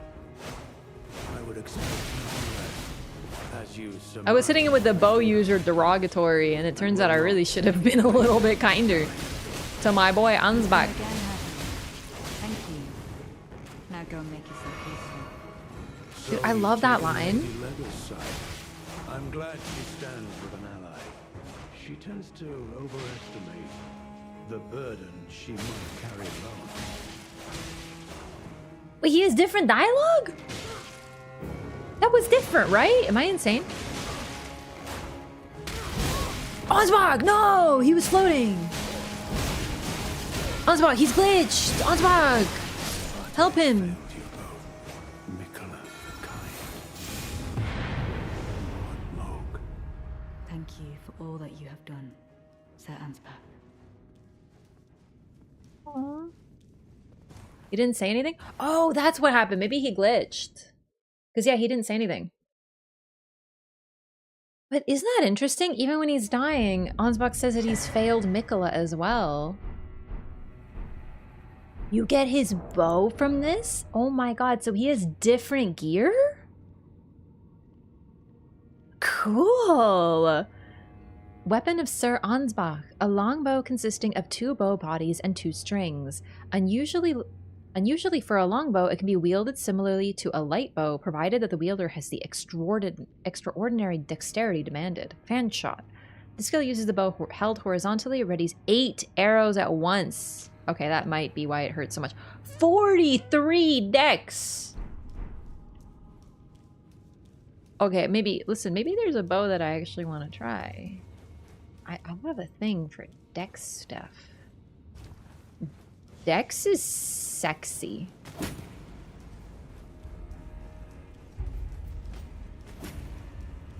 Yeah, when we do this, we really make Ansbach into a boy failure for real. That sucks. Okay. I'm just curious about something. I'm not necessarily going to do this. I'm just curious.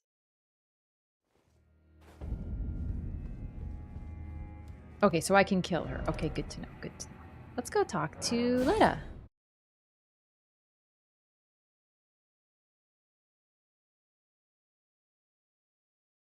So he was using like a little swordorino, so he's got like 3 weapons. He's very talented. Ah, there you are. I owe you for your help in battle. Once again. Sir Ansbach must have considered it an honorable end, being felled by your hand. After all, the good fellow held you in the highest regard. When we speak of it, we may speak with pride that we were Sir Ansbach's final adversaries. I helped him. You are an odd one, aren't you? The enchantment is broken, and yet you alone appear completely unchanged, as if nothing was ever cast upon you. No matter. If you found your way here, She knows. it was because kindly Miquella wished it so. But I am afraid this is our farewell. When next we meet, let it be under the eyes of Miquella the kind. She knows, Pepe Goodbye, lad. comrade. I'm afraid this is our when next we meet. Dude, she's actually so fucking funny. Yeah, we were charmed for real. Definitely charmed. How are you? I'm good. I'm good. Bit of a headache, but I'm good. Chilling. Let's go get war crime boyfriend done. I think we might kill Freya just in case. What did she give you? Oh shit, I forgot to read them. Yeah. I got one of them before. Oh, this is huge. Okay.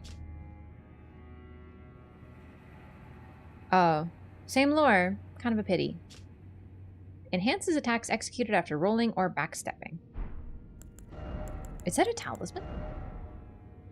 Yeah.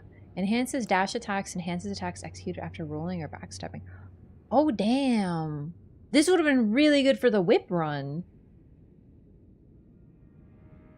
Because I do a lot of rolled R1s. Shit. Well, nah. I think the two-handed talisman was better for those. But still, that's cool. That's still sick. Same lore, unfortunately. But this one's interesting. Long ago, the Needle Knights were in service of Miquella, but now they are no more, save for one. For the next whip run, yeah. The DLC, yeah, you have to do multiple playthroughs to get everything for sure. Yeah, I think we're gonna kill Freya. Is Letta gone? Letta's gone. Sick. All right. Will I ever make sense of this jumble? Hey.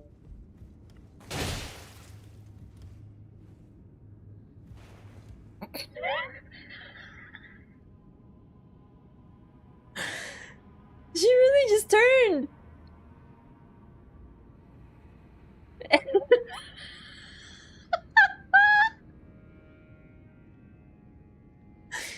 She's cool with it.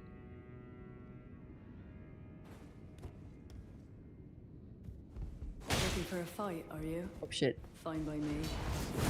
Worms and letters are driving me mad, and I've vigor to spare. Dude, I'm actually dead. She's literally like, fuck reading, bro. Fucking bullshit. Let's do some fighting.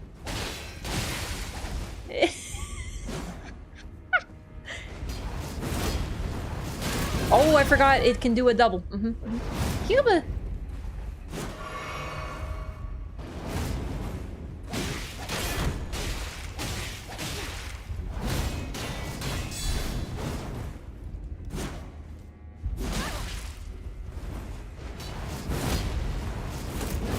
Oh, I forgot about it does like a double flip. I thought it was literally Radahn's move, but it's not. Damn, Freya.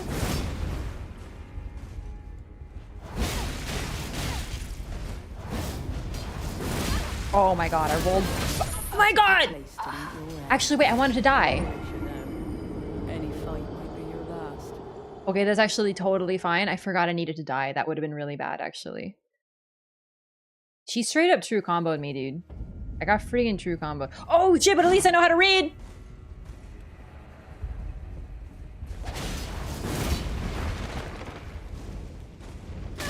Oh!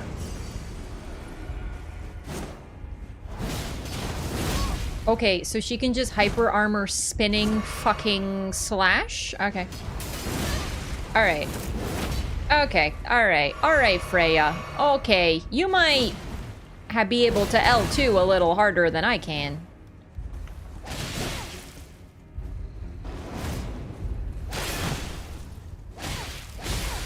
Aw, wouldn't let me freaking burrito her. What the fuck is that?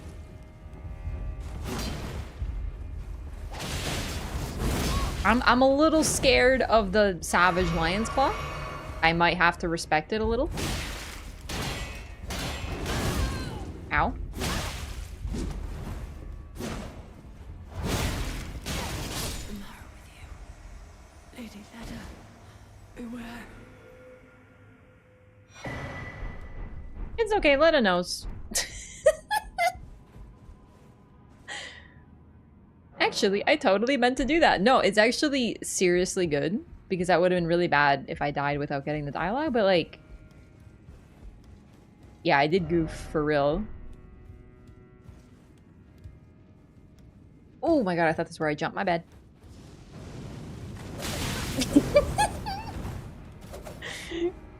Does someone clip the Freya looking at me thing? That's really funny. Wait. I gotta rotate. I didn't rotate this shit. Fuck. Where's the freaking... I made a mistake. I've made 2 mistakes.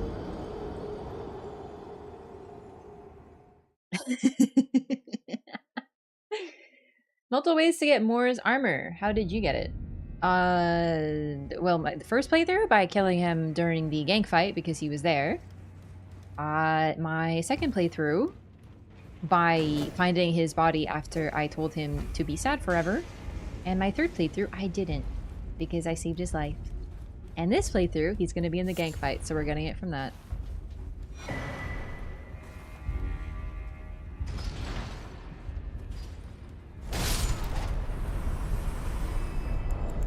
Alright, we should be good for Mesmer.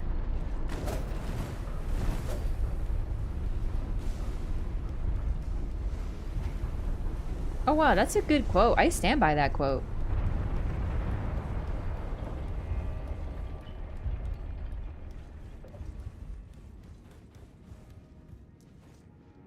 Got my souls back.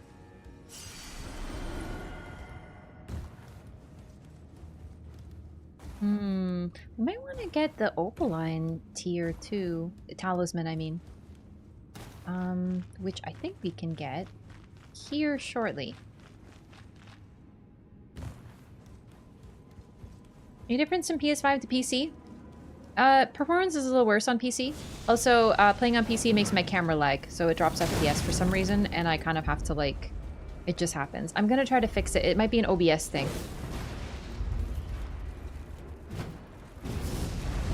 But PC is unfortunately more unstable than PS5. Damn, he's really going hard.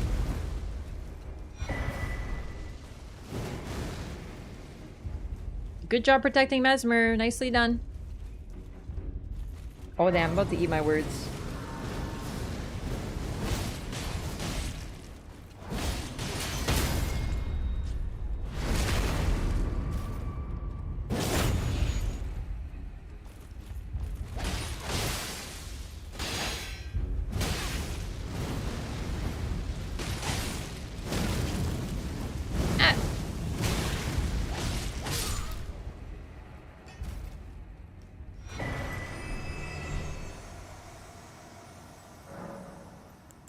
Oh, we can get one more. Alright.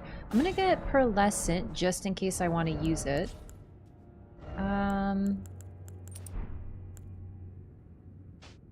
Tick. Okay, we can use something better. Although, what is better in this context? I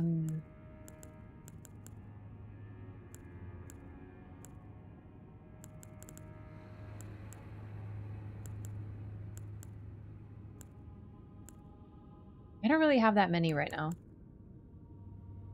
I can raise dex for a bit more damage, but I think there's better things right now. Can I take this off? No. No. Okay, okay. I think this is fine. It shouldn't be too tough. And even if I struggle a bit on Mesmer, I mean, I love Mesmer, so that's like a win-win for me.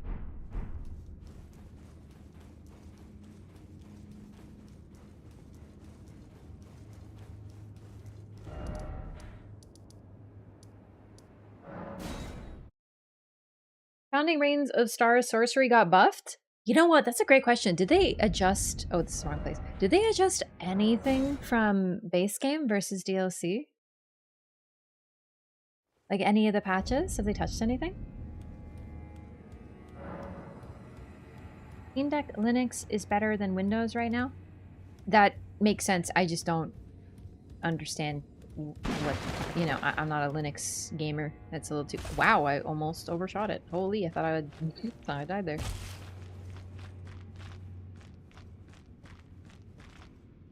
You know, it's a little twisted that they took a specimen of a horn scent and hung it up here, and it's very, like, disturbing and kind of dark, but then you realize what happened and how the shaman were treated, and it's kind of like, ah, yikes, y'all are just paying it forward with all this cruelty, aren't you?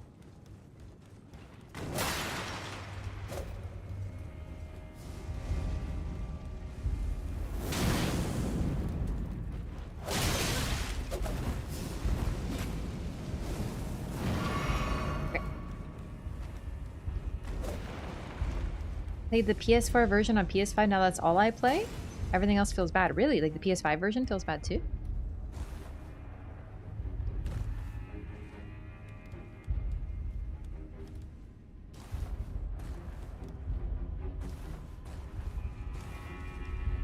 I don't have any problems with the PS5 version, personally, but... Violence begets violence. Exactly.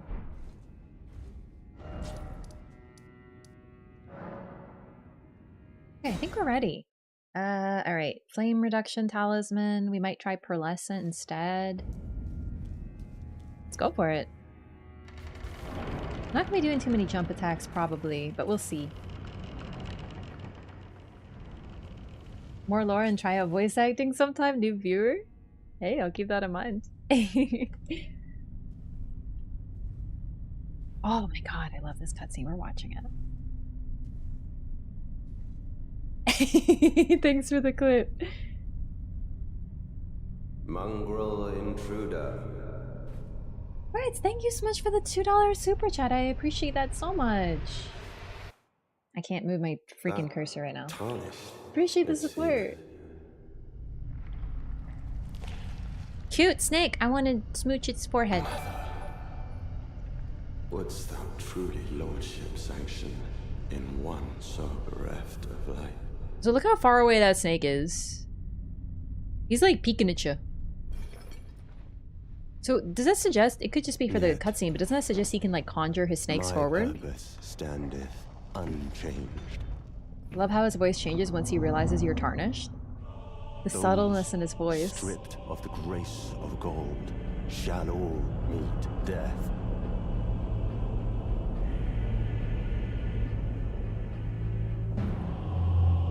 In the embrace of Mesmer's flame. I'm gonna go watch the trailer and listen to his sexy voice instead, rather than his sort of sad boy voice. Still sexy, but you know.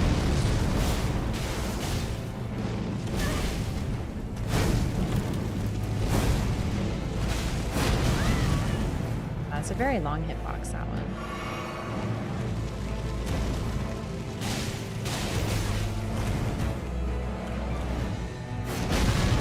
Man, my timing's all off today. Goodness. That one I just never know how to dodge.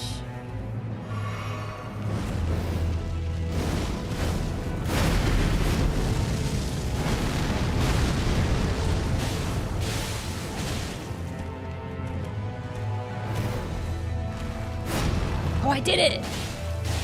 So the fire makes the hitbox different.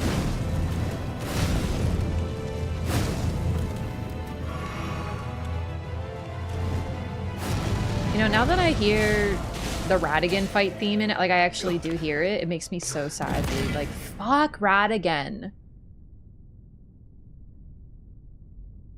My purpose standeth unchanged. That's such a hard line, dude. He's all of them.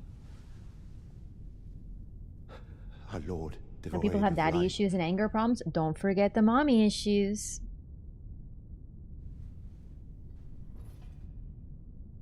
Okay, so imagine this is an illusion. His current appearance is an illusion created by the eye. And what we're seeing now is what he actually looks like all along. Just keep that in mind and wonder, because I think this fits.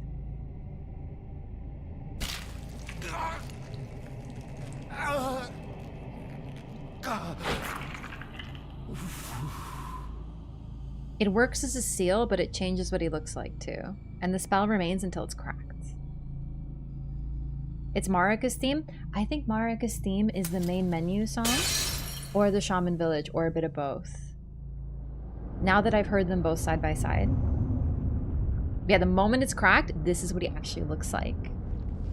This is what he's been all along, but it's been concealed by something akin to the Mimic Veil. It's supposed to lead in the door. I'm taking this very seriously. This is about my husbando, my war crime boyfriend. Soon. Aldroxic, what's up? As she abandoned Malekith? I think Malekith was... Okay. I'm not saying she's a saint. Wilt thou be taken in the jaws of awful looking. Serpent shorn of light. Like, this is what he was looking like all along.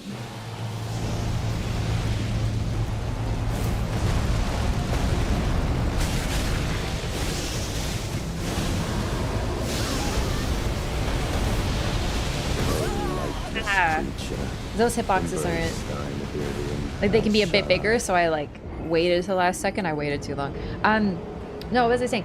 Malekith is interesting because, yes, Marika only had one use for him in the end, and that was as a vessel for the Rune of Death, and even then she betrayed him, as the game tells us.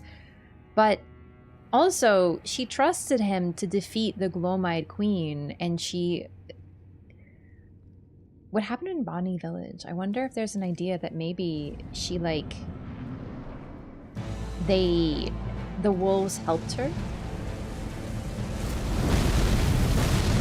Like, she did abandon Malakath and betray him, but I wonder if it was as simple as haha Marika bad. I really wonder. I know I talked about this interpretation before, so I'm not going to get too much into it now, but...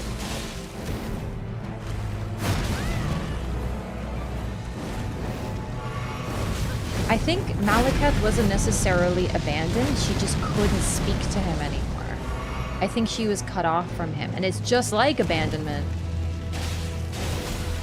But I don't know if she had a choice, considering she was currently sharing her body with Radahn at the time.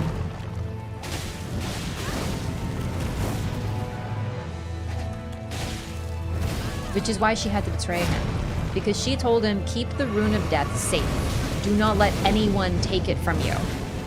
Because if anyone did, it would undo everything she did. But then, suddenly, Ranni suddenly knows how to deal with Malakath. Who else could have given her the information that would allow her to steal a piece of the Rune of Death? I think it has to be Marika.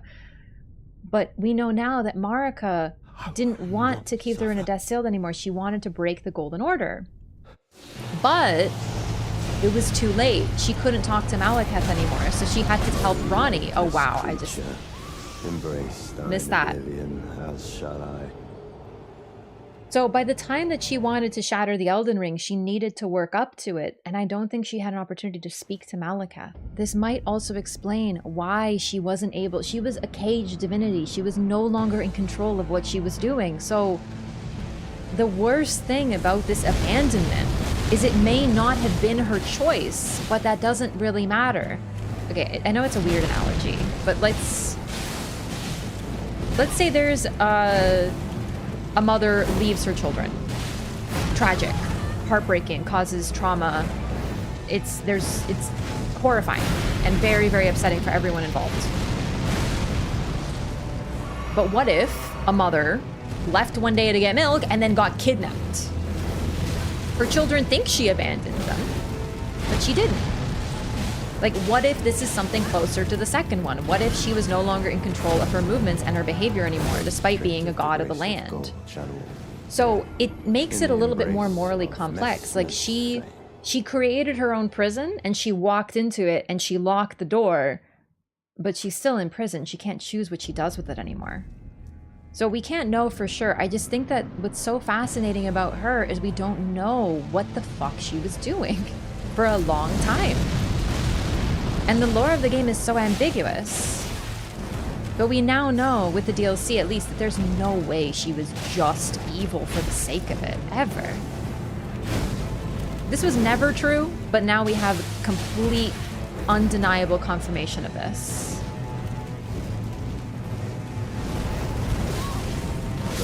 Oh my god, I'm throwing it off. I'm totally thrown off. I might need to, like, lock in a little. She and Radahn didn't know the repercussions that other gods were capable of. I don't know that she knew. I think that she's a lot like Miquella, who thinks that she can do something better and doesn't realize the deal she's making. But Miquella knew and still did it, and that's part of the problem. I don't know that Marika knew all the details. Radahn, though, knows but doesn't care. He's happy with the Golden Order as is. And that's part of the problem, is if one half of you is into something and one half isn't, and one half is more dominant, then who's to say what happens? Okay, no lore, I lock in now. More Mesmer is always a good thing, but I want to clear.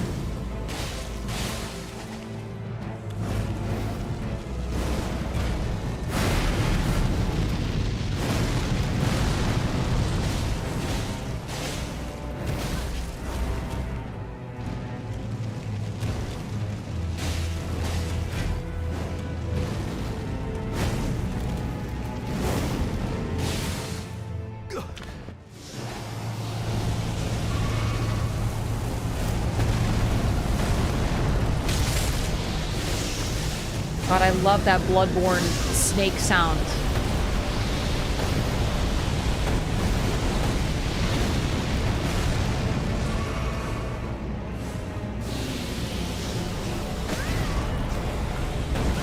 Oh, man.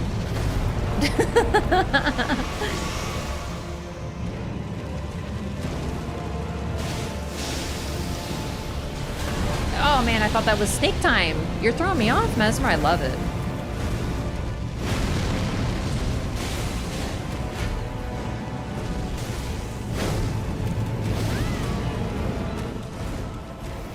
That's Malekith's move, by the way.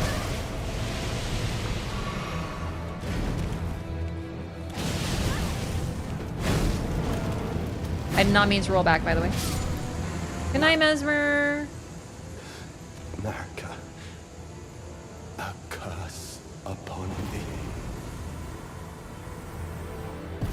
I think, like Malekith, I actually think we can really relate Malekith and Mesmer here. I think that they were abandoned by Marika, but I think she might legitimately have had every single intention of returning to them. But I don't think she was able to. And the reason for this, or maybe chose not to, there's room for both. She either decided not to and was like, never mind, or she wasn't able to. And the reason for this is actually Miquella. We have two characters who can be seen as similarly abandoned, Trina and Melania. No doubt. Melania is loyal to a fault. She is sitting there waiting Miquella. We just beat her yesterday on the whip only run, and it just throws everything into stark relief. Her last words are apologizing to Miquella, calling him dear Miquella, her dear brother, and apologizing that she lost. She thinks about him. Nothing but him the entire time. And yes, it could be the charm, it could be their bond, but like, it's heartbreaking. She cares about him so much. And she's waiting for him to return the entire time. But we now know with the DLC, he's not intending to return. Or if he is, he's not planning to have her by his side. He's planning potentially to kill her. Maybe because she's a threat. Who knows? But the point is, he's not coming back. He says that her deeds will ever be praised in song. So, like, we'll sing about you. But, like, it's just strange. The way he says that, it's juxtaposed with talking about us while he's fighting us, implying that he intends to kill her. Oh, I already went over here, right? Or Melania, yeah. And then we have Trina. Trina, who was just straight up chopped off, thrown into a pit, and sealed behind a prison door, effectively. So, Trina was truly abandoned by Miquella, and this was a conscious choice that he made all along. Thanks to Trina for the resub, by the way. Thank you for 13 months. Welcome back. What a primer, it's true. Thank you for 13 months. Appreciate you choosing to use your Prime here. Thanks so much. Welcome back.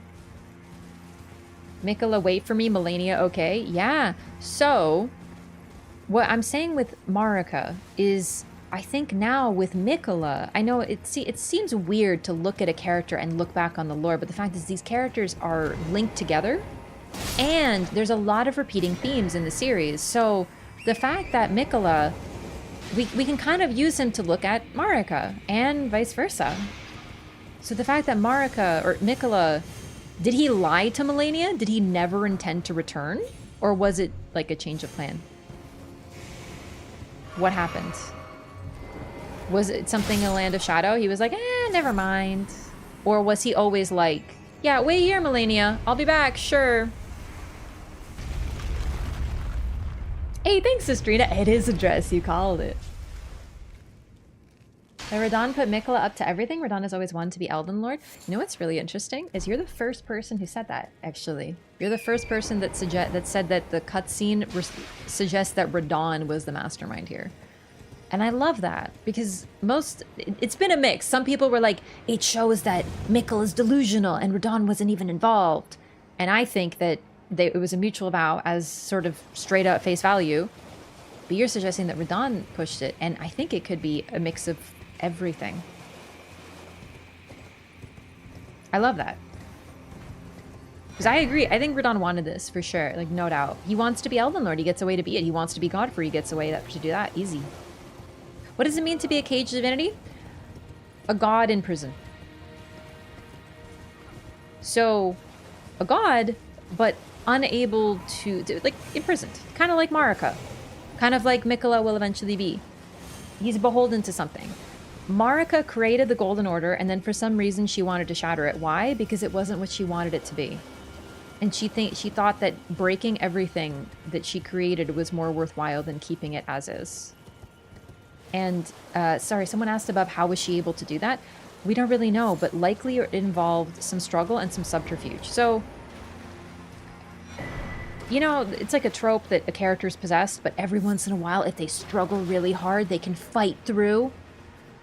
I know you're in there. I know you're listening to me. Please, fight against the possession. And then the character comes out and they just say, please, kill me, or something for like 5 seconds. Do you know that trope? What if it was like that? What if very briefly, at certain intervals, even though Radahn was dominant, which seems to be implied by what was going on in the lands between generally, what if she could sometimes poke through? Marika in the opening cutscene of the final fight? Yeah.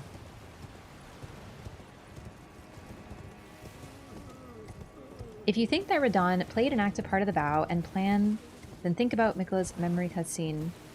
It plays very differently. Yeah. The cutscene is ambiguous, so you kind of see what you want to see. Everyone will.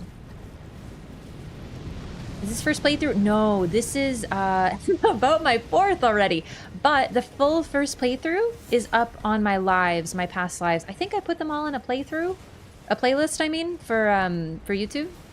I do eventually want to turn them into like regular episodes, but we don't know yet. I don't think anyone in the Shadow Realm knows that Marika was imprisoned in the Erdtree. They think Marika just abandoned them. Yes, definitely.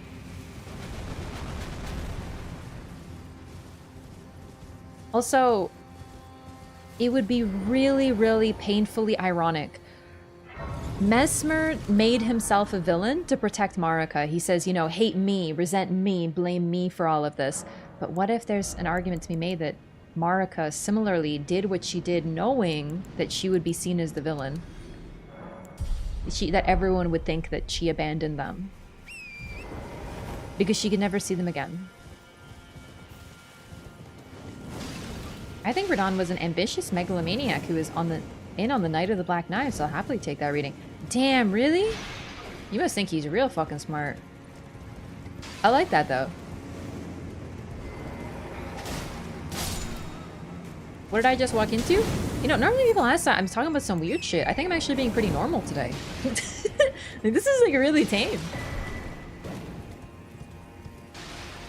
Having troubles with Radahn again? Yeah, I'm not clearing Radahn. That's kind of why it's like sort of a 4th, but I don't really see the point. I'm looking for lore. That's why I'm doing so many playthroughs, sort of back to back. But I know I talked about this before. I'm hoping that this week we'll be able to start the Bloodborne Loreathon. So if you were here before Elden Ring, you remember that I was working on a Loreathon, like a thorough playthrough of all the games. We got through Elden Ring base game and Dark Souls 1. So we still have quite a few to go, so that's going to continue very soon. Bloodborne's next. Yeah, I'm so excited. I was going to do Dark Souls 2 next, but the hype for Bloodborne's so big right now, and I was thinking about it today, and I was like, I really want to play it. I miss it. It'll be shorter, too.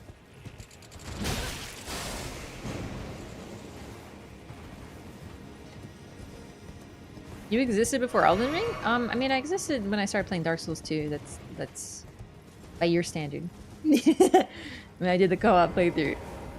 We never did Bloodborne Loreathon? We did a lore through years ago, but I'm doing like a new one. Because a lot of people weren't there for that. It's different this time. I miss Bloodborne, me too. Hey, Romina. Oh yeah, Dark Souls 2 as well. But actually, now you mention it, yeah, we never did Dark Souls 2. Wait, no, we did do a Dark Souls 3 lore through. I can't believe I'm not dizzy. I'm a little dizzy.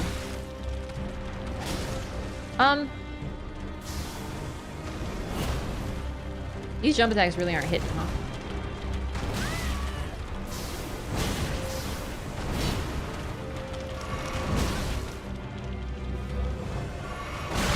Yeah, I was gonna say that's gonna hurt.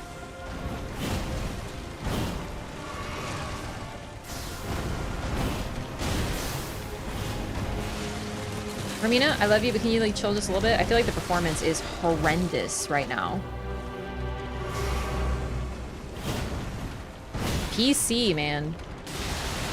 There we go. We have to crunch her. Crunch her like a bug. Sorry.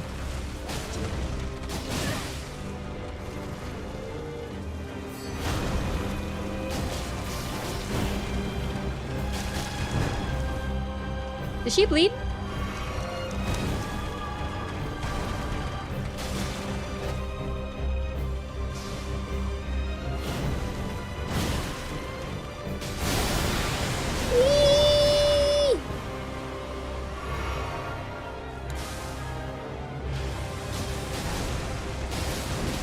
She does.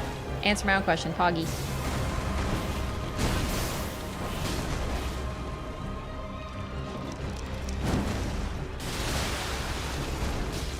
God, that was the most satisfying hit I've ever gotten. That was so crunchy.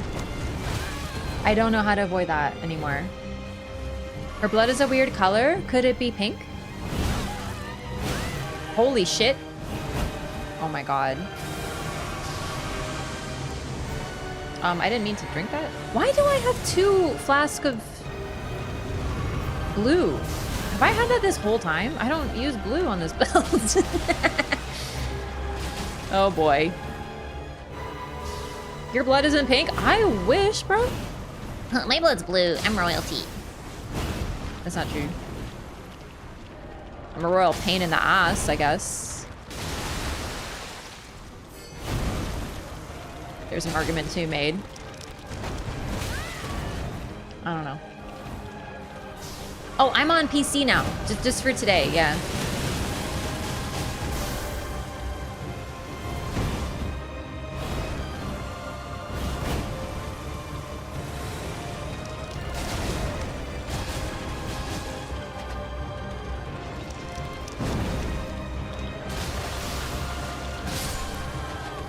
Hey, first try Romina at 13 Blessing, not bad. She's pretty squishy, but like, she's still a challenge for sure. Roll left to give time to roll right. Oh, that's clever, actually. Oh, okay. I think I can do that.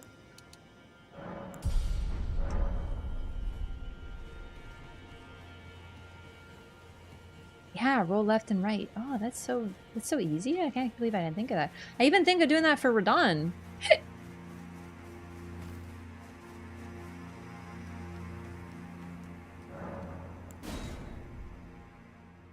I hope I didn't forget anything.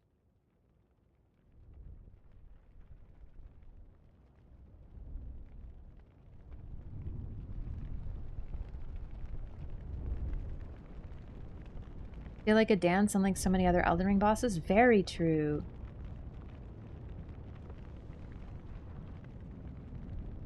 Which souls should I start with? I'm worried that lots of love for the older games is just nostalgia. You could start with any of them. They all have something great to offer. I played all the games within the past 3 years for the first time completely out of order, except for Dark Souls 3 I played in 2016 and Bloodborne I played in 2015. Basically, I played all the games within a year or two period. So personally, I would say that none of it is nostalgia. They hold up. They're fantastic games. All of them are great. Every single one of them. Demon Souls, Dark Souls 1. I haven't played original Demon Souls yet though. Dark Souls 2, Dark Souls 3, Bloodborne, Sekiro, all incredible games. It's not nostalgia. They're really good. You just have to engage with them as they are and understand that they're older. So you might have a little bit of an adjustment with Dark Souls 1 or Demon Souls. But I invite you to try them. Just approach them for what they are.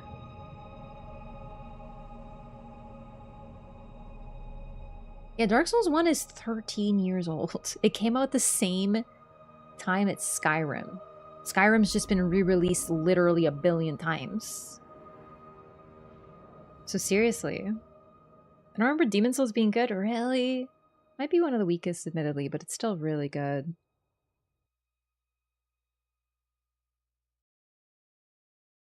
I think Elden Ring is the easiest to get into. There's a lot of quality of life in Elden Ring, and it also has the benefit of everything they learned. But I have a huge soft spot for Bloodborne and Dark Souls 2, and they cannot be shaken from my heart. I still like them more, actually. I can't handle the lack of fast travel in DS1. The map is wonderfully designed in a way they actually had to think about very, very hard, and it's such a joy. I'm not even a huge fan of the map, admittedly, but there's something to appreciate how it forces you to engage with the world and think about it. It's really powerful.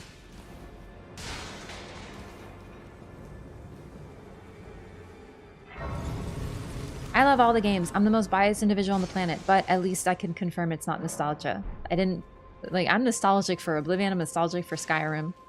When I think about the fact that Skyrim came out the same year as DS1, it blows my mind.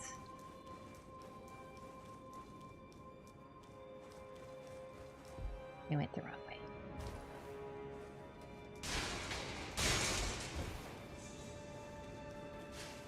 Not too difficult to set up? That's great to know, because that's my plan, actually. I was hoping to play the original at some point.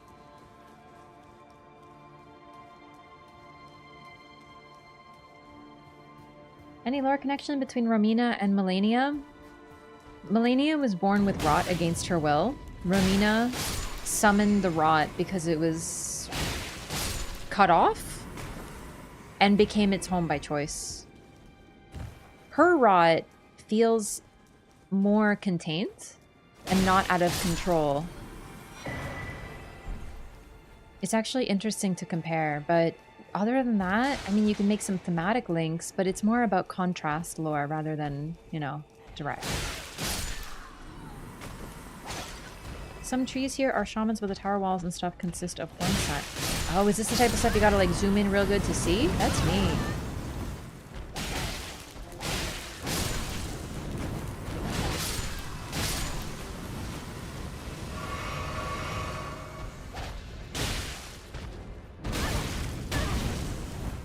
Nice, cute input.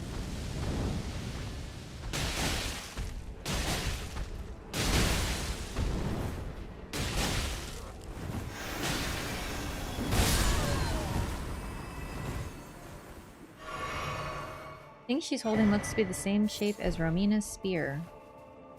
Oh, yeah, Romina's definitely in the trailer. In the story trailer. As a human. Or a horn scent, I guess.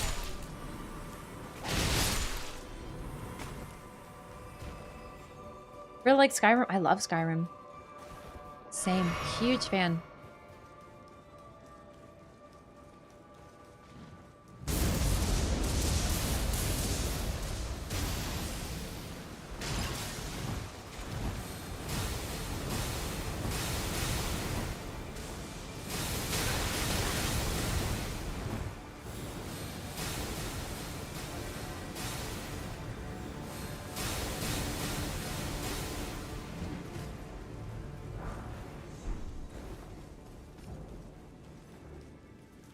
I want to get a couple more blessings for the gank fight, but I think we'll be fine because it'll be me, Thollier versus Moore, Letta, and Dane. Shouldn't be too bad.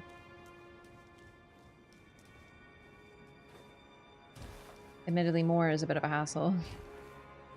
I love him though. Dark Souls is considerably less jank than Skyrim despite similar ages. Yeah, but it's open world. Also, I would argue, I'm a big proponent. Like, I love Bethesda. I know they're kind of like, they fucking fell off hard. I haven't liked what they put out since Skyrim. Yikes, that's depressing. But then again, it's been like, what, 2 games? Since 2011? So, okay. But their old games were good because of the jank. It's like just how fun they were. How goofy they were. Loved Skyrim until I played DS1, really? In a way, I like Bethesda games more than Souls games. They both do different things. I shouldn't say more. They just do different things. I love the world of Oblivion and Skyrim. I like walking around it and how comfy it can be. I love running into civilization and seeing what people are up to. Oh, I did forget 76. I thought 76 was not Bethesda. I thought it was ZeniMax. Like, their Elder Scrolls Online. But maybe I'm wrong. Probably. It was on life support after Fallout 76. Yeah, I loved them. I'm still hopeful for Elder Scrolls 6. But whatever, man. We got... Wait, hello? We got Morrowind, we got Oblivion, we got Skyrim. It's enough. Didn't know Starfield was that bad. It is bad. Yeah. It's bad. It's bad. Wait, I don't need to do this. I don't care. I'll get the weapon. We're already always here.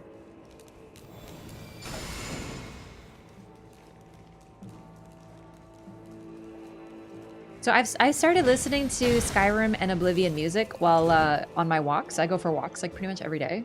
In the summer, I try to go outside like daily. And it's been really nice to just like listen to like Oblivion and Skyrim walking music and just be walking. I'm like, hell yeah, I'm gonna check out this fucking cave, dude. It's very immersive. Oh. Oh god, sorry.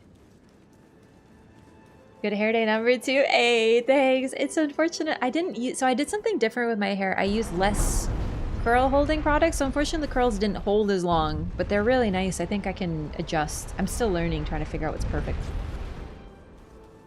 Skyrim is not great at any particular thing, but it's generally comfy. I prefer Oblivion a lot more. I think Oblivion is like exceptional. Even with the jank. Like I think the jank is like a part of it, you know? Oh, I didn't grab the... Oh. Well, that's okay.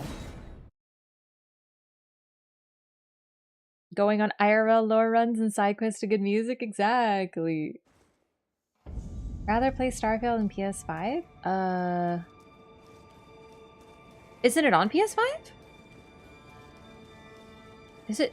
Oh, fuck. No, because it's... I forgot. Yeah, it's Microsoft. They did that whole Microsoft thing. Right, I forgot. No, sorry. That was my fault. I played it on PC, I guess. Stay-in conditioner curling cream. I use gel. So my hair is very fine and very light. So cream didn't work for me. I need more hold. So what I do is I use this really great gel I found at Winners. It is goated. And it's great because you get this cast. So it sticks so hard. Your hair, at least my hair because I'm blonde now, it looks like fucking ramen noodles. Like dead serious. It looks exactly like ramen noodles. It's so, and it's like crunchy, but that's a part of it. So you put it in the hair, you scrunch it, and then you wait for it to dry. I normally air dry. So I just like chill. And then I wait for the curls to set. And then when it's dry, I can decrunchify it. That's a big bummer. Ugh, I kind of hate this area. I think it's a bit too many boys.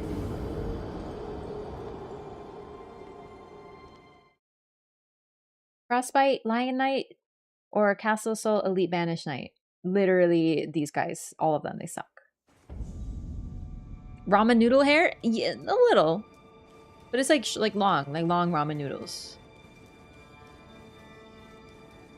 Where am I going? I am lost in the fucking sauce. Elder Scrolls Blades? Yeah, I'm working my curl game. It's over. It's over, gamers. It's really cool. Like, it's really fun to... I mean, admittedly, my hair is like more like wavy, but I have a couple like straight up ringlets. So, I don't know. Dang, war crime. Too many boyfriends. Miquella problems. Thanks so much for the kids. It's Sabutana. Final Crep Holy Resist? I don't have it. I'm just running.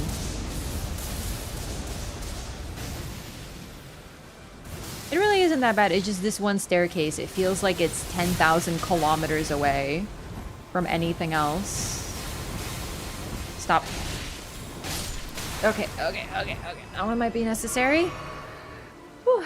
Starfield even better than No Man's Sky. I don't like either. Listen, I know No Man's Sky is very beloved now. I personally didn't like it. Maybe I'll give it another chance at some point, but I didn't vibe with it. I found it a little shallow. I think I don't love space, because space, they are like, you can travel to 500 billion planets, and then you go to 500 billion planets, and they're just like empty. I like Oblivion and Skyrim. I like those games because they're huge, but they're also in depth. You see a house, you can walk into it. There's cutlery all over the place. It feels like a unified land. And I really appreciate that. You can play No Man's Sky with friends. Oh, right. That's another good song.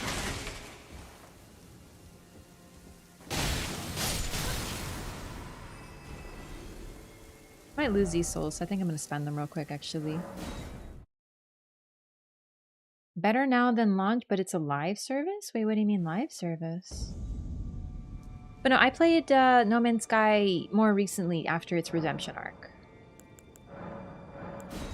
I think I'm just like, I like sci-fi. I don't like it as much in games, though.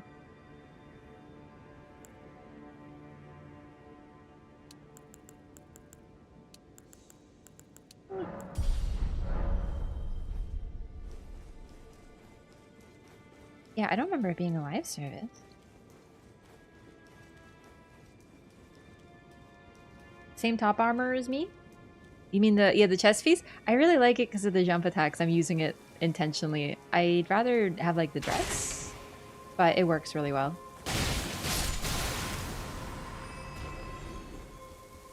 I'm happy with one interesting planet. Yeah, I'm happy with one, not even an interesting planet, one interesting nation on that planet. But no, I feel like if you're really into, like, if you want, I know I had this one friend who loved pirate games. He always wanted pirate games. He was like the biggest pirate enjoyer. I don't really like pirates. So I like games if they're piratey sometimes. Like Assassin's Creed Black Flag or whatever it was called. But I don't like them because they're piratey. So it's kind of like that. I think I'm just not the target audience for No Man's Sky. What I will say, though, is Outer Wilds. I'm not going to say anything else other than it's phenomenal. That is a space game that won me over. It's perfect. It's perfect. It's perfect. It's perfect. Online game with multiplayer missions and regular updates. I guess I don't know if it has microtransactions. So what makes a game live service? Because I thought that would be like an MMO or something. Like you have to log on, but you can just... You have to engage with that stuff?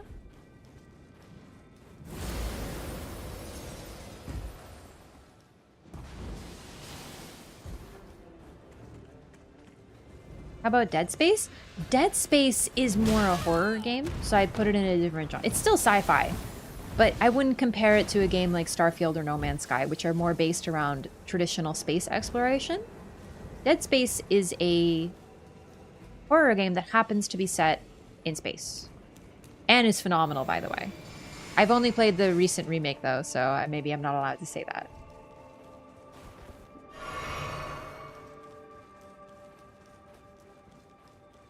It was really scary. Like, not too scary. Like, not so scary I can't play it.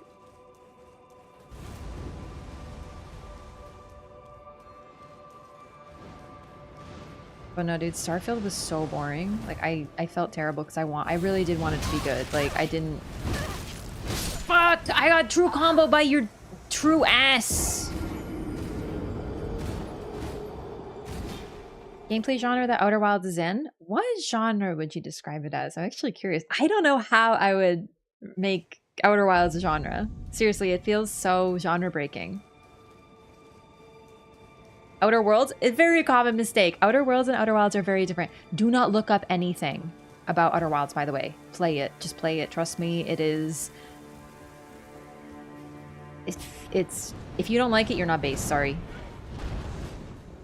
Like, I hate to put it that way, but it's true. You don't need to know. Outer Wilds is like a cult because people will never tell you what it's about, but they'll just be like, you just have to play it. You'll see. You'll see. And they'll never... You bitch! I apologize for my outburst. Archaeology game? I would consider it a puzzle game. Yeah. Elder Scrolls 6 is going to be mid, and I'm the biggest Skyrim fan. I think you're right. This is the worst run in Elden Ring, and it's really not that bad. We're just spoiled.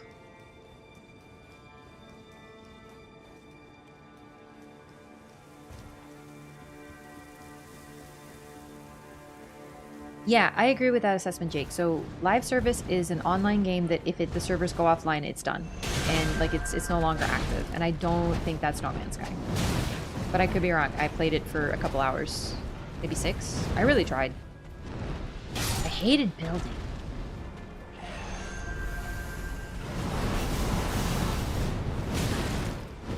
Meh.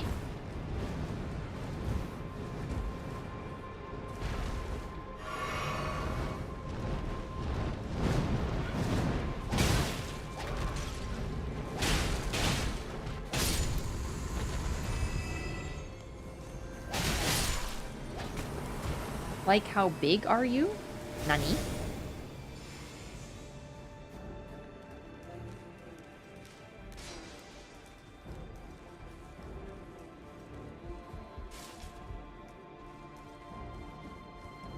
Okay, so you're gonna drop the frame rate with your freaking Blizzard Storm. Oh, fuck. Dog. Holy shit, my life is flashing before my eyes. Servers control quests and loot drops and whatever else? Yeah, so like an MMO. Would be a live service game, right?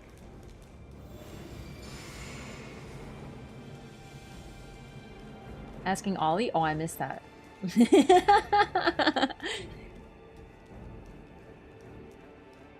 No, same. I also think Elder Scrolls 6 is not going to be that great. I'm hoping against hope it's going to be great. I know I'm on the cope. Trust me. I understand that I'm like coping. I'm not telling anyone to buy it or pre-order it. I'm just saying I hope it's good.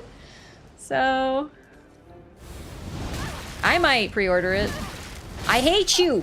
Oh, I hate this guy so much. You're a true comboing machine. I hate you. Ruined my entire life. I hate you. I hate you. Bro, I can't make it. I'm like, literally, it's this guy and then I'm at the gank fight, but I'm freaking dying out here. My head is killing me, and then there's this absolute dingus who's between me and my goal. Where is it? Hang on. That's it. I'm summoning my girlfriend. That's it. I'm doing it.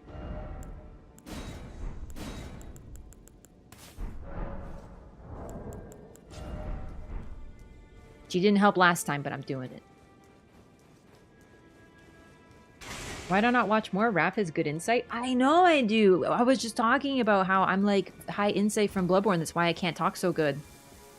For real. No, no, seriousness. Thanks for saying that. That's kind. There's me like, hey, these 3 horned warriors would make a funny Shadow of the Yharnam boss. You are an insane person, and I mean that like with absolute honest, but like, holy shit. What's next? You're gonna make a triple birds fight?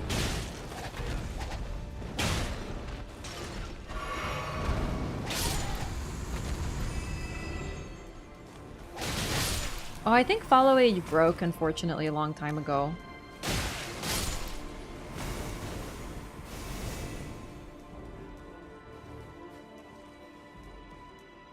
So hype for Elden Ring, but it was still better than we thought.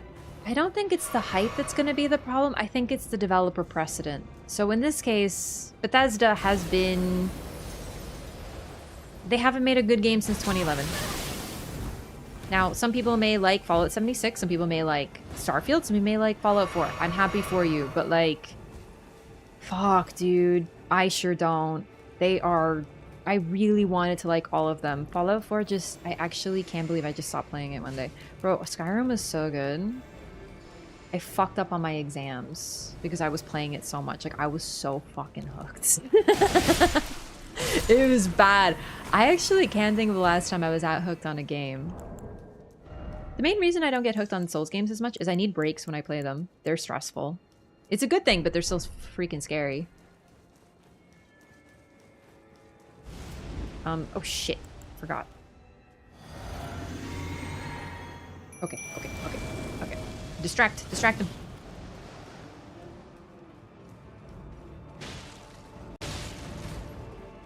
Okay, good job, Tish. Good job. She's getting freaking bricked. Oh my god. It just wasn't very good, it's true. Having to do Salamence was annoying AF. Yeah, and also it was very soulless. Like, I just didn't want to. Also, I really enjoyed Elder Scrolls Online, and I'm actually quite a fan of it. Like, looking back, I think it's a phenomenal game, but it's different. It's not the same genre. It's an MMO. So Fallout 76 is just not going to fit that niche, if you ask me. Whew, okay. Why do you think deathbirds are present on the spiral to heaven? So these are, if you mean those creatures, those are golems that were made, like, after them. So they're not actually deathbirds. They're gravebirds. They're like artificial beings. Why they're here? I don't know.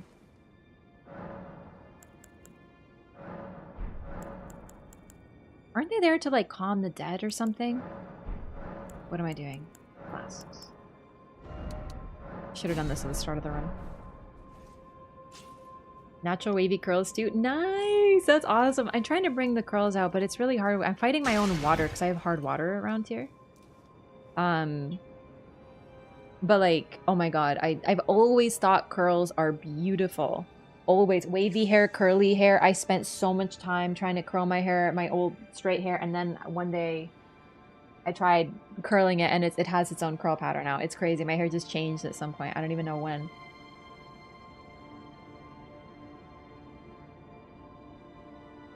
They killed Elder Scrolls Online for me? Oh no! What happened?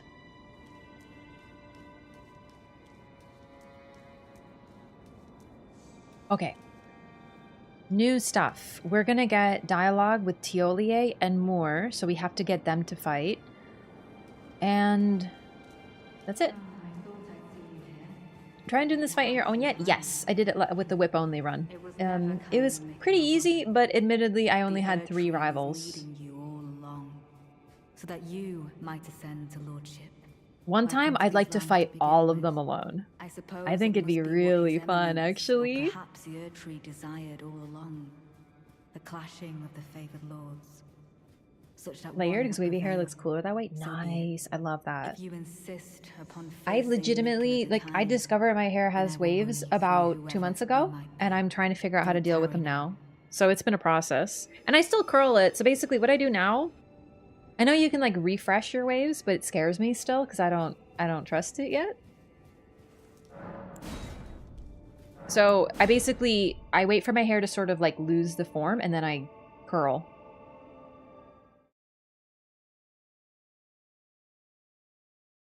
Changing vampires in the game? We like old vampires? I don't remember them changing vamps. Don't you dare approach Miquella the Kind. Needle Knight Ledder, Dryleaf Dane, and maybe lose my mind? We'll never allow this. What was your build? Because I do a lot of PvP. More is first? Really? Shit, perfect. You and I, fighting. Tragedy this is.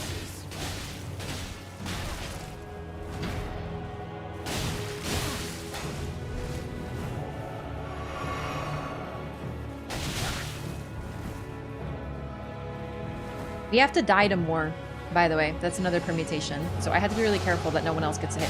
A single pot? Wow, that's a very fast rod. Impressive. I am here to serve St. Trina evermore. Lord, I do not wish to fight you. I have no orders over St. Oh. Okay, well, we got it. I don't know if more responds. Admittedly, I was so, like, I kind of got distracted there. Aww. So many games feel so corporate? Yeah. I definitely... Wait. Who? What? Who the fuck are you? What? Dude, Onspa gets fucking replaced? What? Natan? Holy, I'm writing this down. Oh god. Natan? Yeah, that's my boy Natan, bro, for real. I'm freaking done. That's fucking incredible. Wonder what happened to Ansbach? Nothing. Nothing happened to him. He must have ran away, like Peef says. Yeah, Peef said that he ran away because he's scared. Ansbach at home! So wait, you can never do this fight alone? You always have a friend? That's so cool. Don't you dare approach Oh, Miquella so the you Kind. really can't fuck it up Needle too Knight hard. Leather, Dryleaf Dane, and our ally will never allow this. And our ally. Alright, more. I'm gonna like try it a little bit, you know, to like weaken, squishy, and I have to die to more. Fighting. Tragedy this. Actually, why don't you just kill me real quick while you're the only one here? Quickly. Forget the guidance.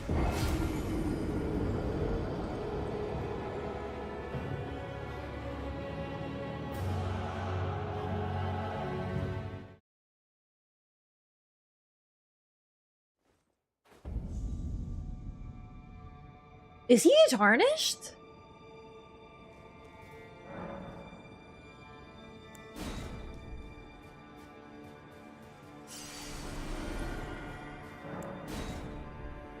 Because his garb is literally tarnished. It'd be kind of funny.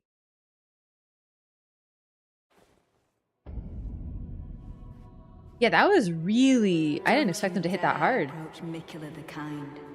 Needle Knight Leather, Dryleaf Dane, and our ally will never allow this.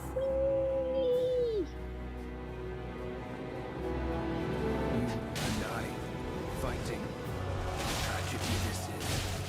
Yeah, it's really freaking sad, bro, for real. True.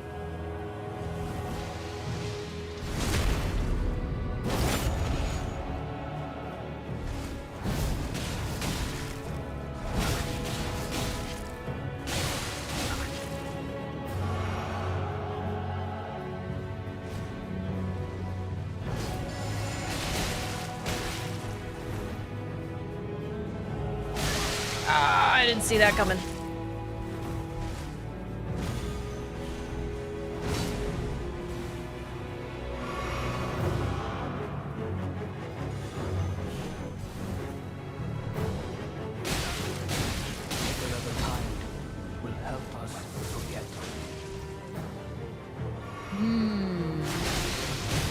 Yo, get him, Natan. For real, Natan, gamer.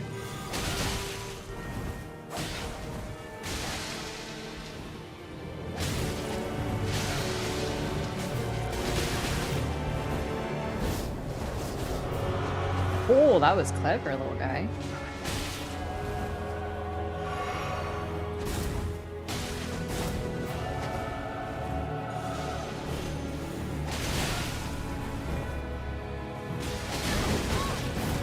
No, you're done.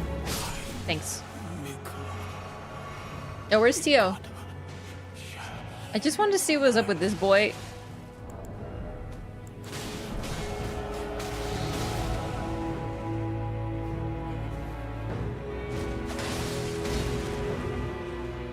Tio?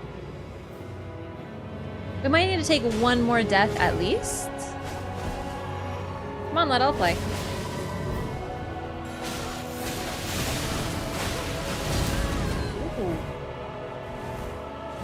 You forgot to summon Tio. Oh wait, did I? I might have done that. Hey, can you kill me, please? There may have been an incident. I meant to check out what fucking Novlon over here is about.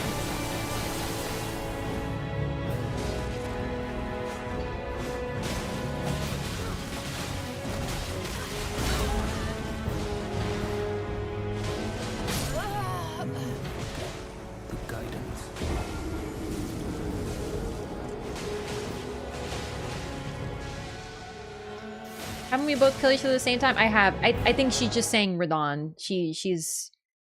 It's cut off. She's a Radahn fanboy. She loves Radahn. She's loyal to Radahn. I don't think it's that deep, honestly. I have gotten that dialogue, though. PvP fight would be so sad and emotional for me. This is really big buildup. I'm glad they did this. I wish there was a few more permutations. Like, I want this to be complex as fuck. And there's already quite a few options. Okay, so I'm doing just a couple checks here to see if Thollier will respond to Moore or Moore will respond to him. I want to try to get their dialogue Don't together. you dare approach Miquella the Kind. Needle Knight led her. Because after this, I'm not summoning more. We'll never allow this.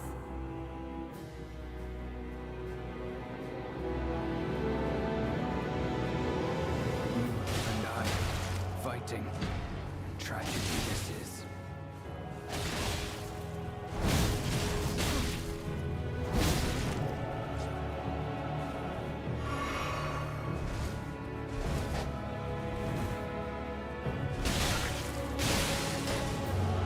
I love when you get the bleed proc. Immediately Dane shows up. He's like, bro, he's getting his ass beat. Help him out.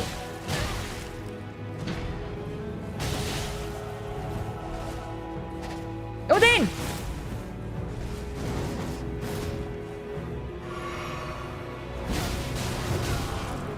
Can you make the fists arcane and just punch people so hard they bleed? I am deeply sorry for doubting you. I am here only to grant Trina a wish. I will stop Miquella the Kind. He will never become a god.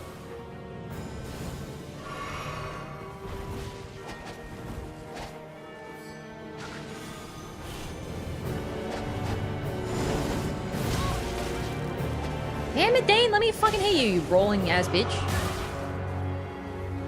Dane, you're killing me. Dane, you're actually killing me. Your role here is to be silent and to die because you have no fucking lore to offer. What are you doing being such a wiener about this? Seriously, I fucked you up last time. Let me fucking hit you, you dingus. His forward momentum is taking me out. Do not wish to fight you, but I have no purpose.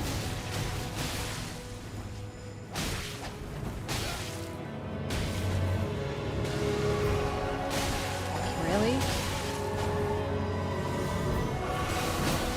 Oh, great, lettuce here.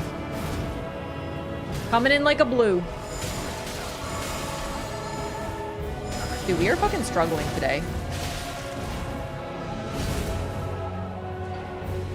Dane legitimately, like, stalled.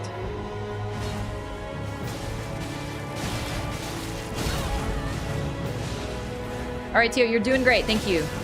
Hold it down, brother.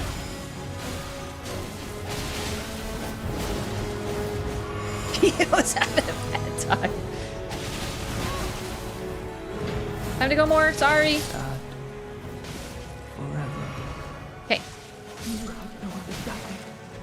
Kind, the good, the centuries.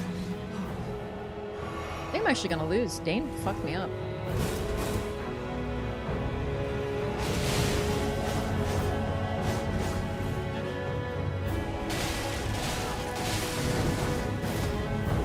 But I got everything, so it's time to win, if possible.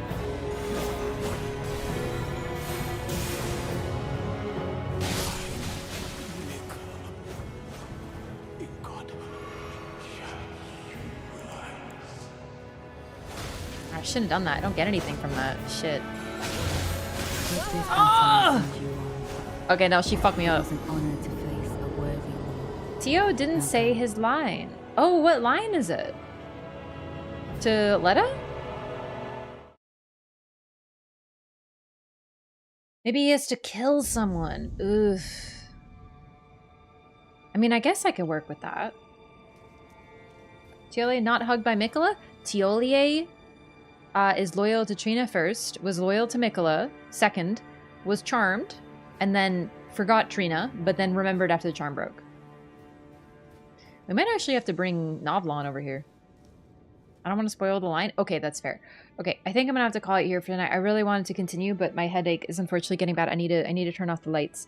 We at least made it here. So what we're gonna do is we're gonna get all the permutations of this next time, and then we're gonna do something else. So depending, I have a couple things I want to do. Elden Ring hotness tier list. We're just gonna talk about Elden Ring, and it's a fun time. It's always really fun to do those. So a sort of like Elden Ring adjacent content, and then we're continuing the Bloodborne Lorathon, followed by Dark Souls 2. So yeah, we will continue this. I'm gonna actually close the game while I'm talking to you guys for like a couple minutes because it's absolutely killing my PC. Have to kill Letta with Ansbach too, maybe? Oh, with him alive? Oh, shit. Did I not? Oh, man. We're not done with the DLC. There's still stuff that I have to try, but I think I just want to, like, call it, basically, eventually. On the invasion? True. Oh, that's what you meant. No, there's still stuff like that I have to do. For sure. Like, we're not done with DLC, but this is the last thing I wanted to try and see, and then we're going to move on to other stuff. We will still be playing Elden Ring, because I love it, and it's hype right now, so it's like a good mix. Finally watched live? Nice! Hope you enjoy your vacation. What proof was Thollier charmed? He tells you. Everyone is charmed. Everyone talks about Miquella, and then when the charm breaks, every single one of them says something different. They say, oh, I forgot about this. Or also, if you want further evidence, Letta literally tells you, you're the only one who didn't change when the charm broke, almost as if you were never charmed at all, which means we're unique. We're the only one who wasn't charmed. We knew that. She didn't.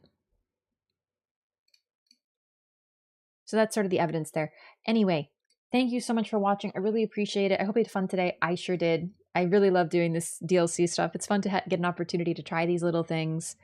And I will see you on Tuesday for finishing this. A little bit more dialogue. It's a lot of effort for some dialogue, but this is the funnest thing in the world for me to do. So it's really great to have more content, really.